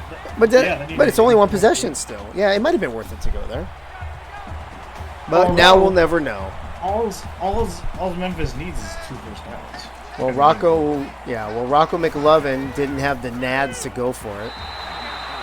And instead, Memphis has the ball on their first pass to Flash Freddy for 0 yards. and Indiana's used their Lazy first pass timeout. right there. Yep, good point, Bob. Indiana burning timeout already. What's that, Wink? And here's the first down. And then he runs out of But bounds. he goes out of bounds. I don't think he had a choice. Yeah, you just take the hit. Yeah, exactly. Take the hit or cut it back towards the middle of the field. Don't go out of bounds. God, tough crowd here. Wow, Stonefly Rush with an 8-yard rush. that's Second timeout by Indiana. Yep. why you passing the ball? Okay. Wait, what are you talking? Yeah. I was like, wait, are you seeing in the future? I was looking at the formation. I'm like, you just ran it up the gut for 8 yards, and now you're gonna run it out of shotgun. What are you doing? I'm looking at my screen. Indiana used their last timeout there. I'm looking at my screen going, they haven't even snapped the ball yet. That now- right there might be the ball game. That might be the ball game. You know, it should be the ball game. They should come in with victory formation, but they're not. No, because I've noticed teams don't like to do that this early. They wait till about 30 seconds. oh, look at it. That could have been a fumble right there. Gosh, that would drive me crazy. Well, if it stays like this, Indiana is now going to go 6 straight quarters without a point, right? In the second half of the game. 6 straight second half quarters. Wow. 3 games in a row they have been shut out in the second half. That is crazy, and I'm sure very frustrating for Rocco McLovin, the head coach over there in Indiana. And Indiana saves Memphis from getting on the board with an actual touchdown. Good for them. And there it is, folks. Memphis beats Indiana 15-10 on a record-breaking 5 field goals by their field goal kicker, who his name is now we know is Jared Jenkins. Player of the game, 5 of 5, a long of 41. And I don't know. J-Rod J-Rod has They're- no distance. That's it. I don't know. What are they going to do now? They've got that number 1 field goal kicking recruit, Smokey Toes, that visited today. I don't know. You think he might not sign in Memphis anymore? I don't know. Or he might, because he knows he's going to get the opportunities. Hey, yo, crazy Canuck in the house. He really made a name for himself. Hey, yo. Tell you what, coming out of this game, though, I am worried about Indiana. Yeah, I am too. Like, how actually. the mighty have fallen 3 games in a row, and you can't put up even a field goal in the second half? I don't know what's going on over there, but they need to figure it out quick. Hey, Bob, what was the final score of your game in overtime? Do you remember? Today? It was 35-28. 35-28. That's right. Okay. All right. I'm just surprised that the games haven't been as high scoring as I expected today. Although yours was. First downs. The score first downs 15-8. Total offense dominated by Memphis. Passing yards not terribly off, but the rushing yards for Memphis, the difference in the game for sure. A lot of that though on a couple plays, you guys. To be honest with you, third down conversion, both teams pretty anemic. 40% for Memphis, 37% for Indiana. Just the one interception that we talked about earlier. Both teams with over 300 yards, but in this league, that's not a lot. Time of possession, though, you guys, look at that. So the rushing yards and time of possession, I guess that makes sense, right? Dominated by Memphis. Yeah. As we go to our player stats, as I'm waiting to see, I don't even know who calls the next game. Oh, so interesting. Indiana averaging 15 first downs a game, only come up with 8. Wow. How lights out was that Memphis defense? Yeah, you know, I gotta tell you though, I kind of feel. You were saying you're concerned about Indiana. I'm a little concerned for Memphis's offense. If you have to settle for field goals all the time, you're not going to win in this league very often. Memphis is just a team who relies on their D and have the offense to do just enough. I mean, if you're going to hold teams to 10 points, you only need three or four field goals, right? If maybe you're a lucky touchdown. if you're going to hold teams to, yeah, if you're going to do that, yeah. But you got to hold teams under, and I think that's where Memphis has really struggled this year. Which, by the way, this is not Memphis's lowest scoring game. In week 2, Memphis only scored 13 points. But they have no. But I'm assuming those were in a loss, though, right? 13 in a loss, I'm guessing. Yeah, that was 13 in a loss. But they have scored 35, so they have the ceiling. And in that win last week where they scored 35, they didn't have a single field goal. All right, well, in the red zone. Let's whip through these player stats real quick. Randall L, 14 to 21, 127, no touchdowns, interception. Didn't do much with his feet at all. Taliaferro had a hard time getting going, only 42 yards today. Ejaculate, a lot of receptions, average of first down. Not terrible. Chad Rowland, kind of a subpar game, you guys, for him. He's actually been playing really well lately, Bob, but kind of a subpar game for him compared to how he's been playing lately. Yes, it's amazing to see Dick Shaw and Roland with so few receptions this week.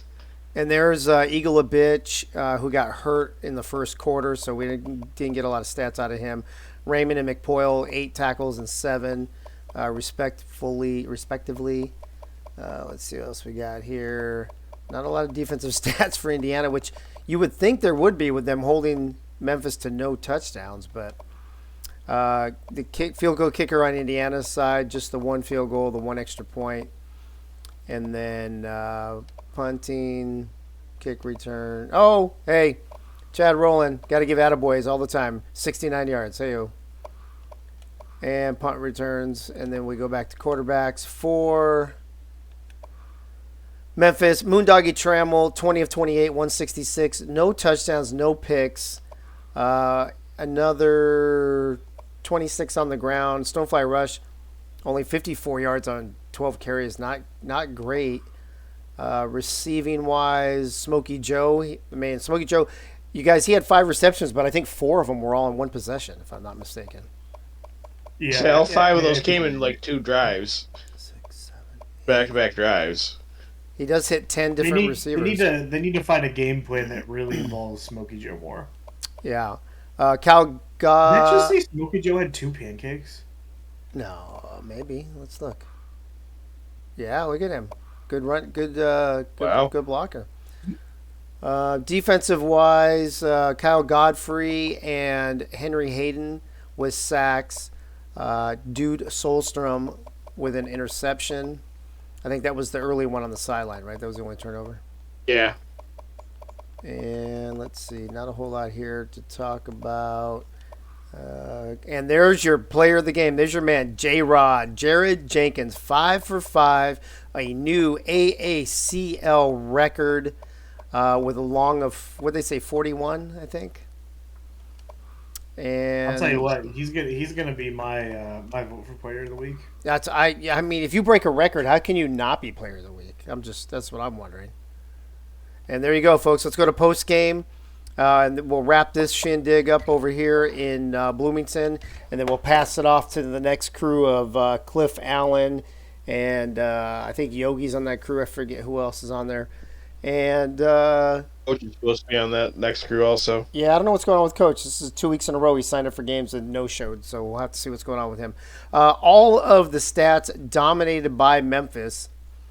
And, 18-8 on first downs, you guys, that's a fucking big difference. That's a huge difference. And 5 minutes of possession as well. And here are your players of the game. George Taliaferro, 10 carries for 42 yards. Don't know if that warrants player of the game necessarily. Jerome Mays, the outside linebacker, 2 tackles, tackle for loss, an assisted tackle, and a forced fumble. Dude Solstrom, a tackle, 1 tackle, a tackle for loss, but he had the interception. And then your overall player of the game, Jared Jenkins, the new AACL record holder, 5 for 5 field goals in the game today. Gentlemen, I've come to the conclusion that I am going to nickname him JJ Rod. Instead of J-Rod? Instead of J-Rod. Because right. he's a JJ, right? The JJ Rod. JJ Rod, all right. That's what we'll start calling it. JJ Rod. Gentlemen, let's get your final thoughts on this before we pass it off to the next crew. I know we've talked a little bit about it already. Indiana's 6 straight second half quarters going scoreless now, losing a game where they don't give up a touchdown. Memphis, on the other hand, struggling to score touchdowns and having to settle for field goals. Not a pretty game all the way around, Wink, but give me your overall thoughts here today. Not a pretty game all around, but this does keep Memphis in the conversation for the boot. Does it? It brings them to 4-3. Okay. I know G State is 5-1. Yeah, let's pull that up real quick. So let me see where we're at. Yeah, Georgia State 5-1. Now they play in a couple of games, right? They played the last game State's tonight. next, right? No, it's Central Michigan, Old Dominion, and then Akron and Georgia State. Then, okay. So Wink, you were saying Memphis now 4-3 in that division? Yes, Memphis now 4-3 in that division. And Old Dominion is 5-2. I don't know who holds the tiebreakers, but I mean Memphis sitting at 2-1 in the division. I too. believe they could. Old Dominion beat Memphis earlier, but they also have. If Old Dominion loses, then they would have tied record in division, right? Both be 3-1. As you can see, I fucked up the parentheses there, I guess, on Old Dominion. But in head-to-head, I believe Old Dominion beat Memphis in one of the first games of the season. You should check that. Check my. I'm pretty sure. I think you're right. Old Dominion beat him by 3. Yeah. So, I mean, this is why these tiebreakers, these games, they're all going to come down to these. I missed a field goal here. I didn't go for a touchdown here. These tiebreakers, I'm telling you, they're going to be really thin. But Bob, what are your final thoughts on this Memphis-Indiana game we just witnessed? I think the loss by Indiana pretty much eliminates them from winning the dumpster fire division. Well, it puts them at 4-3. Well, there's 3 games. Well, the Zips have 4 games. But Akron. Right. Well, but they've Zips. Lost Akron already. I think if the Zips win today, that would be true. But if the Zips were to lose today and the next 3 weeks, they would go 6-4, where Indiana's only lost 3 games. So technically, if the Zips lose out and Indiana wins out, never mind the fact that Central Michigan, who plays next, plays next. If Akron wins, I believe it's 1 game. Or if Akron goes 1-3 and Central Michigan drops 1 game, the Zips have the tiebreaker over Indiana and CMU.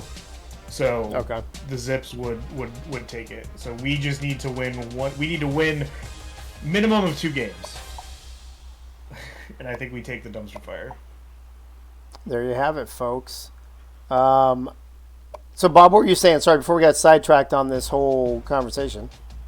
Like I said, I just think with this loss, I don't think Indiana's going to be able to come back and get enough wins to get back ahead of Akron with already losing to them. I just think this loss is going to pretty much eliminate them from winning the division. Yeah, very, very possible. All right, Wink and Bob, thank you for being on the call with me today. I appreciate you guys. Let me bring in your next play-by-play man, Mr. Cliff Allen. Cliff, how you doing today, bro? good, man? How you liking these games so far today? You get a chance to catch any? I watched most of yesterday as I was still fuming about my Washington State loss, but I haven't caught any today. Gotcha. And Yogi, are you with us as well? Is Yogi here? Yogi's muted. You're muted, bro. He must be waiting to Still come working on technical back, I difficulties. guess. Okay, no worries. Bob, I'm here. I just had to get back to the screen to get it. Oh, no worries. No worries at all. Just welcome you back to the booth and asking how you're doing and how your Christmas was. Oh, it was great. We got around the COVID issues, did some gift giving on porches, and we figured it all out. Everybody's still healthy. Good deal. Hey, Bob Funk, are you able to stick around for one more game? I gotta step away for about 5 minutes, Dave, but then I can join back in. Okay, perfect. I don't think Coach is showing up. So, Cliff, you'll have Yogi and Bob on your call. So let me turn the game over to you. You got number 8 Central Michigan at number 5 Old Dominion, a top 10 matchup that I think is kind of snuck under the radar, Cliff, to be honest with you, as a game of the week with all the other games we've had so far. Yeah, no doubt. If either of these teams want to stay in the conversation for their divisions, they're looking for a win today. So with CMU and Old Dominion, Yogi, who do you think is going to come out on top today? Well, I did some notes on their schedule and their games so far. Both of them do not get a lot of turnovers, but neither one gives up many turnovers. Old Dominion's got 8 lost and 6 gained, and Central Michigan's got 7 lost and 4 gained. So they're very frugal with the ball. So it's going to be interesting. Where Central Michigan has basically, looks like they run just enough to keep the teams honest, but most of their damage is through the air. And Old Dominion can go whichever way they need. They've had big games on the ground and little in the air and vice versa. So it's going to be interesting to see how this works out. Yeah, as we get deeper into the season, you get a feel for what these teams do best. Are there any strengths for Old Dominion that you'll be looking for today? Their versatility is what I'm gonna be looking for. Like I said, they can. They've had 70 yards and 150. They've had 184 rushing and 288 passing. They've been all over the place as far as looks like they're adjusting to their whoever they're playing every week. So I'm gonna see how well they adjust to this Central Michigan team. And both teams are on 3-game win streaks, so it's gonna be very interesting. Yeah, both teams running in hot, and obviously CMU, the statistical underdog here in terms of rankings. What does CMU have to do in this game to maybe walk away with the win? I think they're going to have to adjust just as well. If I was coaching against it, I don't know if I would attack their passing game or their running game. I really don't know, because it looks, like I said before, it looks like they adjust to the competition. Again, we're at an interesting point in the season where, teams are either sticking with what they know works or still searching for an answer. And that's exactly what we'll be looking for here in this matchup.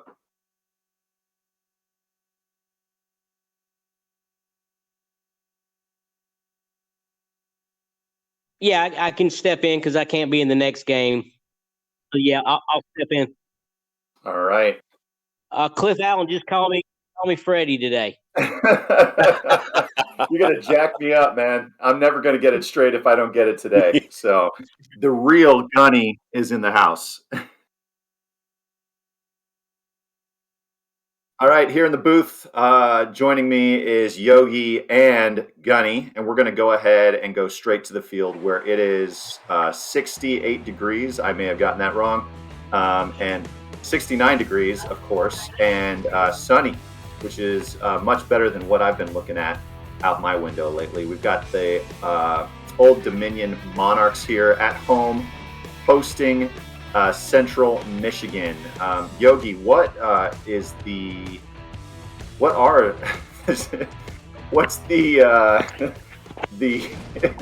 sorry. I'm speaking English, guys. We're here at Foreman Field, where the Chippewas, that's what I was looking for. The Chippewas are going to go ahead and call it and they are going to choose to kick to the Monarchs to start off this game. Welcome to my home state, Cliff. Thank you, sir. I appreciate that. I spend most of my time on the West Coast, so it's good to get around. Old Dominion chooses to not take it out and takes a knee, which will set them up at the 25-yard line. Yogi, what are you looking for out of Old Dominion on this first drive? I look for them to establish either the pass or the run. And we're going to find out what their game plan is here real quick. And the first play of the game is a quarterback keeper, Vad Unitas, for 1 yard. Gunny, what are you looking from CMU in terms of defense on this first drive? Well, anything is possible with Vad Unitas running the system at Norfolk. And speaking of, Vad Unitas runs for a 5-yard gain, sitting up 3rd and 4. He keeps the ball here, throws underneath for an efficient pass. The testicular for a 5-yard reception, and that gives us a new first down, exactly what the Monarchs wanted on this first drive of the game. Yeah, the majority of the Monarchs offense all season has come from Vad, either running or throwing. And while that runs them the danger of being one-dimensional, he seems to get it done on a regular basis, and that's exactly why they're ranked 5th. Handoff to the running back, runs left, and Dusty Coles with his first run of the game for 9 yards. Sets up 3rd and 1.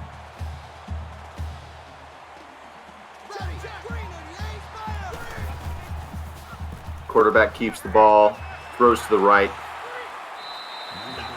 and Testicular is brought down for an 11-yard reception. Gunny, we're seeing some very efficient play here from Old Dominion, nothing flashy.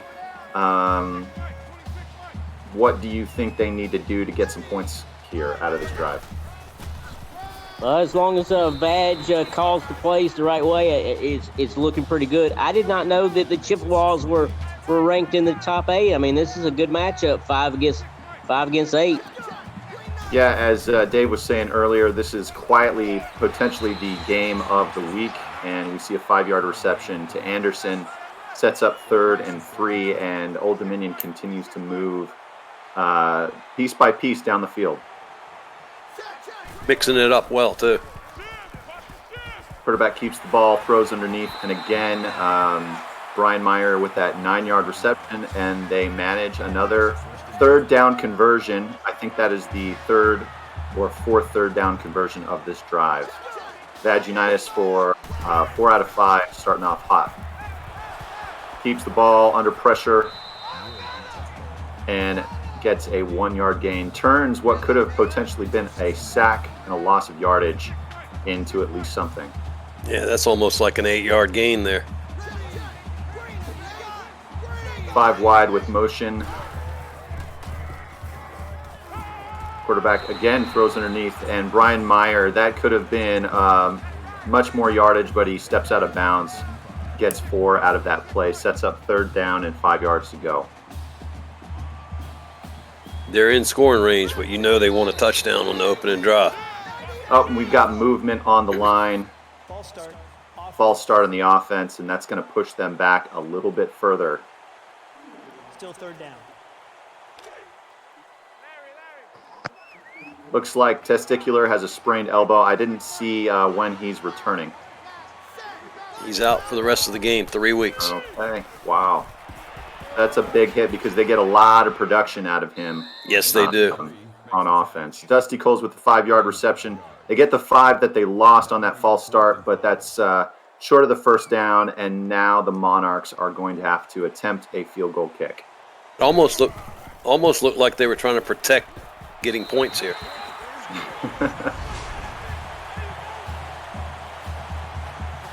All right, the Monarchs go up by 3 and score the first points of the game. Yogi, you want to shout out our friends in the chat? I can't see it. All right, Gunny, can you see it? I will give it a try. I got it. There you go. Another TV viewer, Biff Markham, Bob Funk, Commander Root, Crazy Canuck, Dave X's, David Leathers, Doug Britton, Geralt Winkler, some with a K, 06, welcome, Lee Strom, Apsis.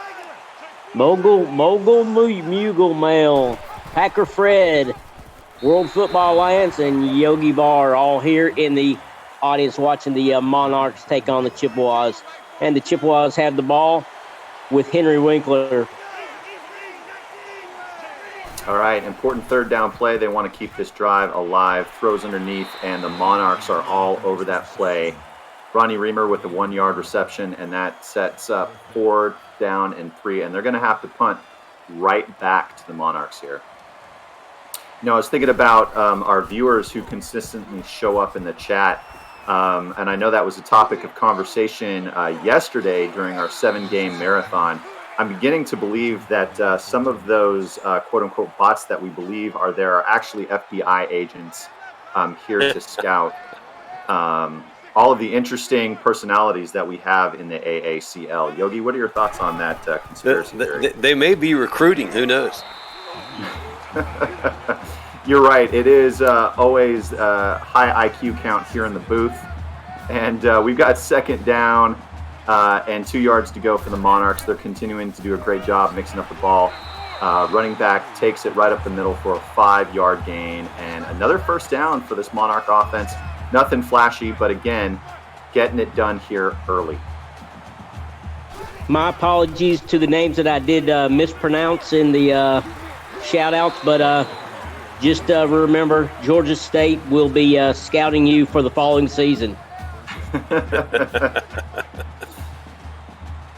That was, you did a great job, Gunny. Better than I would have been able to do. I mean, I don't even know what a Chippewa is. So that just goes to show you.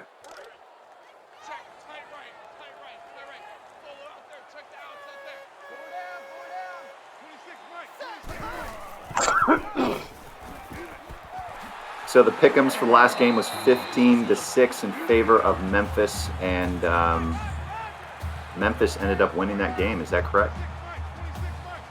Okay, 15-10. So with those 5 field goals. Here we see third down from the Monarchs, and they rumble for the first down. Dusty Coles with a great and punishing 11-yard rush.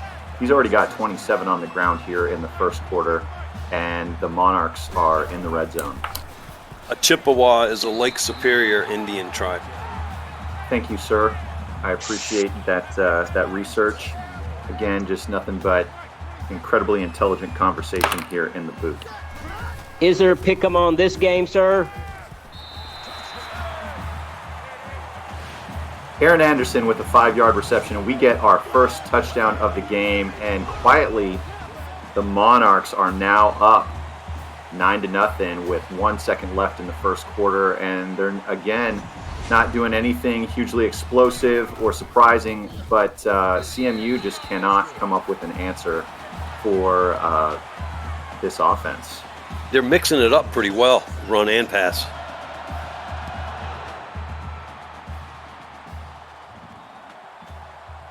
The former number 1 team in the league kicks off the CMU, and they elect to carry it out. Nick Vander Meulen with the turn. And that brings us to an end of the first quarter. Guys, is this what you expected the first quarter to look like, or are you somewhat surprised? Kind of, sort of what I was looking for. I'm looking for an answer from Central Michigan here. They're going to need it desperately. I think they have the potential to drive it down the field and get some points themselves. We'll find out. Gunny, how about you? Old Dominion has spread the ball around. They've used at least 6 or 7 different players to either run or catch the ball, along with Bad Unitas. But as Bucks Daly said, we hope that SMU starts playing ball and drive the ball downfield, and they're already on the opposite side of the 50-yard line. That's correct. Excuse me, not career. I don't know why that came out. Off to a great start today, but we just saw a big run from CMU, and they are already in Monarch territory here. Second down, 3 yards to go, and looking like they finally have some life in this offense. However, Rolling is stopped for a 2-yard run, and now that puts the Chippewas at 3rd down and 1 yard to go. Yeah. If I could make a suggestion, after this play, maybe we can run a play that's no announcing in memory of the great John Madden. Definitely. So we'll just have a play or two of silence and just imagine John Madden calling it.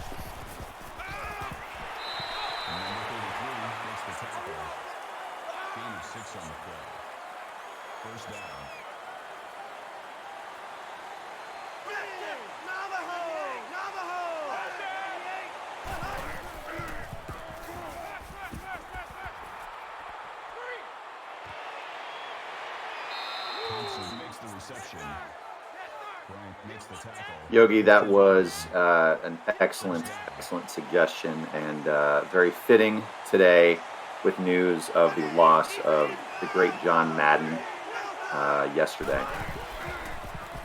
I think it's been coming for a while, but yeah, it's a big loss for the NFL world. Fly like an eagle with an 11-yard reception, and that puts CMU 1st and goal.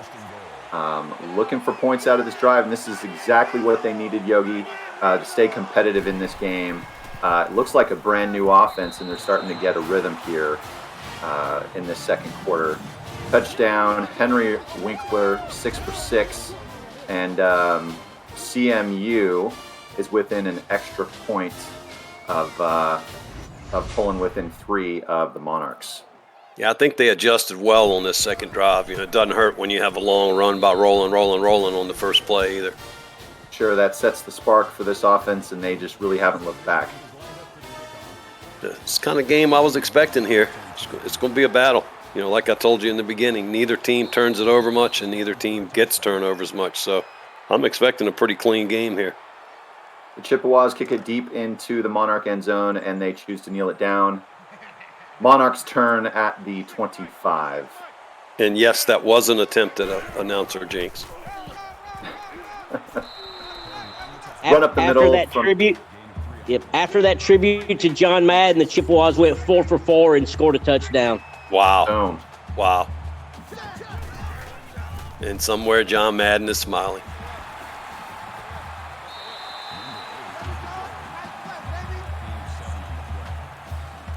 Thad Unitas with that run. Looked like he was just short of the first down, but they're going to go ahead and give it to him. I think they gave him some forward progress there. Yeah, at the 36-yard line. Throw right across the middle, and it is caught by Brian Meyer for a 17-yard reception. And this Monarch offense still looking dangerous and have not cooled down since the first drive of the game.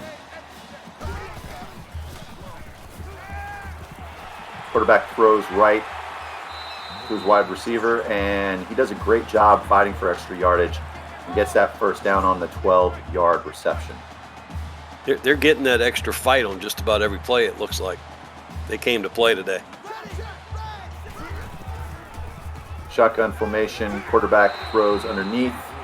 Brian Morton with the 3-yard reception, and we haven't seen any throws deep, but both quarterbacks very efficient when they're on offense, and doing a great job of not making any dangerous throws.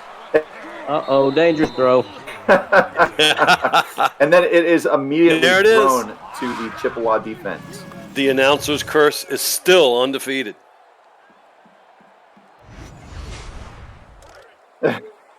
Hey, Dave Axis, were you a fan of the Raiders when John Madden was the head coach in 1969?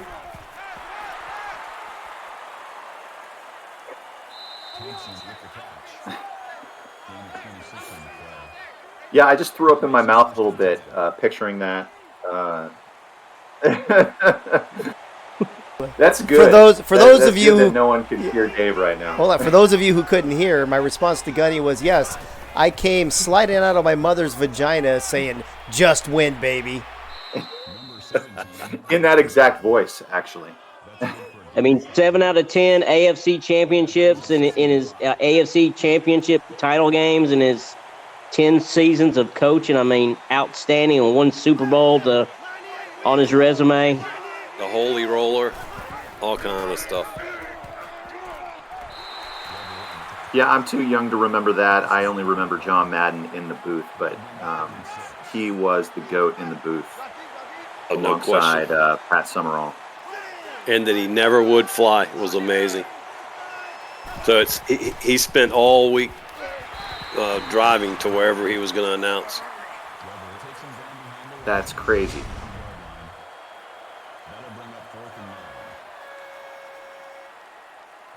Yeah, buses, mobile. The big Madden Cruiser, the big double-decker bus almost. Yeah.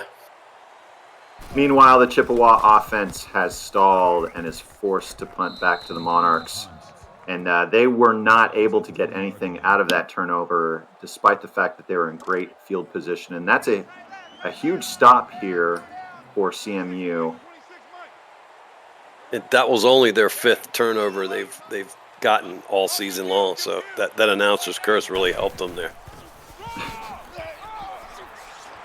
Monarch run up the middle, and Dusty Coles runs for a 3-yard gain.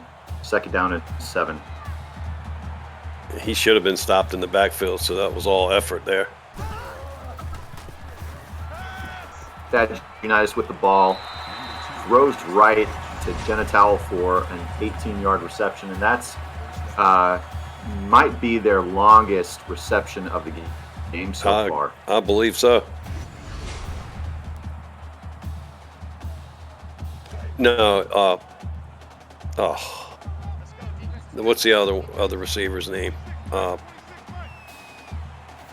He had first 2 or 3 catches. He's out for 3 weeks. I can't remember. Handoff up the middle, Dusty Coles with 13-yard rush. The clock's moving here as we're under 2 minutes. However, it stopped, and it looks like we may have another had an injury, and that could be huge for Old Dominion. Well, it just means more rushes by Badge, more than likely. It's testicular. That's who it was.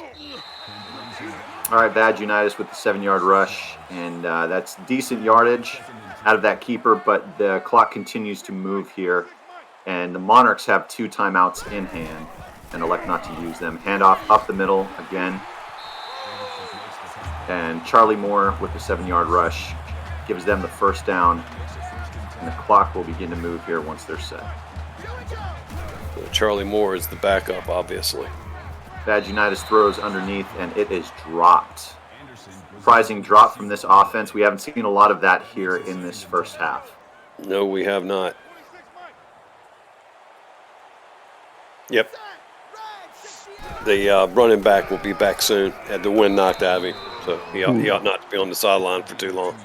Charlie Moore with the 2-yard rush, 3rd and 8, and this is pretty big here because Old Dominion wants to go into the half up by more than 3. They should be right at the edge of field goal left, range. And it just is not going to get it done. Charlie Moore is brought down, a loss of 3 yards, and that pushes this Monarch offense to 4th down and 11 yards to go. Yeah, this is going to be over a 50-yarder if they elect for a field goal. Yeah, I think that pushed them out of any sort of consistent field goal range, although here they are. And they're going to go for it, right at 50. I'd like to see a field goal fake here. Have we seen that in the AACL yet? I don't believe so. It doesn't exist. But they're going to run that clock down. I would think the Chippewas might have thought about calling a timeout with 48 seconds left. There was plenty of time left on the clock, and I think they're just going to play it safe. Very conservative. It's been a battle of 5 versus 8, no doubt.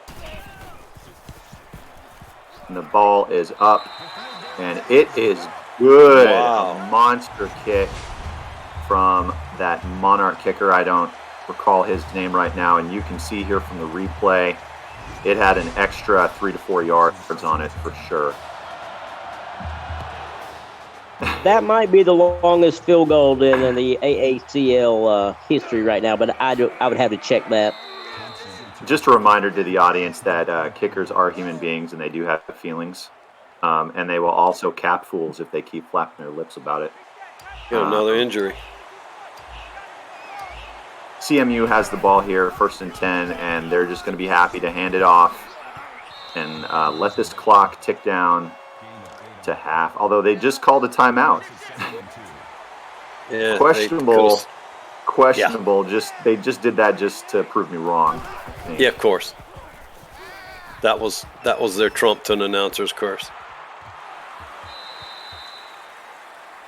What an arm. He threw that ball 65, 70 yards. I agree with that. That a heck of an arm. 60 yards plus through the air. That brings us to the half. Maybe we did. What do you think about that first half, Gunny? What'd you see? What'd you like and what you did not like? I'd say quite a battle between the 5th and 8th seed. I mean, Vag United's dinking dunks, but I mean, they went downfield and scored on that opening drive, which I believe has probably been the hugest drive of the game so far. I agree. I'm going to be curious to see by the end of the game how many first downs these teams have, because it seems like they've had 10, 11, 12 each.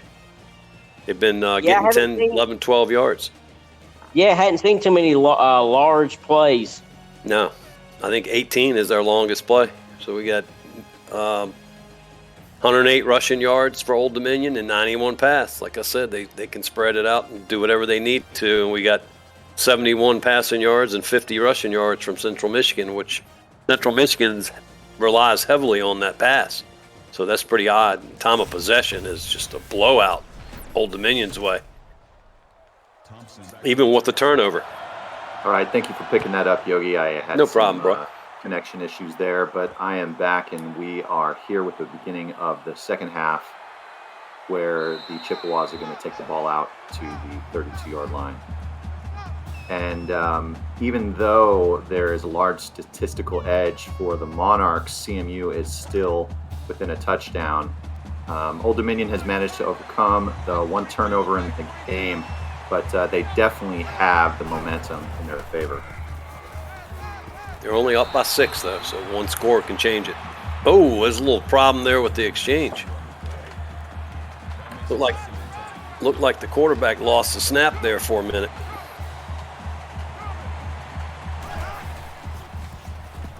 And they go back to the shotgun. Ooh, that was a dangerous short pass for 1 yard. I think Kevin Miller went back to the huddle and said, bro, not when 2 linebackers are on me. Don't throw that. Bruh. Ooh. Uh-oh. Shoestring interception return for 6. On a dropped pass and that pick 6. Oh, wow. Yeah, probably. And that's a big interception by Winkler, and that was the drive that Central Michigan really wanted to get some more points on the board. That's going to hurt. I'm impressed that 6'10" Randy Johnson that throws baseballs can reach down that high to bottom to his shoe top and catch that ball. He's pretty agile. All right, I'm back. It looks like I missed a big turning point in the game here as Old Dominion. Was that a pick 6? Pick 6 off his shoestrings on a dropped pass. Nice. All right, well, the Monarchs kick off back to the Chippewas.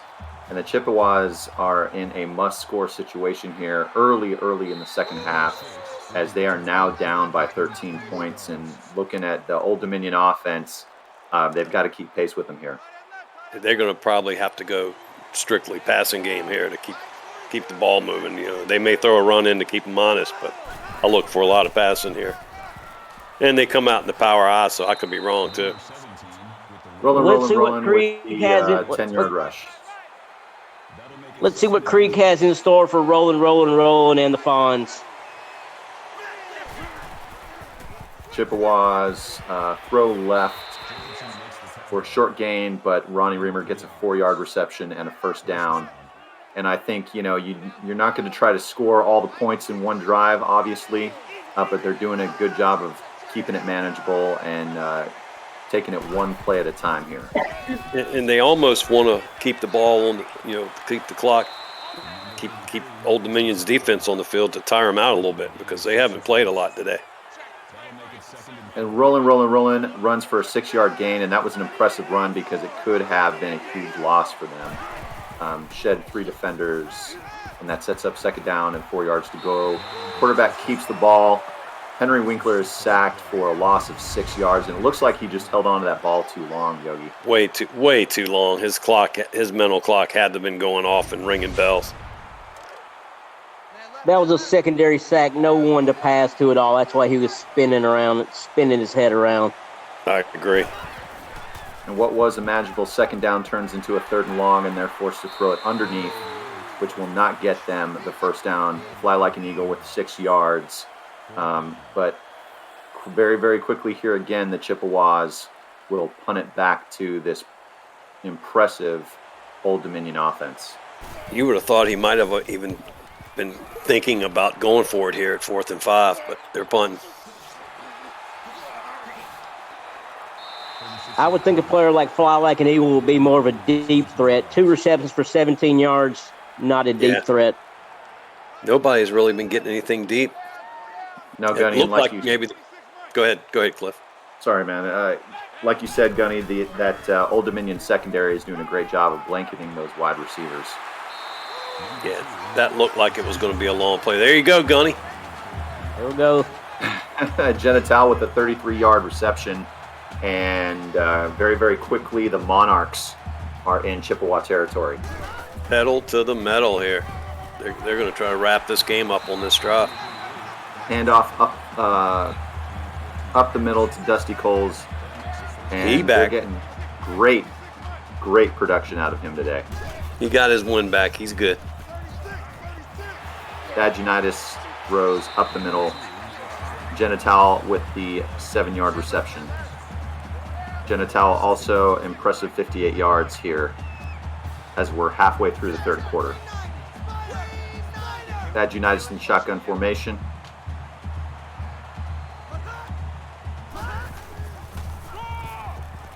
Handoff underneath. Dusty Coles with 3 yards, and that sets up 3rd and inches. Almost looked like they're already working that clock. Yeah, they definitely took a little bit of extra time off the clock on that last play. Quarterback has the ball. Throws underneath to his running back, and Dusty Coles with the 2-yard reception, but that was enough to give the Monarchs 1st and goal.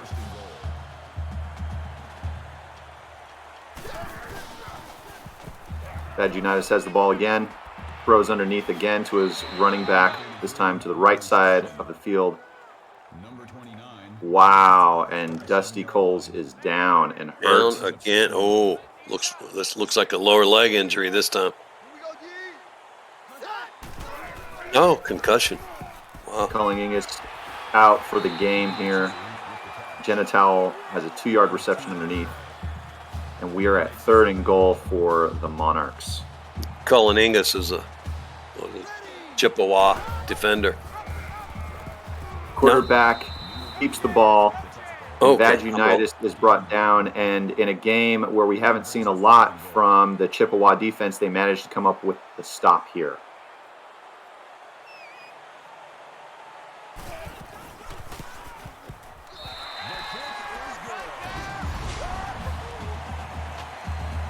The ball is up, and it is good, and that puts the Monarchs at 23 to Chippewa's 7.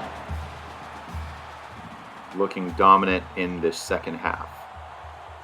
Chippewas just had a powwow on the sideline. We'll see what they come out with here. It's going to have to be all gas, no brakes for them the rest of the way.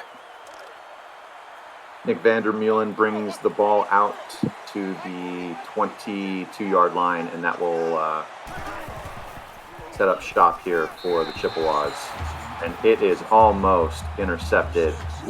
Henry Winkler with a dangerous pass, and he may be feeling that sense of urgency. And it looks like we just lost our 3rd Monarch player here for the game.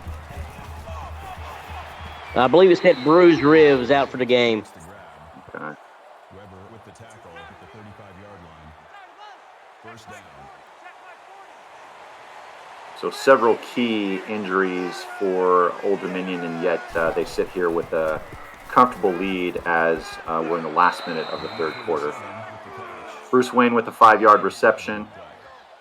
And that's his first catch of the game. Not quite what we would like to see from the Dark Knight. Quarterback I think they'd be keeps the opening it ball. up a little more. Yeah, and they just can't keep going for these short yardage situations or short yardage plays. They're going to need a lot from this offense in the fourth quarter if they hope to even get close to winning this game. Quarterback keeps the ball and he runs for a first down. Henry Winkler for 6 yards. First down.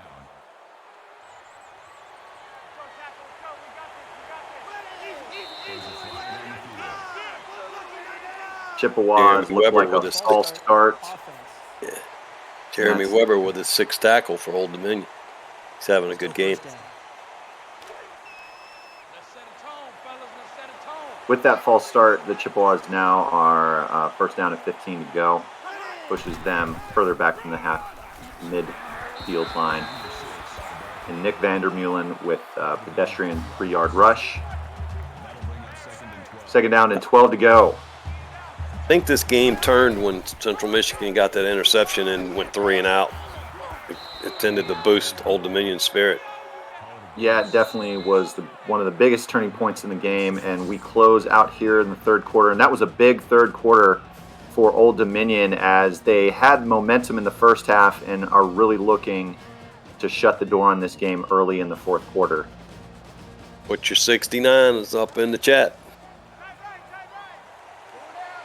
Old Dominion pitched a shutout in the third quarter, 10-0. Chippewas only have 14 receptions, only for 100 yards through 3 quarters of play. Dinkin and Duncan. And Henry Winkler is sacked for a loss of 1 yard, and that's going to kill this drive. And they just can't seem to get the first downs that they need to get in scoring distance. I think Old Dominion's got 13 players on the field because they're covering, they're sacking, they're stopping the run. It's pretty impressive, actually. And the Chippewas are going to go for it here on fourth down as they're at midway down the field. And Roland gets just enough out of that reception to set up the first down. Yeah, it was definitely an extra effort play. And that's exactly what you want out of your star players here. You got to go with your go-to guys if you expect to bring this game closer. But they've got to move it down the field. Boom, and 2 stiff arms Nice. later, and rolling with a 15-yard rush. And that's the life that the Chippewas need here. I would say this is the kind of drive where you've got to score 7. And you got to count on your big horses here. Changing the play at the line, they hand off to the running back. And rolling again gets 6 yards, although he may be hurt. He's down on the ground. Oh, no. And that That's spells not disaster. a good sign. Just as the Chippewas were showing life and getting some momentum, their star running back comes out of the game. Nick Vandermeulen with a 3-yard rush, third down and inches. This is a must convert for the Chippewas. And if I'm not mistaken, I think Dave Axis recruited Rolling for this team here. Central Quarterback Michigan. keeps the ball, fakes out the defender, and after some scrumming, he's brought down for an 8-yard rush. You know, at crunch time, you want your clutch players with the ball, and that's exactly what just happened there for the Chippewas. Handoff, running back runs left and loses a yard. And now the Chippewas are not only playing against the Old Dominion defense, but also against the clock here, guys. You know, it's 3 minutes, 20-some-odd seconds left in the game. Do you think there is still time for the Chippewas? They've got to finish this drive to have the chance. But I have not seen a report on rolling yet, but it did not look good. There you go.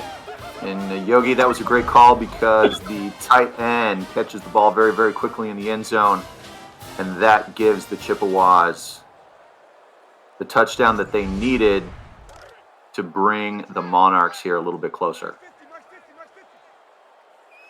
They're going to have to go for 2 here, too.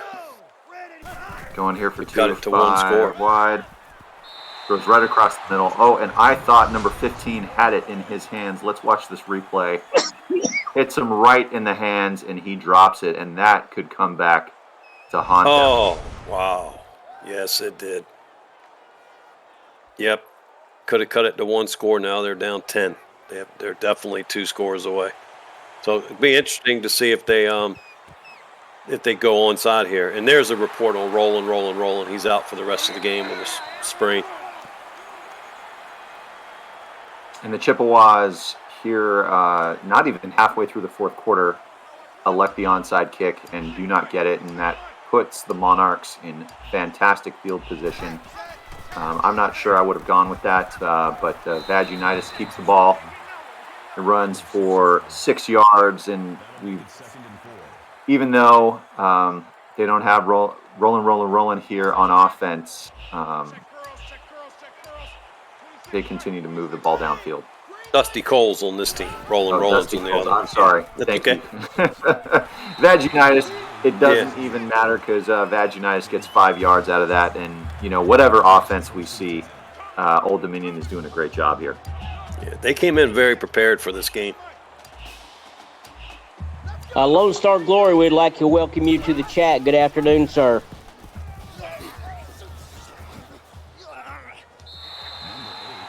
And even though Vag Unitas does not get the first down, he absolutely trucks 2 defenders. Looks like a man playing against boys here. That could be a play of the week nominee there. As they move down the field, hand off to the running back, and Charlie Moore runs for 14 yards. The Chippewa defense can just not stop. They just can't stop this Monarch offense. They're on a roll.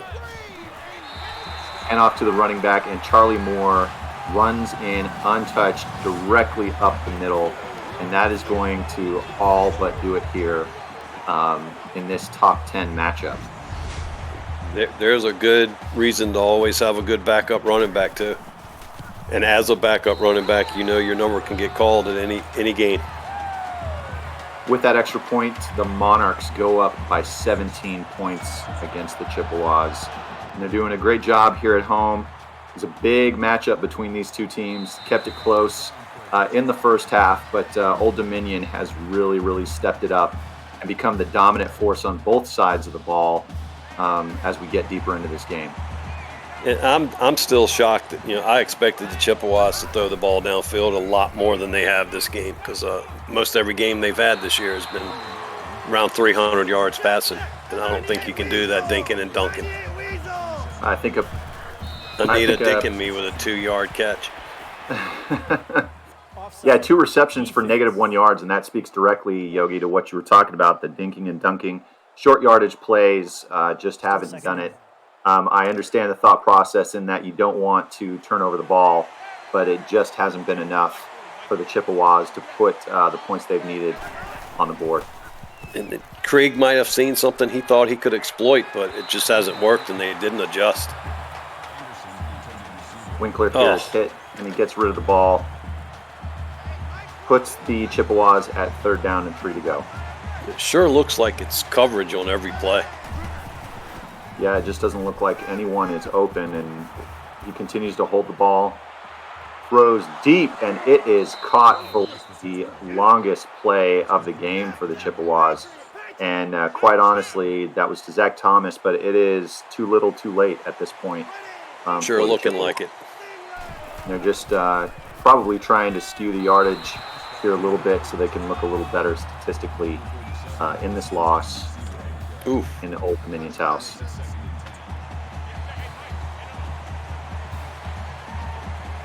Gotta be careful with those passes.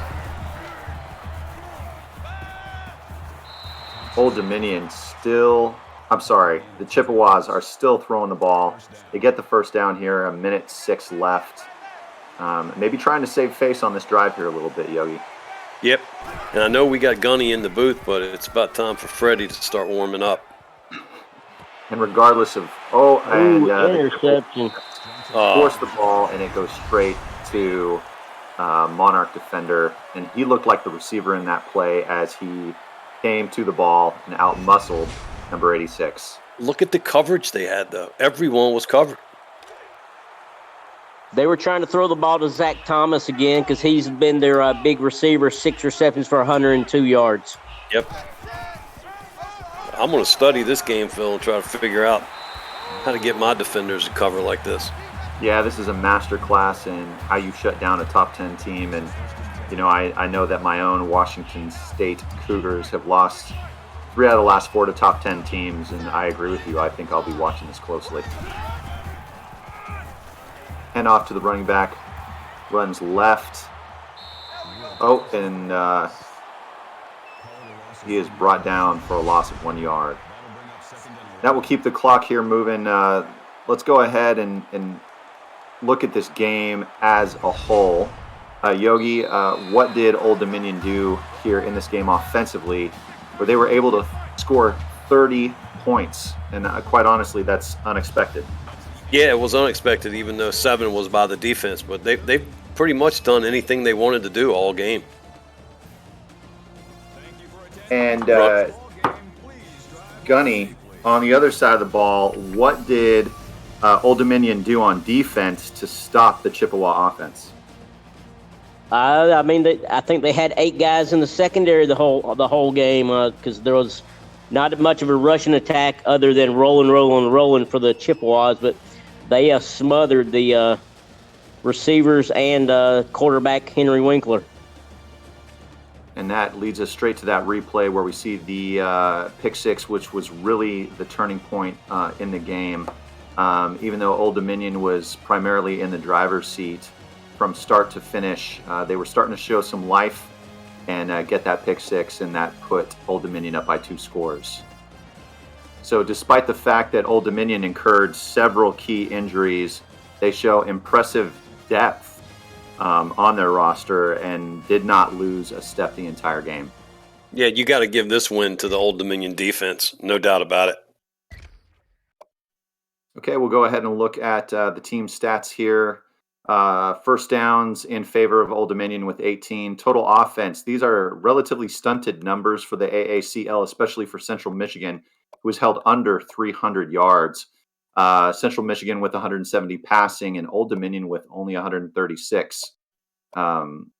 Moving down and looking at third down conversion, Old Dominion with an impressive 62% conversion on third down. Big story again being turnovers. Central Michigan had 2 with Old Dominion's 1. And that 1 that Old Dominion had did not result in any points scored. Total yards, Central Michigan, 437 to Old Dominion's 352. However, Old Dominion had a big advantage with time of possession with almost 3 minutes more than Central Michigan. And 18 first downs, I wonder if that's an AACL record. Could be. That's a lot of first downs. Vag Unitas with some impressive stats in terms of completions versus attempts and thrown for 85% accuracy, but that yardage count very, very low, which speaks to that short yardage passing, high accuracy approach they took in the game. Looking at the rushing numbers, Vag Unitas, again, the beast, the monster on offense with 13 attempts for 68 yards, and Dusty Cole's just 1 yard behind him.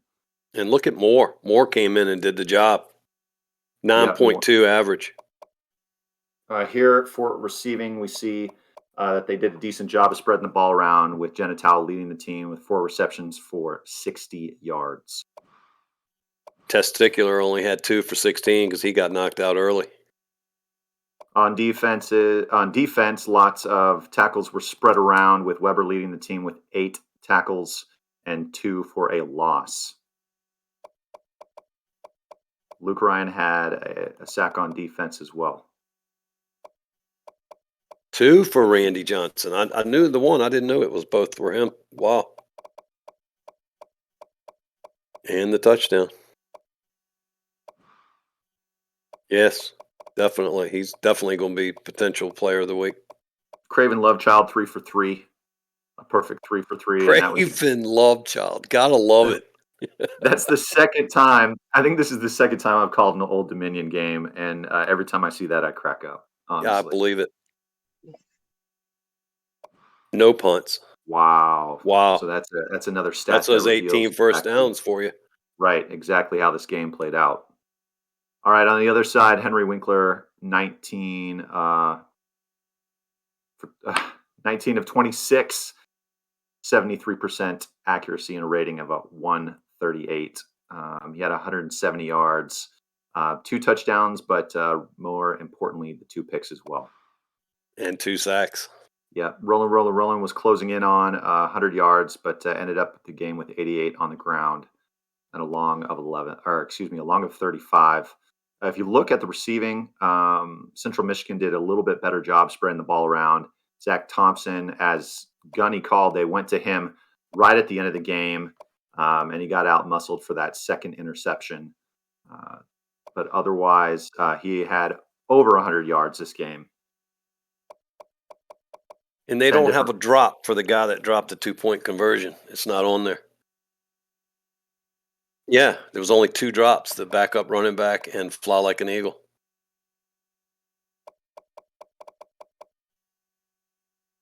No, he was number 6, the backup running back. The number 15 is not listed as a drop. And Anito with 2 catches for -1 yard average. Wow.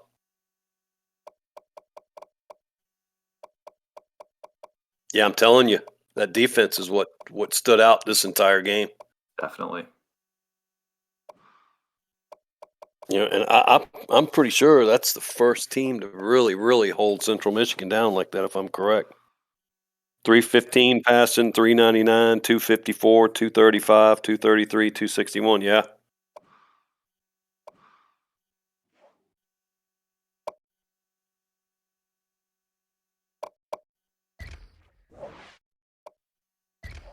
Okay. You don't have to do that. I'm feeling some skewing here going on. Gunny said he'll put him in for you. Okay, so looking at the post-game stats, which is a reflection of the player stats that we saw here a little bit earlier, Old Dominion led in first downs as well as yards on the ground. They had the 1 turnover and the advantage in time of possession. Yogi, where does Old Dominion go from here? Just keep on doing what they're doing. Rely on that defense against anybody they play, I would say. Craven Lovechild is the offensive player of the game. Wow. Everybody else was hurt. That 50-yarder. And everybody else was hurt. The 50-yarder, the last 2 games, we've seen the kickers really, really stepping it up. And 2 straight games with the offensive players of the games being kickers who are actual human beings. All right? Yes. That's what I've heard. He's not reading it on the internet. So despite that, you come into this game, that Vad Unitas is the key player for the Old Dominion offense, and yet CMU just couldn't zero in enough or shut him down enough to slow this juggernaut that is the Monarch offense. We talked a little bit about how the Monarchs, what do they do from here? But on the flip side of that, what does CMU do from here? You don't want to see them fall out of the top 10. Not the result they were looking for. Even when you take a loss, you'd like it to be a little bit closer than what we saw here today. Do you think that CMU has got to make large adjustments on the defensive side of the ball? Do you press the reset button, or do you go with what you know works for this team? Me personally, I think they go back to what they've been doing. I think they just ran into one heck of a defensive performance today. I don't think you can let it determine what your team does the rest of the year. Go back to what you've been doing. It got you to a 4-2 record in the 8th ranked team in the league.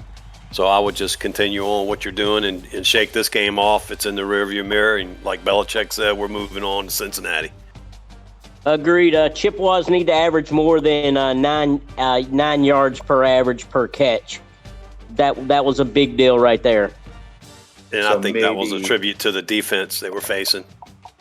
Maybe increase Yogi, have you played either of these teams?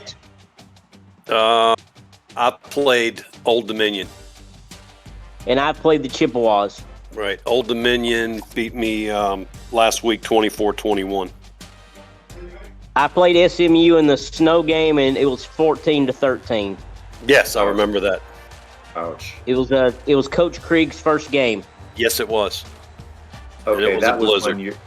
when your squad was ranked number 1, right? No. No. Okay, I got it wrong. That might have been what got him to number 1. It was close. Okay. Yeah. Yeah, it might have been the prior week. So we've had some very competitive games here in these last 2 days, and then some other games that weren't so competitive like here today. I don't know if you guys had a chance to see the games yesterday or even earlier today, but what really stands out for you with kind of those top 5, top 10 teams all within striking distance of potential playoff berths? Well, I mean, that ECU game today was, their first steps towards getting in that top 10. So, I was pretty pleased with that. That puts them to 2 and 5 now. They got a shot.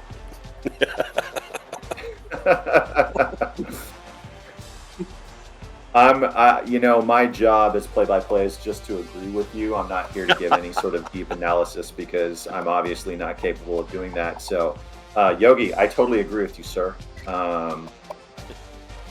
So, Gunny, how about you? Anything jump out with our top 10 teams? Anything comes to mind? I actually think the Washington State Cougars, if they were probably in another division, they might be actually leading one of their divisions with the way they've been playing. They just have a juggernaut wayward division they have to go through to make it to the top of their division. Well, I appreciate that, brother. That happens to be my team. I could tell you that I've lost some close games here recently, and it's got me thinking, as all of our coaches do. We go through, should we make adjustments?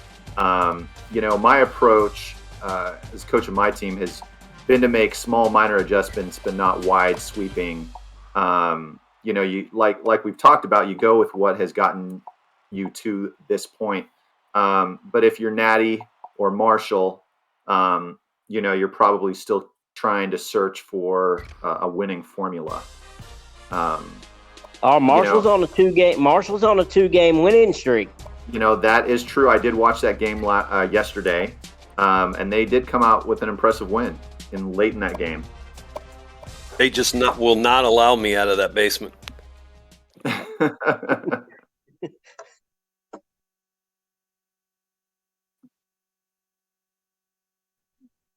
Yeah. We got the scrub game next, don't we? I'm going to step aside, gentlemen, and listen to the broadcast because I will be at the Georgia Dome. Hello. Okay, sir. Helicopter takes off. Yeah, I'm back. I'm back in. Yeah, we did. Freddie, I did 3 games yesterday. I'll let Bob do this one, and I'll just pop in, do the singing later. You can do some of the pregame because I'm gonna go have to hit the head real quick. I'll be back. Right, you know what? Yeah, I'm going to step out too. So you guys got the pregame, and then actually, I'll tell you what. I'll do the pregame with Bob and Freddie right. while you guys do your thing, and then we'll come back we'll. Perfect. All right. Thank you, everybody. This is Dave Axis. Jumping in just for a minute, kind of recap the day. ECU beat Cincinnati in overtime in the very first game today. UCF beats Western Michigan. Memphis, behind 5 record-breaking field goals, beats Indiana. You just saw Old Dominion taking it to Central Michigan. And that brings up our 5th game of today and our 12th and final game of Week 7. The number 1 team in the nation, the Akron Zips, traveling to the former number 1 team in the nation, the 6th-ranked Georgia State Panthers. In the pregame for right now, I've got my man Freddie and my man Bob Funk. Freddie, how do you see this number 1 versus number 6 showdown going down today? I really think it's going to be a good game. I think Akron is going to get their first really good test. I don't think they've had a test all year long. Yeah, I agree with you. Go ahead.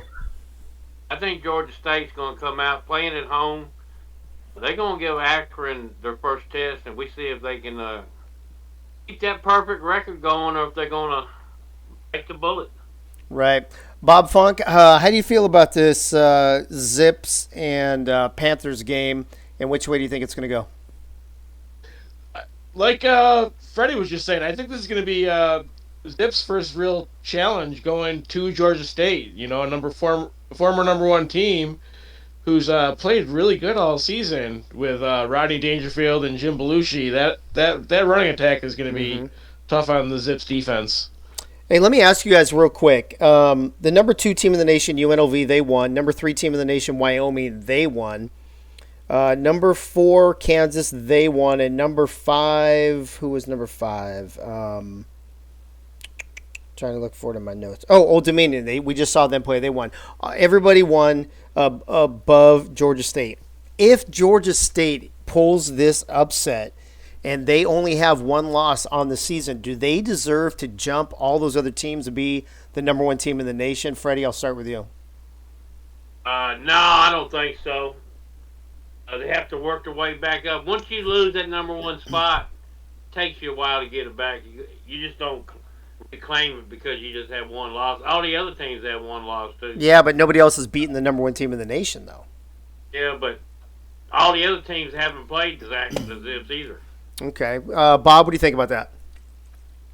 See, I think Georgia State may jump a couple of those teams because, like you said, they're going to beat them. If they win, they'll be beating the number 1 team in the nation. So I could see them jumping, maybe Kansas, maybe Wyoming, getting up to like the number 3 slot. Yeah, I don't like that. Here's the interesting thing though. If Georgia State is to lose, they're the number 6 team. Indiana, number 7, they lost. Number 8, Central Michigan, they lost. Number 9, Washington State, they lost. I mean, all the rest of your top 10 teams have pretty much lost. I don't remember who number 10 was. Oh, San Diego State, they won. So, obviously, I mean, you've got some teams that are going to make some good jumps there.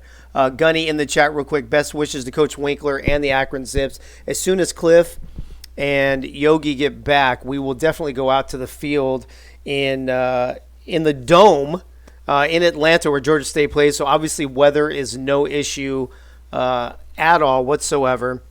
Georgia State, if they lose this game, Freddie, they're going to be tied with Old Dominion in the bootleggers, at the top of the bootleggers, with your Memphis team only a game behind. I don't remember if Georgia State and Old Dominion already played.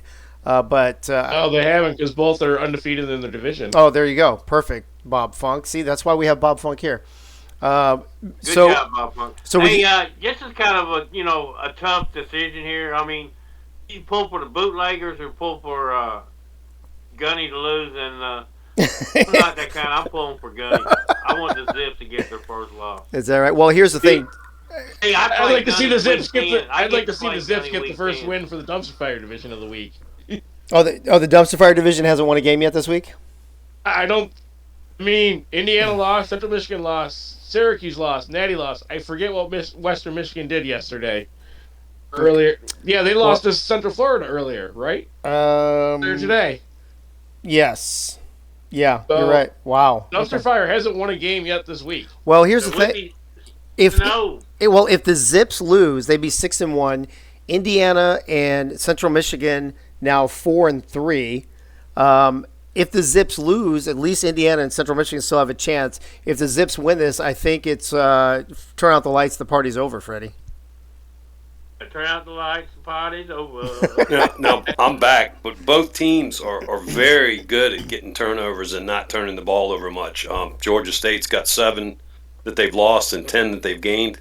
And Akron Zips have got 8 that they've lost and 14 turnovers for that defense. Wow. That could be very pivotal in this game. Well, we're about go ahead. Dangerfield. Old Dominion play next week. That way, one of them will lose and I can win and come up second place. Then it might come down to me and Gunny. There you go. That would be great. There's a whole lot. Yeah, there's a whole bunch of scenarios. Sure. Yogi, what else were you saying?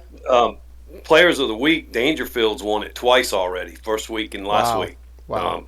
And the defensive back for Akron has won twice. Second week and 6th week, he had 2 picks last week. Blake Were Jackson, they right? both for pick 6s? Yeah, Jackson.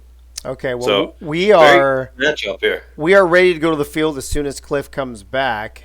Let's get it Tell rolling. you what, if Dangerfield scores 4 touchdowns like he did last week, he gets my vote again. All right, there you go. All right, let's go to the field out at the Georgia Dome in Atlanta as I turn this back over to Cliff. Okay, we have jumped into a high-speed jet here and made it to the Georgia Dome, where the Zips are going to take on the Panthers. We've had some great analysis. You had time in that flight to get 3 drinks. I saw you. I did, sir. You should be ready to go on this game. There's no question that I'm ready to put in work. So a great game here to close out Week 7, Akron versus Georgia State here in the Georgia Dome. Really kind of a battle of 2 AACL juggernauts, and I think that the Panthers are definitely happy that they're hosting this game at home. Akron Zips choose to receive, and we will get this game started. They want the ball right away. And we're showing Gunny as the third, but it's actually Bob Funk. Yeah, I know. Not worried about it. Trey McIntyre.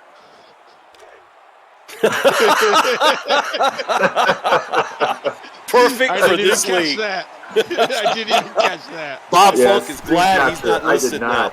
Yes, I am. I mean, Yogi already fucked me earlier.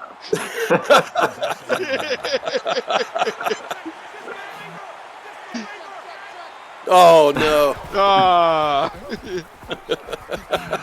All right, we're going to get to the game here. Brandon Davis with an 8-yard rush gets that first down on this drive. Oh, and Brandon Davis looks like he is injured. That could be huge. Wow. Huge. May or may not spell disaster. But definitely. That was the quarterback. That was the quarterback, Fox definitely. Davis. Not what they wanted. Running back stumbles and bumbles. Nate Griffin with a 19-yard rush. And we'll wait to see what the report is on the Zips starting quarterback. Because the last 3 weeks he's been averaging over 300 yards a game. That's huge. First series. Maybe they should have kicked off. Zips with the ball, throws right underneath for a 4-yard reception to Allen Davis. Yeah, got to let him loosen up a little bit. James Phillips with a good first throw as a backup comes in, trying to keep the Zips moving in the right direction here. You hate to see a big game like this decided on an injury this early in the game.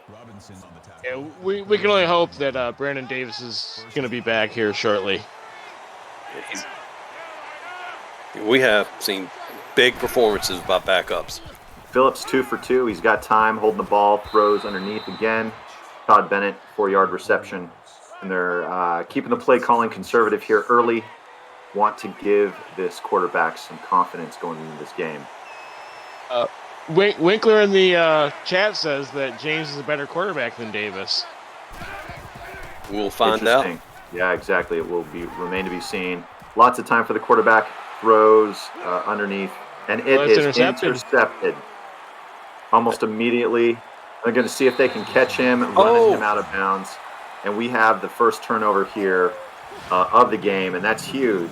Ricky Robinson coming up with this early pick in the first quarter and gets a lot of return yardage out of that interception. Georgia State starts their first drive in Zips territory. All right, Winkler. Short field for the Panthers here as they have the ball on the 46-yard line. Quarterback keeps the ball, and Rodney Dangerfield is brought down for a 2-yard rush. That makes it 2nd and 8. It's just amazing. Unbelievable. I'm wondering if Gunny got his changes in and not Winkler. Dangerfield airs the ball to the left side of the field, and that sets up the Panthers with 3rd and 8. No, Gunny wanted to make the changes for Winkler. Panthers throw underneath, and David Letterman with the 15-yard reception gives the Panthers a first down. Great conversion on third down with 8 yards to go. Have we seen any report on the quarterback yet? I have not seen anything No, yet. I haven't either. But it's going to come down to this Zip defense. They're going to have to step up big time. Rodney Dangerfield with a big boy carry right up the middle for 18 yards. And the Panthers are already in the red zone. And this Georgia State offense is built on the run big time. Throw across the middle. I don't think the Zips have seen any offense like this Georgia State running attack. That makes it 2nd and 2. And agree. the Panthers offense has got the Zips defense on their heels early. And Dangerfield just trots in for a 3-yard touchdown run.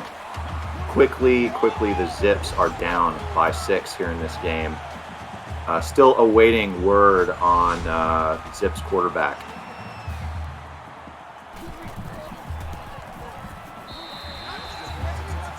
We have another TV viewer, B.E. Robo, Biff Markham, A Funk, Andrew Root, Crazy Canuck, David Leathers, Pretty Sheets Doug Britton, Paul Winkler, Jim McGuire, Epsix, Leash Strom, Lone Star Glory, Ogle Mail, Baker Fred, Infalist, Small Stream Games Server, World Football Alliance, and Yogi Bar. Got a lot of people watching this game. Nice. Thank you guys for joining. And the Zips Another throw their interception. second interception of the game directly to the defender. This is back in for that one. Brandon Oh, Davis that was comes Davis. in Wow. and throws another pick. Wow.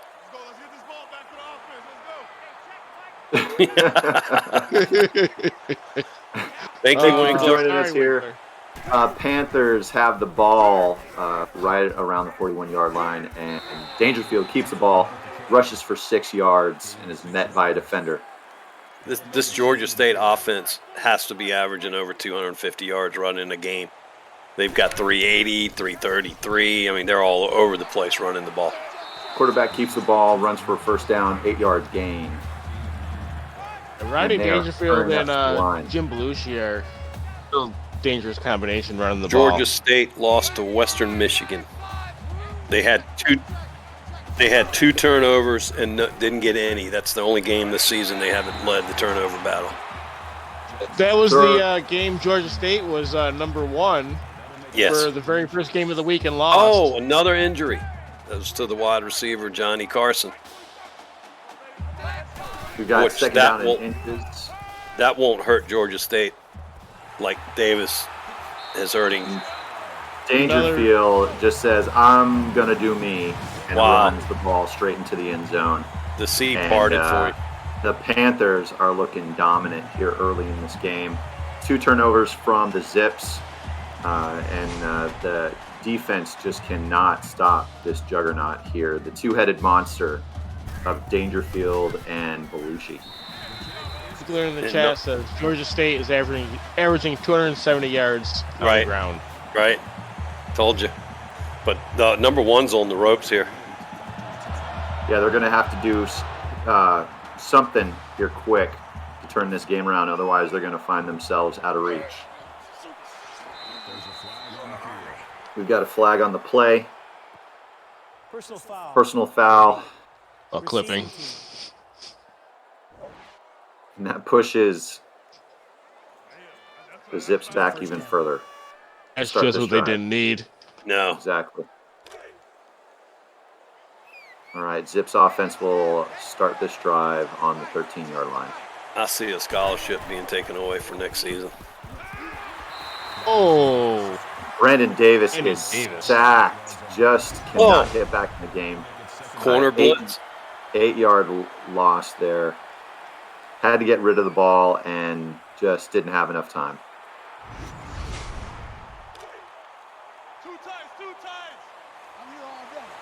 Will the Zips even think about putting in that backup quarterback? We'll find out here. Hand off to the running back, and he's brought down dangerously close to the goal line. A loss of 3 yards, and now the Zips are going to face a huge 3rd down and 21 yards. With What do you call it here, Rob? You just got to get some room for your punter here. There you go. You got to get a little bit of room for your punter. That's what you're looking to do here. And wow, he's going to lose another. Thompson just manages enough to not get a safety. Wow. And the Zips are just being totally dominated on both sides of the ball here early. They're selling out to that run right now, Georgia State. Don't look for a big kick here because he's got a catch and kick. Yeah. And the Zips kicker just lucky to get it out of the end zone without it getting blocked. Great field position for Georgia State, starting at the 39-yard line. Handoff up the middle. Running back trucks the safety and continues to go. The defense catches up to John Belushi, but he gets 17 yards out of that run, straight up the gut. His first carry. That's football in the state of Georgia right there. That's what it's known for. Quarterback keeps the ball, and Dangerfield is brought down for a rare loss. That'll bring up 2nd and 12. Dangerfield, look at that. 7 rushes, 48 yards. Yes. That's 7 yards a carry. Even with a 2-yard loss on that last one. 2nd down and 12 yards. Hand off to the running back and John Belushi with a 1-yard gain. And we're seeing the Zips maybe make a few adjustments here on defense. Brings up a rare 3rd and long for the Panthers. If they can hold them to a field goal here, that would be huge for them. Lots of time and almost intercepted by Charles Day. And this is something here that the Zips can build off of as they force the Panthers to a field goal attempt. And that's why he's playing defensive back and not wide receiver. Yep. The kick is up and it is good, and the Panthers increase their lead to 17. And we only have 13 seconds left to go in the first quarter. 17 points for Georgia State. That's a huge start for them. The Zips have to win the second quarter. Have to. You do. They need to try to get 7, 10, 14 points on the board this quarter. Yeah, Big first quarter here. Trying to close this back to like a 17-14 before the half. That would be ideal. You know, I agree, Dominating. but the Zips are number one in the nation for a reason. I think in Agreed. a lot of ways they could be a sleeping giant, and the Panthers can definitely can't rest on this lead.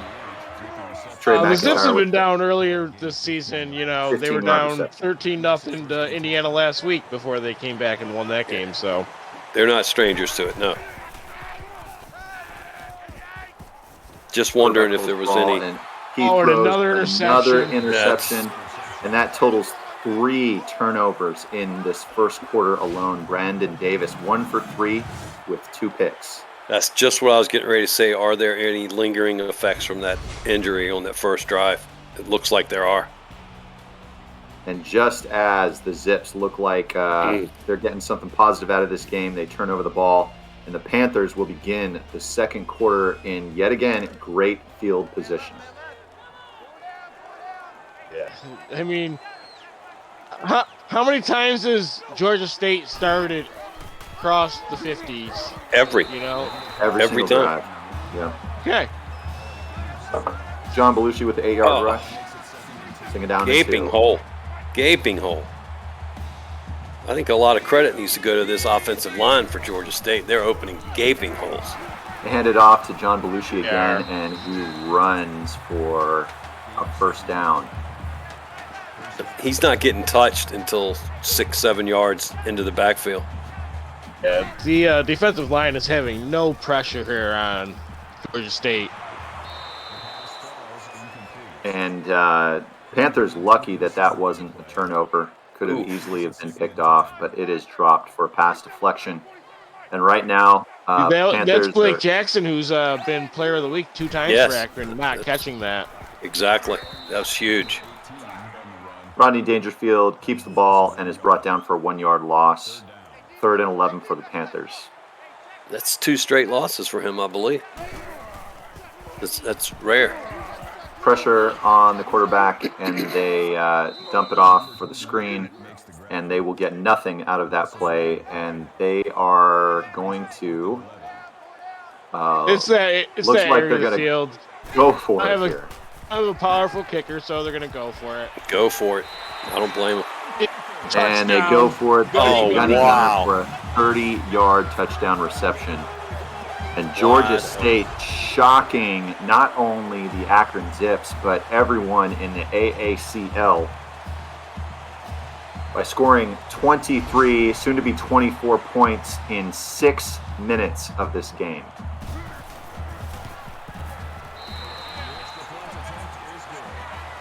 Old Dominion? Was it Old Dominion? I'll tell you in just a second. 34-7 over Old Dominion, yes.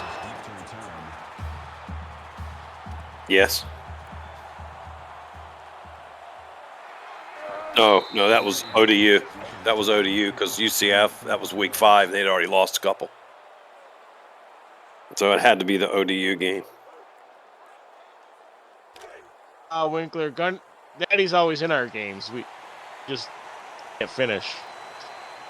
All right, yeah, trust me, I know.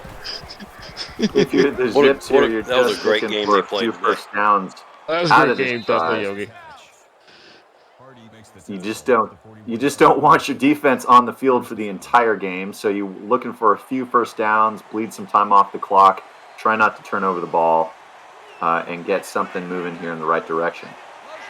Denver needs to get some points out of this drive, because Georgia State gets the ball to start the second half again. So Todd Bennett with a great sideline catch for 19 yards, and the Zips get into Panther territory for the first time in this game.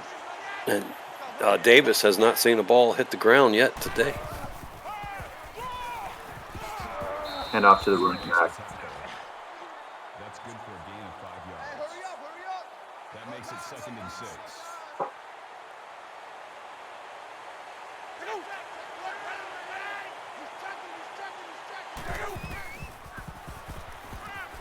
Second down and 6 thrown underneath. And A.J. Archer has a 10-yard reception. Doubling his catch total, giving them the first down. This is exactly what the Zips needed to do here and continue to do.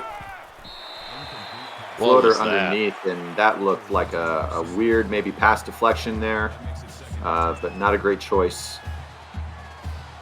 Second it's almost like the running back was stuck in on the lineman, and he just couldn't get through there, and the pass just went nowhere. If he could have, it was wide open in the middle. Boom, and Eric catches a 26-yard reception for the Zips. First points of the game. And that's what we expected out of this offense. And, finally they might be waking up here a little bit. We're going to have to see a lot more of this. Yeah, but now we need to see the Zips defense actually stop Georgia State after this. They're going to have to sell out on that run. Zips going for 2 points there and is almost intercepted. And they'll have to settle for that on that drive. Yeah, very, very early. Kickoff to the Panthers, and they're going to take it out. Brought up to the 27-yard line. Hey, they finally start in their own territory. The last 5 drives for Georgia State have all resulted in points. 3 out of the last 4 have been touchdowns. And, they've got so many weapons for Georgia State. What should the Zips be focusing on here on defense? Run. The run. The run. All right, throw underneath to David Letterman for 4 yards. That makes it 2nd and 6. Is this the bearded David Letterman or the younger David Letterman? I think the bearded David Letterman isn't an actual person. I think it's just some sort of stunt double, and that's why he's wearing a beard. There you go. Oh. I think he went to the same place Elvis and Tupac and Biggie went to. And Michael Jackson, yeah. And that's why the FBI agents are always watching the AACL at this point. And John Madden. John Madden. Still hurts. Yeah. Same. And we see a huge run from John Belushi. He picks up 21 yards almost untouched for the majority of that run. 6 rushes for 63 yards, 10.5-yard average. Quarterback keeps the ball, runs right, gets the first down, and he is going to just walk into the end zone. And while the Zips were able to come up with some points in their last drive, the Panthers just continue what they've been doing all game, which is essentially just unstoppable here in this first half. All right, so I know we talked about this before the game. I mean, if Georgia State can hold on and make an impressive victory like they've already got going, you got to jump a couple of teams ahead of them, right? Even though everybody ahead of them won except for Akron, who they're going to be, you got to jump a couple of those teams because they're beating number 1, correct or no?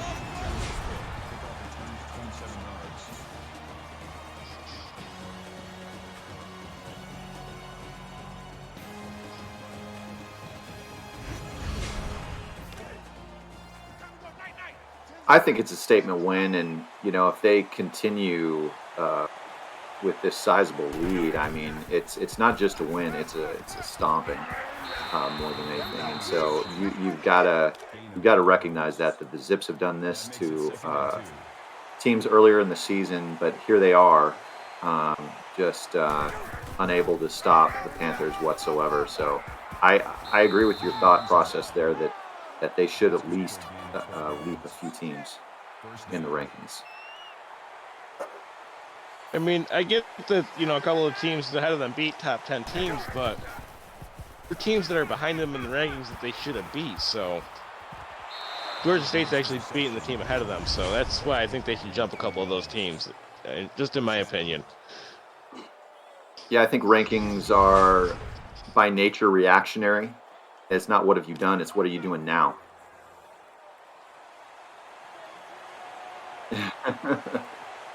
And so, are we sure David Letterman is passed? I can't find it. No. Oh, okay, no. okay. You threw me for a loop there. I thought you were serious. And we have the fourth turnover Another one of the game where it is floated to the sideline, and number 5 for the Panthers comes down with the ball. I don't know what that. Yeah, starting to wonder. Yeah, Freddie could come in now because this is. Like you always say, they one team does in a half, the other team you do in the second half, but I just don't see that happening for Akron. Well, like I told you in the beginning of the game, Akron had 14 turnovers taken away, and Georgia State had 10. So, it's going the other way. It is. In a change-up for what we do in the booth, maybe we should bring in some guests to discuss potential ranking impact of the outcome of this game. Do we have any volunteers from the chat to just step into the booth with us here and give their thoughts on what we're seeing?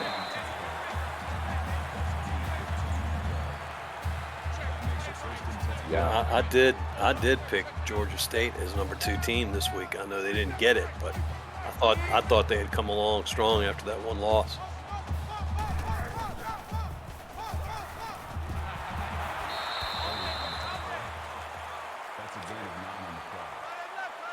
So in light of the pick'ems, it is the closest we've ever had, 11-10 in favor of Georgia State. And while it was that close with the pick'ems, the score does not necessarily reflect what many members in the league expected. We came into this game before the kickoff talking about how close this was going to be and how much of a competitive matchup this was going to be, and yet almost from the get-go with the early turnovers, and again, the Panther offense just rolling down the field. It is not turning out to reflect what we expected. In light of that, again, let's look. We've talked about how Georgia State might leap ahead in the rankings. Where and how far do the Zips fall? They're losing to a number 6 team. They can't fall but so far. But, what I'm seeing is their defense has kept them in games and winning games all year, and they're just not getting it today. It's like Georgia State knows what they're defense they're in, and they've got the perfect call on every play.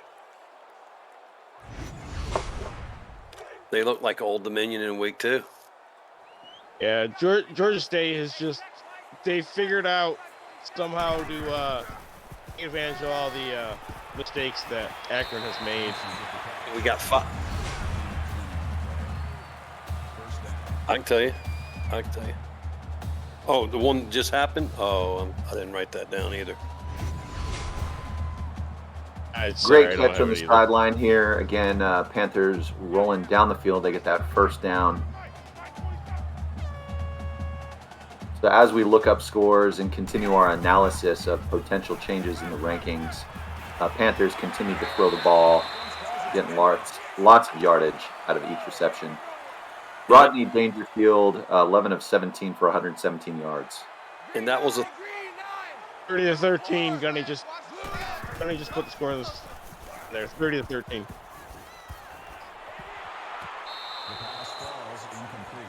Rodney Dangerfield with a deep pass and almost another touchdown, but he catches the ball out of bounds. That will set up 3rd down and 2 to go.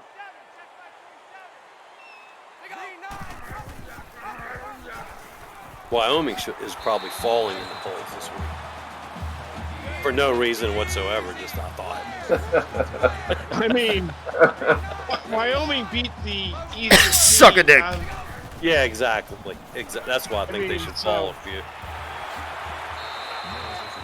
So, everybody watching this, let's make that happen. And there goes my feet. Says, Wyoming gave up way 20 points.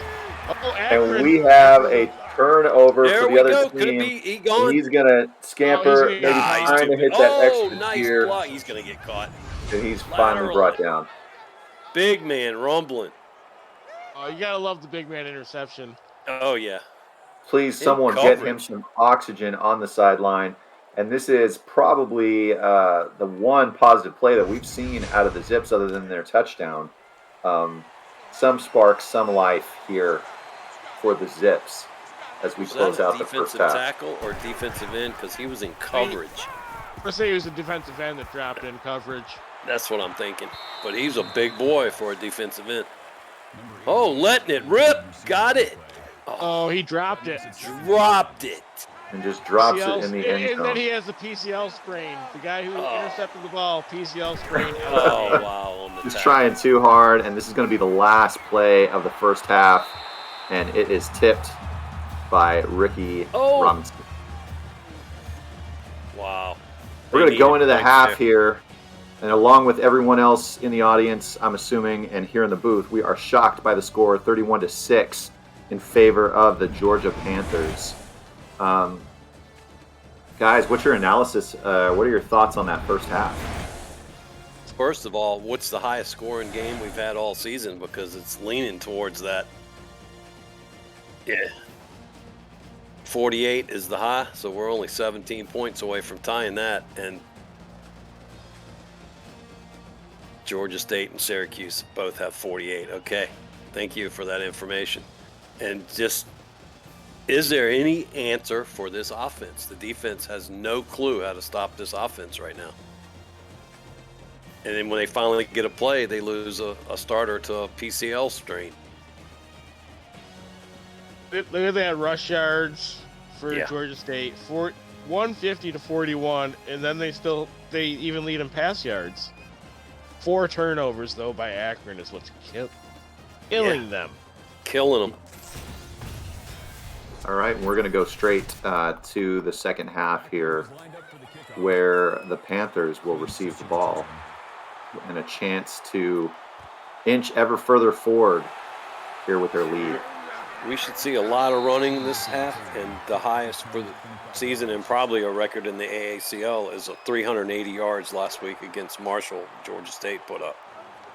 So we'll see if they can come close to that. I think Houston put up 385. Did they? Okay. Yeah. Okay.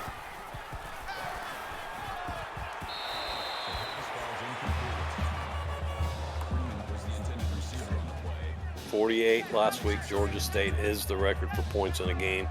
We'll see if they can match or top that in the second half.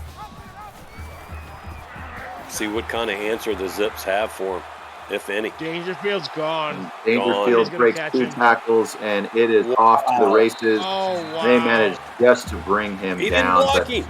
that The may lineman be the longest rush of the season for 260. Dangerfield, as he just gobbles up yardage, breaks But the watch the tackle. lineman. He had a lineman with him, and he would not throw a block. That lineman Jackson. just goes over a little bit and slows him up.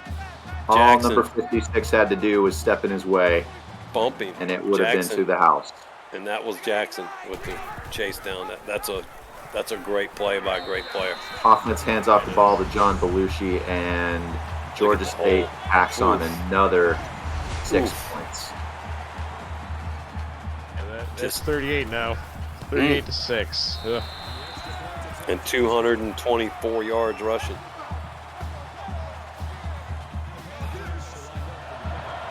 It's up for discussion. Yes. Akron will be a top 10 team because so many other top 10 teams lost. Yeah. Yeah, they're going to drop to about probably where Georgia State is. Staying ahead of Wyoming, probably.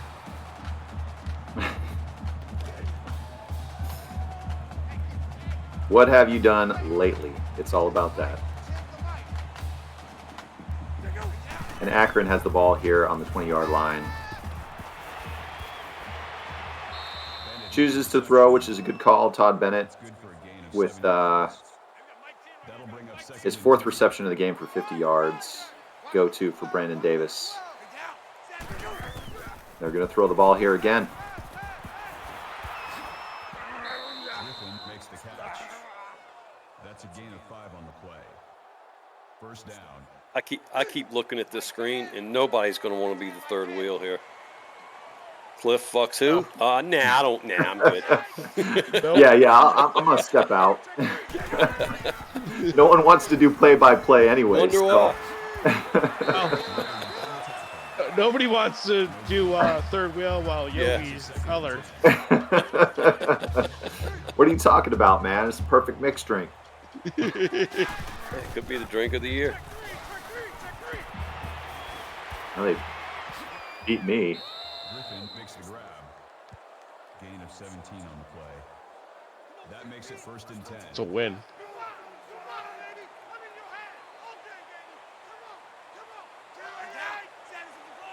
Yep. I'm dropping out of the top 10 for sure. Central Michigan's a 3-loss team now. Oh. You gonna fast forward?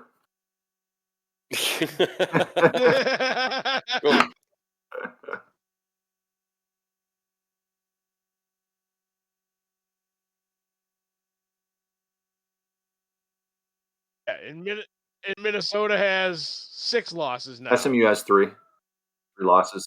I-35. Okay.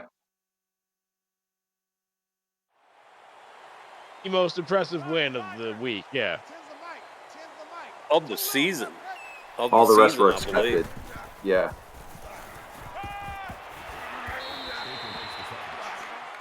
Yeah. In Wyoming beat a team with now 6 losses. That's why I say they're sliding.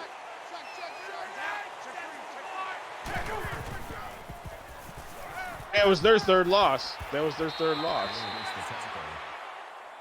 gain of 14 yards. You know you got a bad game when nothing to talk about but rankings, future rankings. That's speculation. And I'm Georgia State and the I'm going to OD skew this shit out of the voting, though, just for fun. check.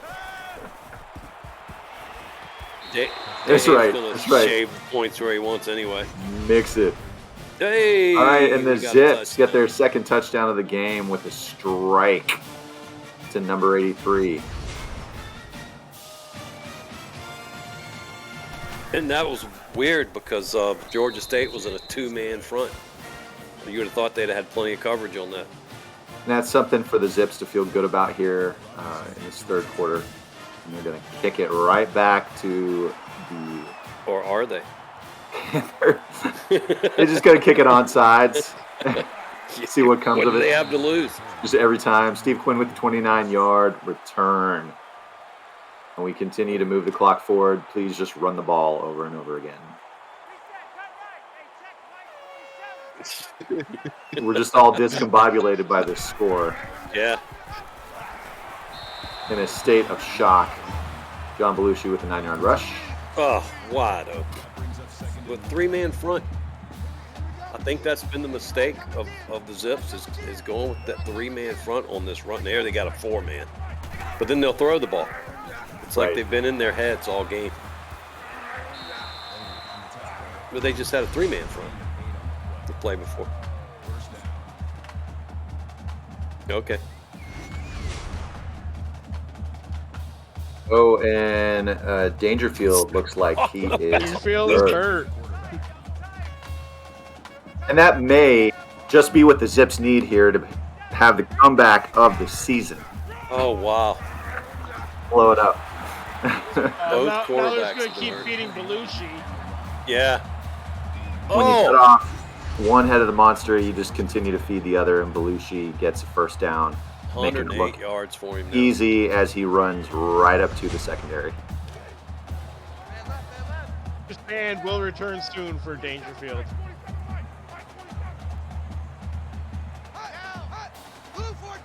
Just make yourself public, Dave. This game calls Yeah. for that. All right, real quick, just some Week 8 action next week, in case you were wondering how this top 5-6 is going to pan out. Akron will be able to rebound next week. They host Syracuse, so that should be an easy win for them. CMU, ironically, has to play Indiana, so that would actually be a really good game. Georgia State, here it is, you guys. Georgia State, who obviously is going to go up in the rankings, at number 5 as of now, Old Dominion, who just put an ass whooping. Day is a hip pointer 2 quarters out, by the way. Yeah, I saw that. Old Dominion just put a hurting on Central Michigan. So Georgia State at Old Dominion next week is a huge game. But Georgia State with that running game going against a 2-man front, we'll see how that works out. Or does Old Dominion adjust? 2 down linemen. Yeah. San Diego. That could be awful. Yeah, San Diego State at Wyoming is another good game. That should be 2 top 10 teams as well. Oh, Robo versus Axis. Oh, and how about? Well, no, they're not really playing that well anymore. That's about it, really, for the good matchups, I think. Wait, who do I get to lose to next week? Cincinnati will be losing to Western Michigan. You're losing that game at home, Bob. Okay. and ECU, who am I fodder for? ECU has to travel to Central Florida. Oh, me and Soto. That You should and be fun. Soto. Whoever gets to announce that game is going to have a lot of fun. And Washington Yeah, they State. are. Washington State gets to get back on track in Colorado next week. There we go. Stays on the There we west go. coast of the west side of the country. So there you go. Lots of Freddie. In case you're listening, Freddie. Memphis plays at Marshall next week. Minnesota at SMU. Iowa State at Kansas. Houston at Louisiana Tech. Air Force at UNLV. That's actually interesting. That's That'll be a good game. That should be an interesting game. Can UNLV stop that ridiculous option attack that Air Force has? Indiana at Central Michigan, and then I already said Syracuse at Akron. So there's your games for That the could be a weekend. good game. Indiana and Central Michigan could be a great game. Yeah, I think so too. I think that Air Force UNLV that could hurt UNLV a lot. It could, but they've been on a roll. 187 passing for Davis. 3 picks. That's the glaring stat there. Yeah, that is the stat that stands out. See, they're in a 2-man front. They got 2 linebackers outside. I think that's just their defensive end stood up. Okay. No, because the defensive ends are in now. They're totally different players Yeah. outside. But I think that every once in a while they just stand those defensive linemen up on the end there to get a better rush. But the numbers were different. You had 44 Oh, were and they? 24 on the Okay. outside, and you had 92 and 90 on that. Okay. So I think that was some oddball formation. And they usually run on that. Hey, what do you guys think Yogi, you brought this up earlier, but what do you think the early injury implications are in this game for Davis being hurt early, or do you think it even I mattered thought because he got dinged. I thought he got dinged. Something, I think something's still bothering him. I don't think he was 100% all game. It hasn't looked like himself what I've seen in the past. And there you go. And No, speak not of at all. that, There's just was interception. Yeah, It's like a different player out there. it is. he was hurt on the first play of the game. He First was. series, it might have been second or third Well, play. it was. but I think it was the first play. I I thought do it was the too. very first Yeah. play. Yeah. Yeah. And then he returned and threw a pick immediately. Right. Yeah. He After returned his on the next replacement threw series. one. Yeah. He returned on the next series to throw an interception. Ergo, Gunny's changes for the Zips. Gunny's been playing with the sliders. Number 13 was the intended receiver on the play. That makes it 2nd and 10. And the game continues to push forward. Panthers with the Slowly ball. but surely. 2nd and 10 on the 46-yard line. Quarterback keeps the ball, runs for the first down, and then runs out of bounds. And that's Rodney Dangerfield Dangerfield back in, looking like his old self. So how about that meeting with Putin and Biden this week? Discussing the Ukraine. Should we really go there? I don't. No, my opinions are going to be politics. very. No politics. My liberal The guy that was, Pacific Northwest opinions will not be very popular in this crowd, I believe. How about the guy that was on the video chat with Biden that said, "Let's go, Brandon," to him? I did see that. Yes. I did see that. That was amazing. Yeah, Biden said it right back to him. Yeah, let's go, Brandon. And fucking his wife's rolling her eyes like, "You dumb fuck." Like you have no idea. What And to the do other with one, the girl that asked Belichick if he had any New Year's resolutions after his 3rd straight loss. That was classic. That was a good one. All right. Just And about, we're it should be. gonna close out the 69's third up in quarter the here. chat. Yeah, get those 69s up. Go ahead 41 and to get Freddie in. 13. And Georgia State at this point is chasing the record of 48 points scored in a game. Their The own old- record, yes. Their own record. So looking like a monster.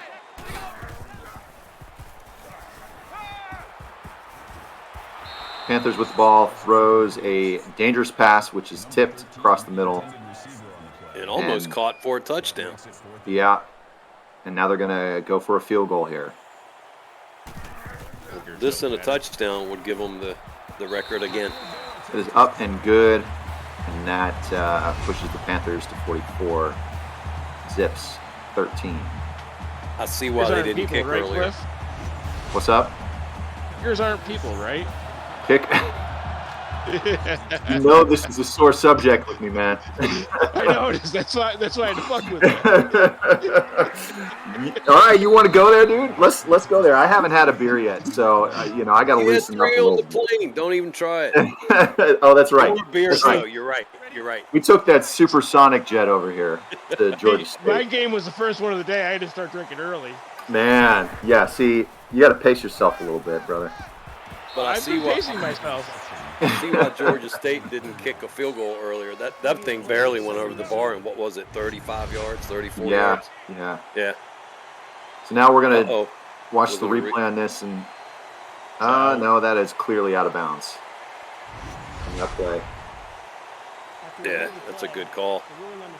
Georgia State is just on their game today. Everything is going their way. I think I'm just sad that Arizona doesn't play Lone Star Glory this season. Oh. Because then we would talk about whether kickers are people or not. Yeah. You mean as in us kicking your ass? I mean, you can talk shit, but that doesn't equate to anything. Well, 1-1, I think, so far. Is it? I remember we beat them 24-7 in the first game last season. I'm happy Season Portland 4. gets to play Lone Star this year. Hey. Who does? Hey. Portland. Who? We do. Portland. Who's Portland? Oh, man. Oh. Who's on the fleet? I don't know where everybody is. I'm on the fleet. Okay. That penalty is declined. I've said this before, I almost got drafted by them. That brings up 4th and 3. Yeah. I mean, thought we were going to take you because I thought our kicker was going to flake.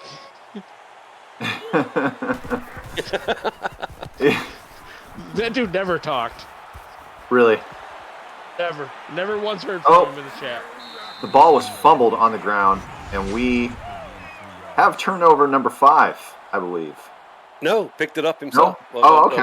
Another Georgia State player picked it up. Well, good on him. Paying Can't keep attention. track. No. It doesn't matter. There's no spell check on Shad, I guess. Okay, so Lone I saw Star what you were doing, LSG beat AZ in your very first game. Is that correct? Oh, okay, gotcha. Ooh. It's tied 1-1. We'll have to see how that goes. Yeah. I think we're 0-1 against Arizona. Arizona had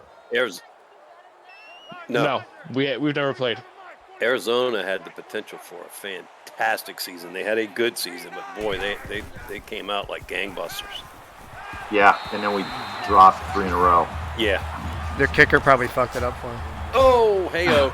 I did lose one of our games, but I also won one of our games, so I made up for it. You got to have a short memory. Yeah, no doubt. And I mean, it's great, but it also sucks being a kicker.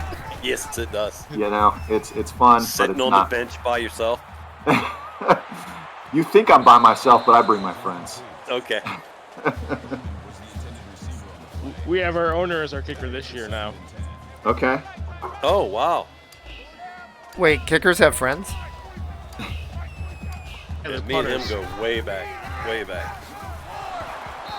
Before we were even in the league, we were at a chat room. Oh, yeah? Yeah. That brings up 3rd and 12. The owner of Portland. Good move that. Yeah. Jacob and Chuck. They were simming the heck out of this game before they were even in the league. They were learning everything about it. Yep. Jacob's going to be our defensive coordinator again this year. Okay. Since Art left. Oh, I was going to say, the one you had last year did a pretty good job. Well, Art left to be the head coach of Florida. Right. Sure did. Hobbyists. I think not. Just responding to the chat. The Zips are determined not to let Georgia State break that record. They put on a good display there. That may be the one shining star for them this game. Panthers are going to try to bleed the clock here a little bit, and they punt back to the Zips. The highlight of the Zips game, they didn't put a 50 burger on us. Yeah, I think they just want to get home. Yep. In the chat, we will throw a pick six. Don't you worry. Okay. Well, what we have to do here is say, well, the Zips haven't turned over the ball here in a while. Not inside the 20. Yeah, they're doing a great job protecting it. Hey, how come Freddie hasn't come in to sing yet? I don't know why Freddie isn't singing yet. I had to throw a pick six there. We'd like to invite Freddie to the booth. All right, here you go. Turn out the lights. The party's over. There we go. You got plenty of time. Go second verse. I mean, we've been filling since the second quarter. Andy Freddie. That is Freddie, not Gunny, just for those of you who are in the audience. Cliff. For those who actually know that they're two different people. No, the difference. Played him twice, doesn't know the difference. I'm sorry, man. He's a kicker. Don't hold it against him. I am awful with names, bro. And he's even on my soccer team, man. I know. wow. I know. That's even more painful, too. We'll get it ironed out. Don't worry. Gunny's the enemy. Gunny plays for Miami. All right. I'm going to have to remember that, Everyone's too. enemy. Yeah, Miami's everyone's enemy in the soccer league, and I'm not, You know, I'm not even playing that. I think I joined the league with like 2 games left in the regular season. And if there was one thing that was immediately evident to me was that everyone hates Miami. I don't even play in the soccer league. I'm just a fan, and I hate Miami. 136 for Belushi. Do we go to the knee here, or we just keep going? They just keep going. Hey, and all the broadcasters, Belushi. all the broadcasters in that league hate Knox City for some reason.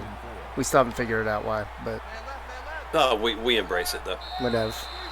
All right, guys, that's going to do it. Clock hits 0, and Thank you.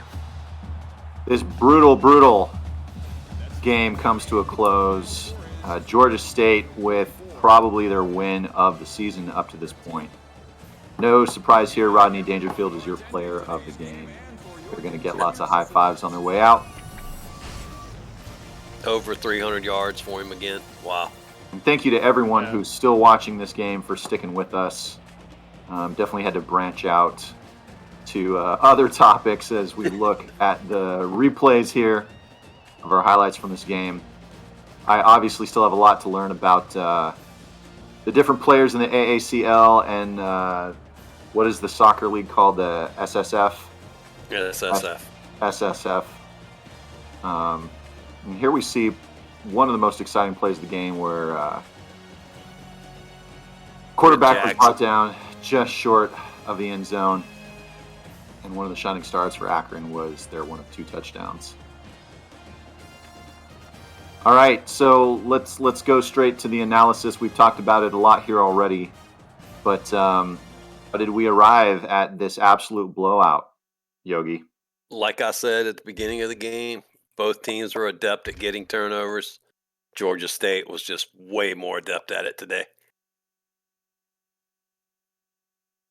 Akron 1 of 4 on third downs, 5 turnovers. 5 turnovers. Wow. Wow, they couldn't keep the ball. Yeah, and then the total yards. Look at that total yard difference: 474 to 274. It's just crazy. Set up by turnovers. +4 for the day for Georgia State. Early turnovers equated to short field, equated to early points, and then the Zips just got desperate and could never overcome their early mistakes. It was 13:01 to 6:58. Time of possession. That is. That might be the biggest spread I've ever seen in time of possession. Yeah, Bob, I was going to say the same thing. That might be a record.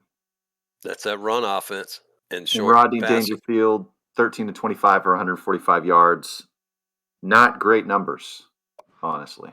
Doesn't need to be. But look with at that his run running game. numbers. But yeah, you look on the flip side on the ground, 164 yards, and the fact that you got 2 guys that are over the century mark. Between 2. 300 10.9 yards and combined. 7.8. Wow. 33 carries for 306 yards between the 2 of them. That's a juggernaut. And even throwing some balls downfield. Wow. Pancakes.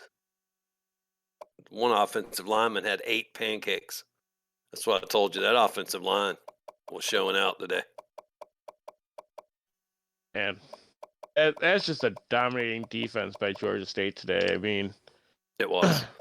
Brandon Davis, after he got nicked up on that first play, he didn't look like the same guy he's been all season. Yeah, it was over after that. The kicker was perfect, too.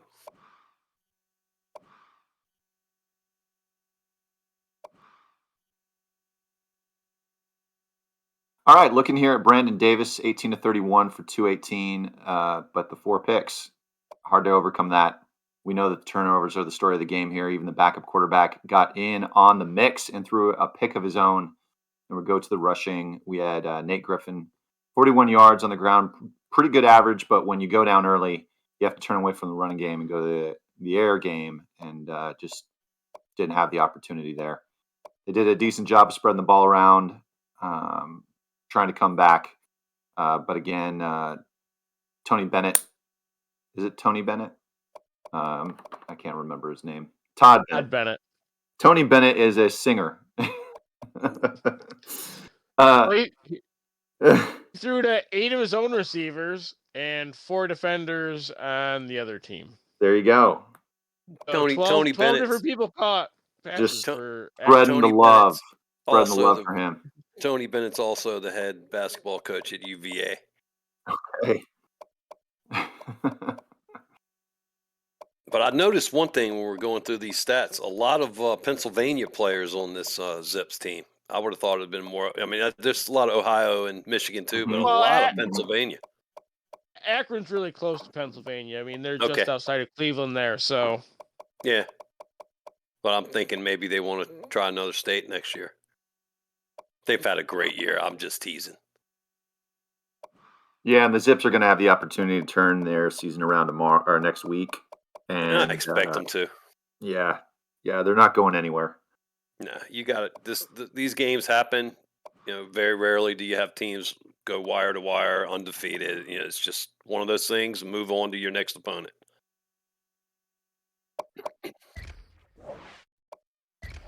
We're going to make this real quick and simple. No Wink wants to be Eagle next week. You know that. Yeah, I don't want to be Eagle next week. And here are your post-game stats. Georgia State, obviously, with 300 yards on the ground. 20 we've already first talked downs. about the majority of these stats. So we're going to turn it over to Dave Axis. Oh, yeah. Yeah, Rodney Dangerfield for player. You're muted, bro. Hey, now. You're muted, bro. Hey, now. Yeah, Rodney Dangerfield. I mean, come on, you guys. Is Rodney Dangerfield, John Belushi the best 1-2 punch in this league right now? Probably. Right now. I what they would just say did to Rodney Akron, Dangerfield is absolutely. probably your leader for Heisman. Yeah, well, Ricky Robinson. Ricky well- Robinson with 2 interceptions, but Yeah. when your quarterback's back there going, you get a pick, you get a pick, Yeah. you get a pick, and you get a pick, it's easy to do. That's exactly right. And let's, we used to talk about the what do you call it? The connection at Akron. What's the quarterback and the Davis to Davis. The Davis to Davis connection, Yeah. who were definitely in the conversation for the best duo.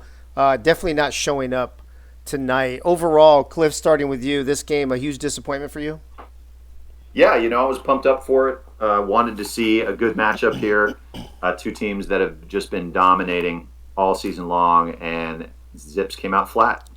Gunny and Bob Funk in the booth. Bootleggers sweeping Dumpster Fire Division 6-0 this week. Bob Funk, how do you feel about being part of that, bro? I mean, I lose every week, so I'm used to it. And Yogi, you're part of the Bootleggers. In the wound, bro. Right. Bogey or Yogi, you're part of the Bootleggers, right? So you guys swept? Yeah, only because I played Cincinnati did we get that sweep. But yeah, I think Cincinnati and ECU should just play each other every week for the rest of the season. That game was great. Well, I think we should mix in Marshall and Minnesota in that. Maybe those. Hey-o, maybe you four. hey-o, Maybe thank you four should be your own division next season. What do you think? I've played some big teams and stayed tough with them all season. I just got the losses on all. You just got to get over that hump. Other than Syracuse, I've been within a touchdown of every game. So I lost to ODU by 3. I lost to Indiana by 3. I lost to Gunny by 11. That's the biggest loss I've had all season was the opening week to Gunny. But I've played some tough teams. Opening week, I lost to Syracuse by 14, and then I've lost to Indiana by 2. I've lost 2 overtime games by a touchdown because my quarterback fucking sucks and throws interceptions. Well, let's. How would you feel about your quarterback there, Bob?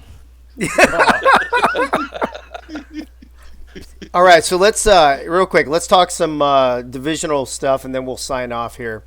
UNLV, Wyoming, Kansas, the Zips, and Georgia State all sit at 6-1 now.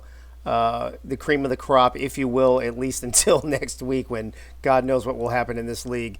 You never know. Do you think there's much separation between those top 5-6 teams we've been talking about? The Akrons, the Georgia States, the Wyomings, the UNLVs, and the Kansases?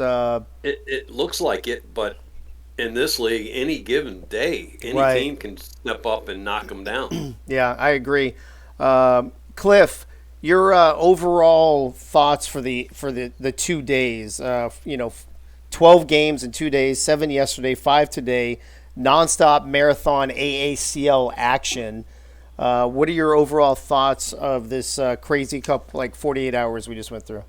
I haven't had to work this week, so I've been able to enjoy it. I really liked just kind of the vibe and how things were rolling yesterday.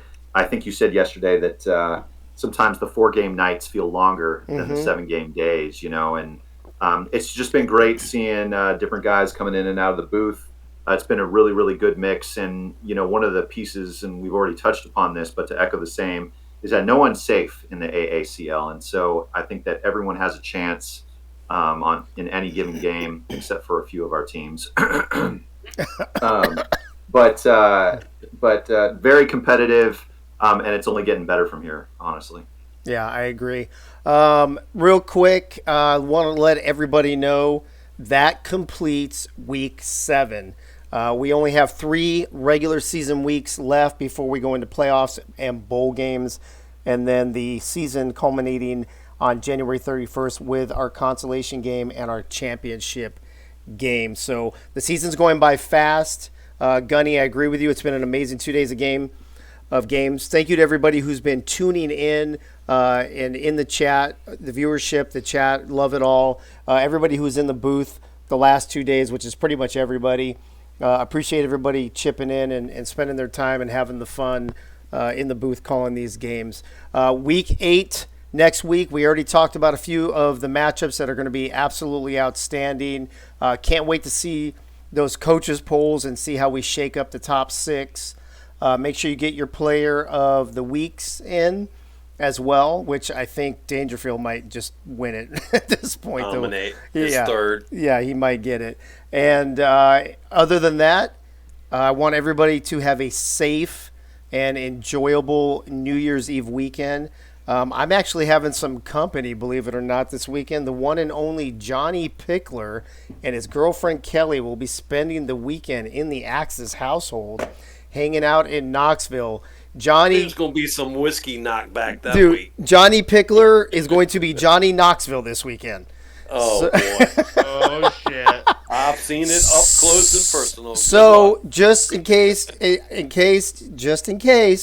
there's some guys that have all my passwords and all the information in case I'm not back next week for any unknown reason, or if I need to be bailed out of jail or anything like that. And let me give you one piece of advice. If he's staying at your house, put him on the first floor, or otherwise you may have to carry him upstairs. Oh, I don't carry fucking anybody. Fuck that shit. Bro. Okay. Well, Chad carried him back into the hotel. Yeah, that's not gonna that doesn't happen here, bro. He can sleep down. Okay. He can sleep downstairs with the dog. That can happen. You go. That'll happen. But anyway, that's going to be my weekend. So please, all of you, have a safe and enjoyable New Year's weekend. And I will see all of you back right here Monday night. We'll be back on our normal schedule, 3 games a night for 4 nights, Monday through Thursday. But that won't be until I see you next year. So have a good New Year's. Have a great weekend. I'll see you next year for Week 8 here in the AACL, brought to you by Axis Sports. Good night now.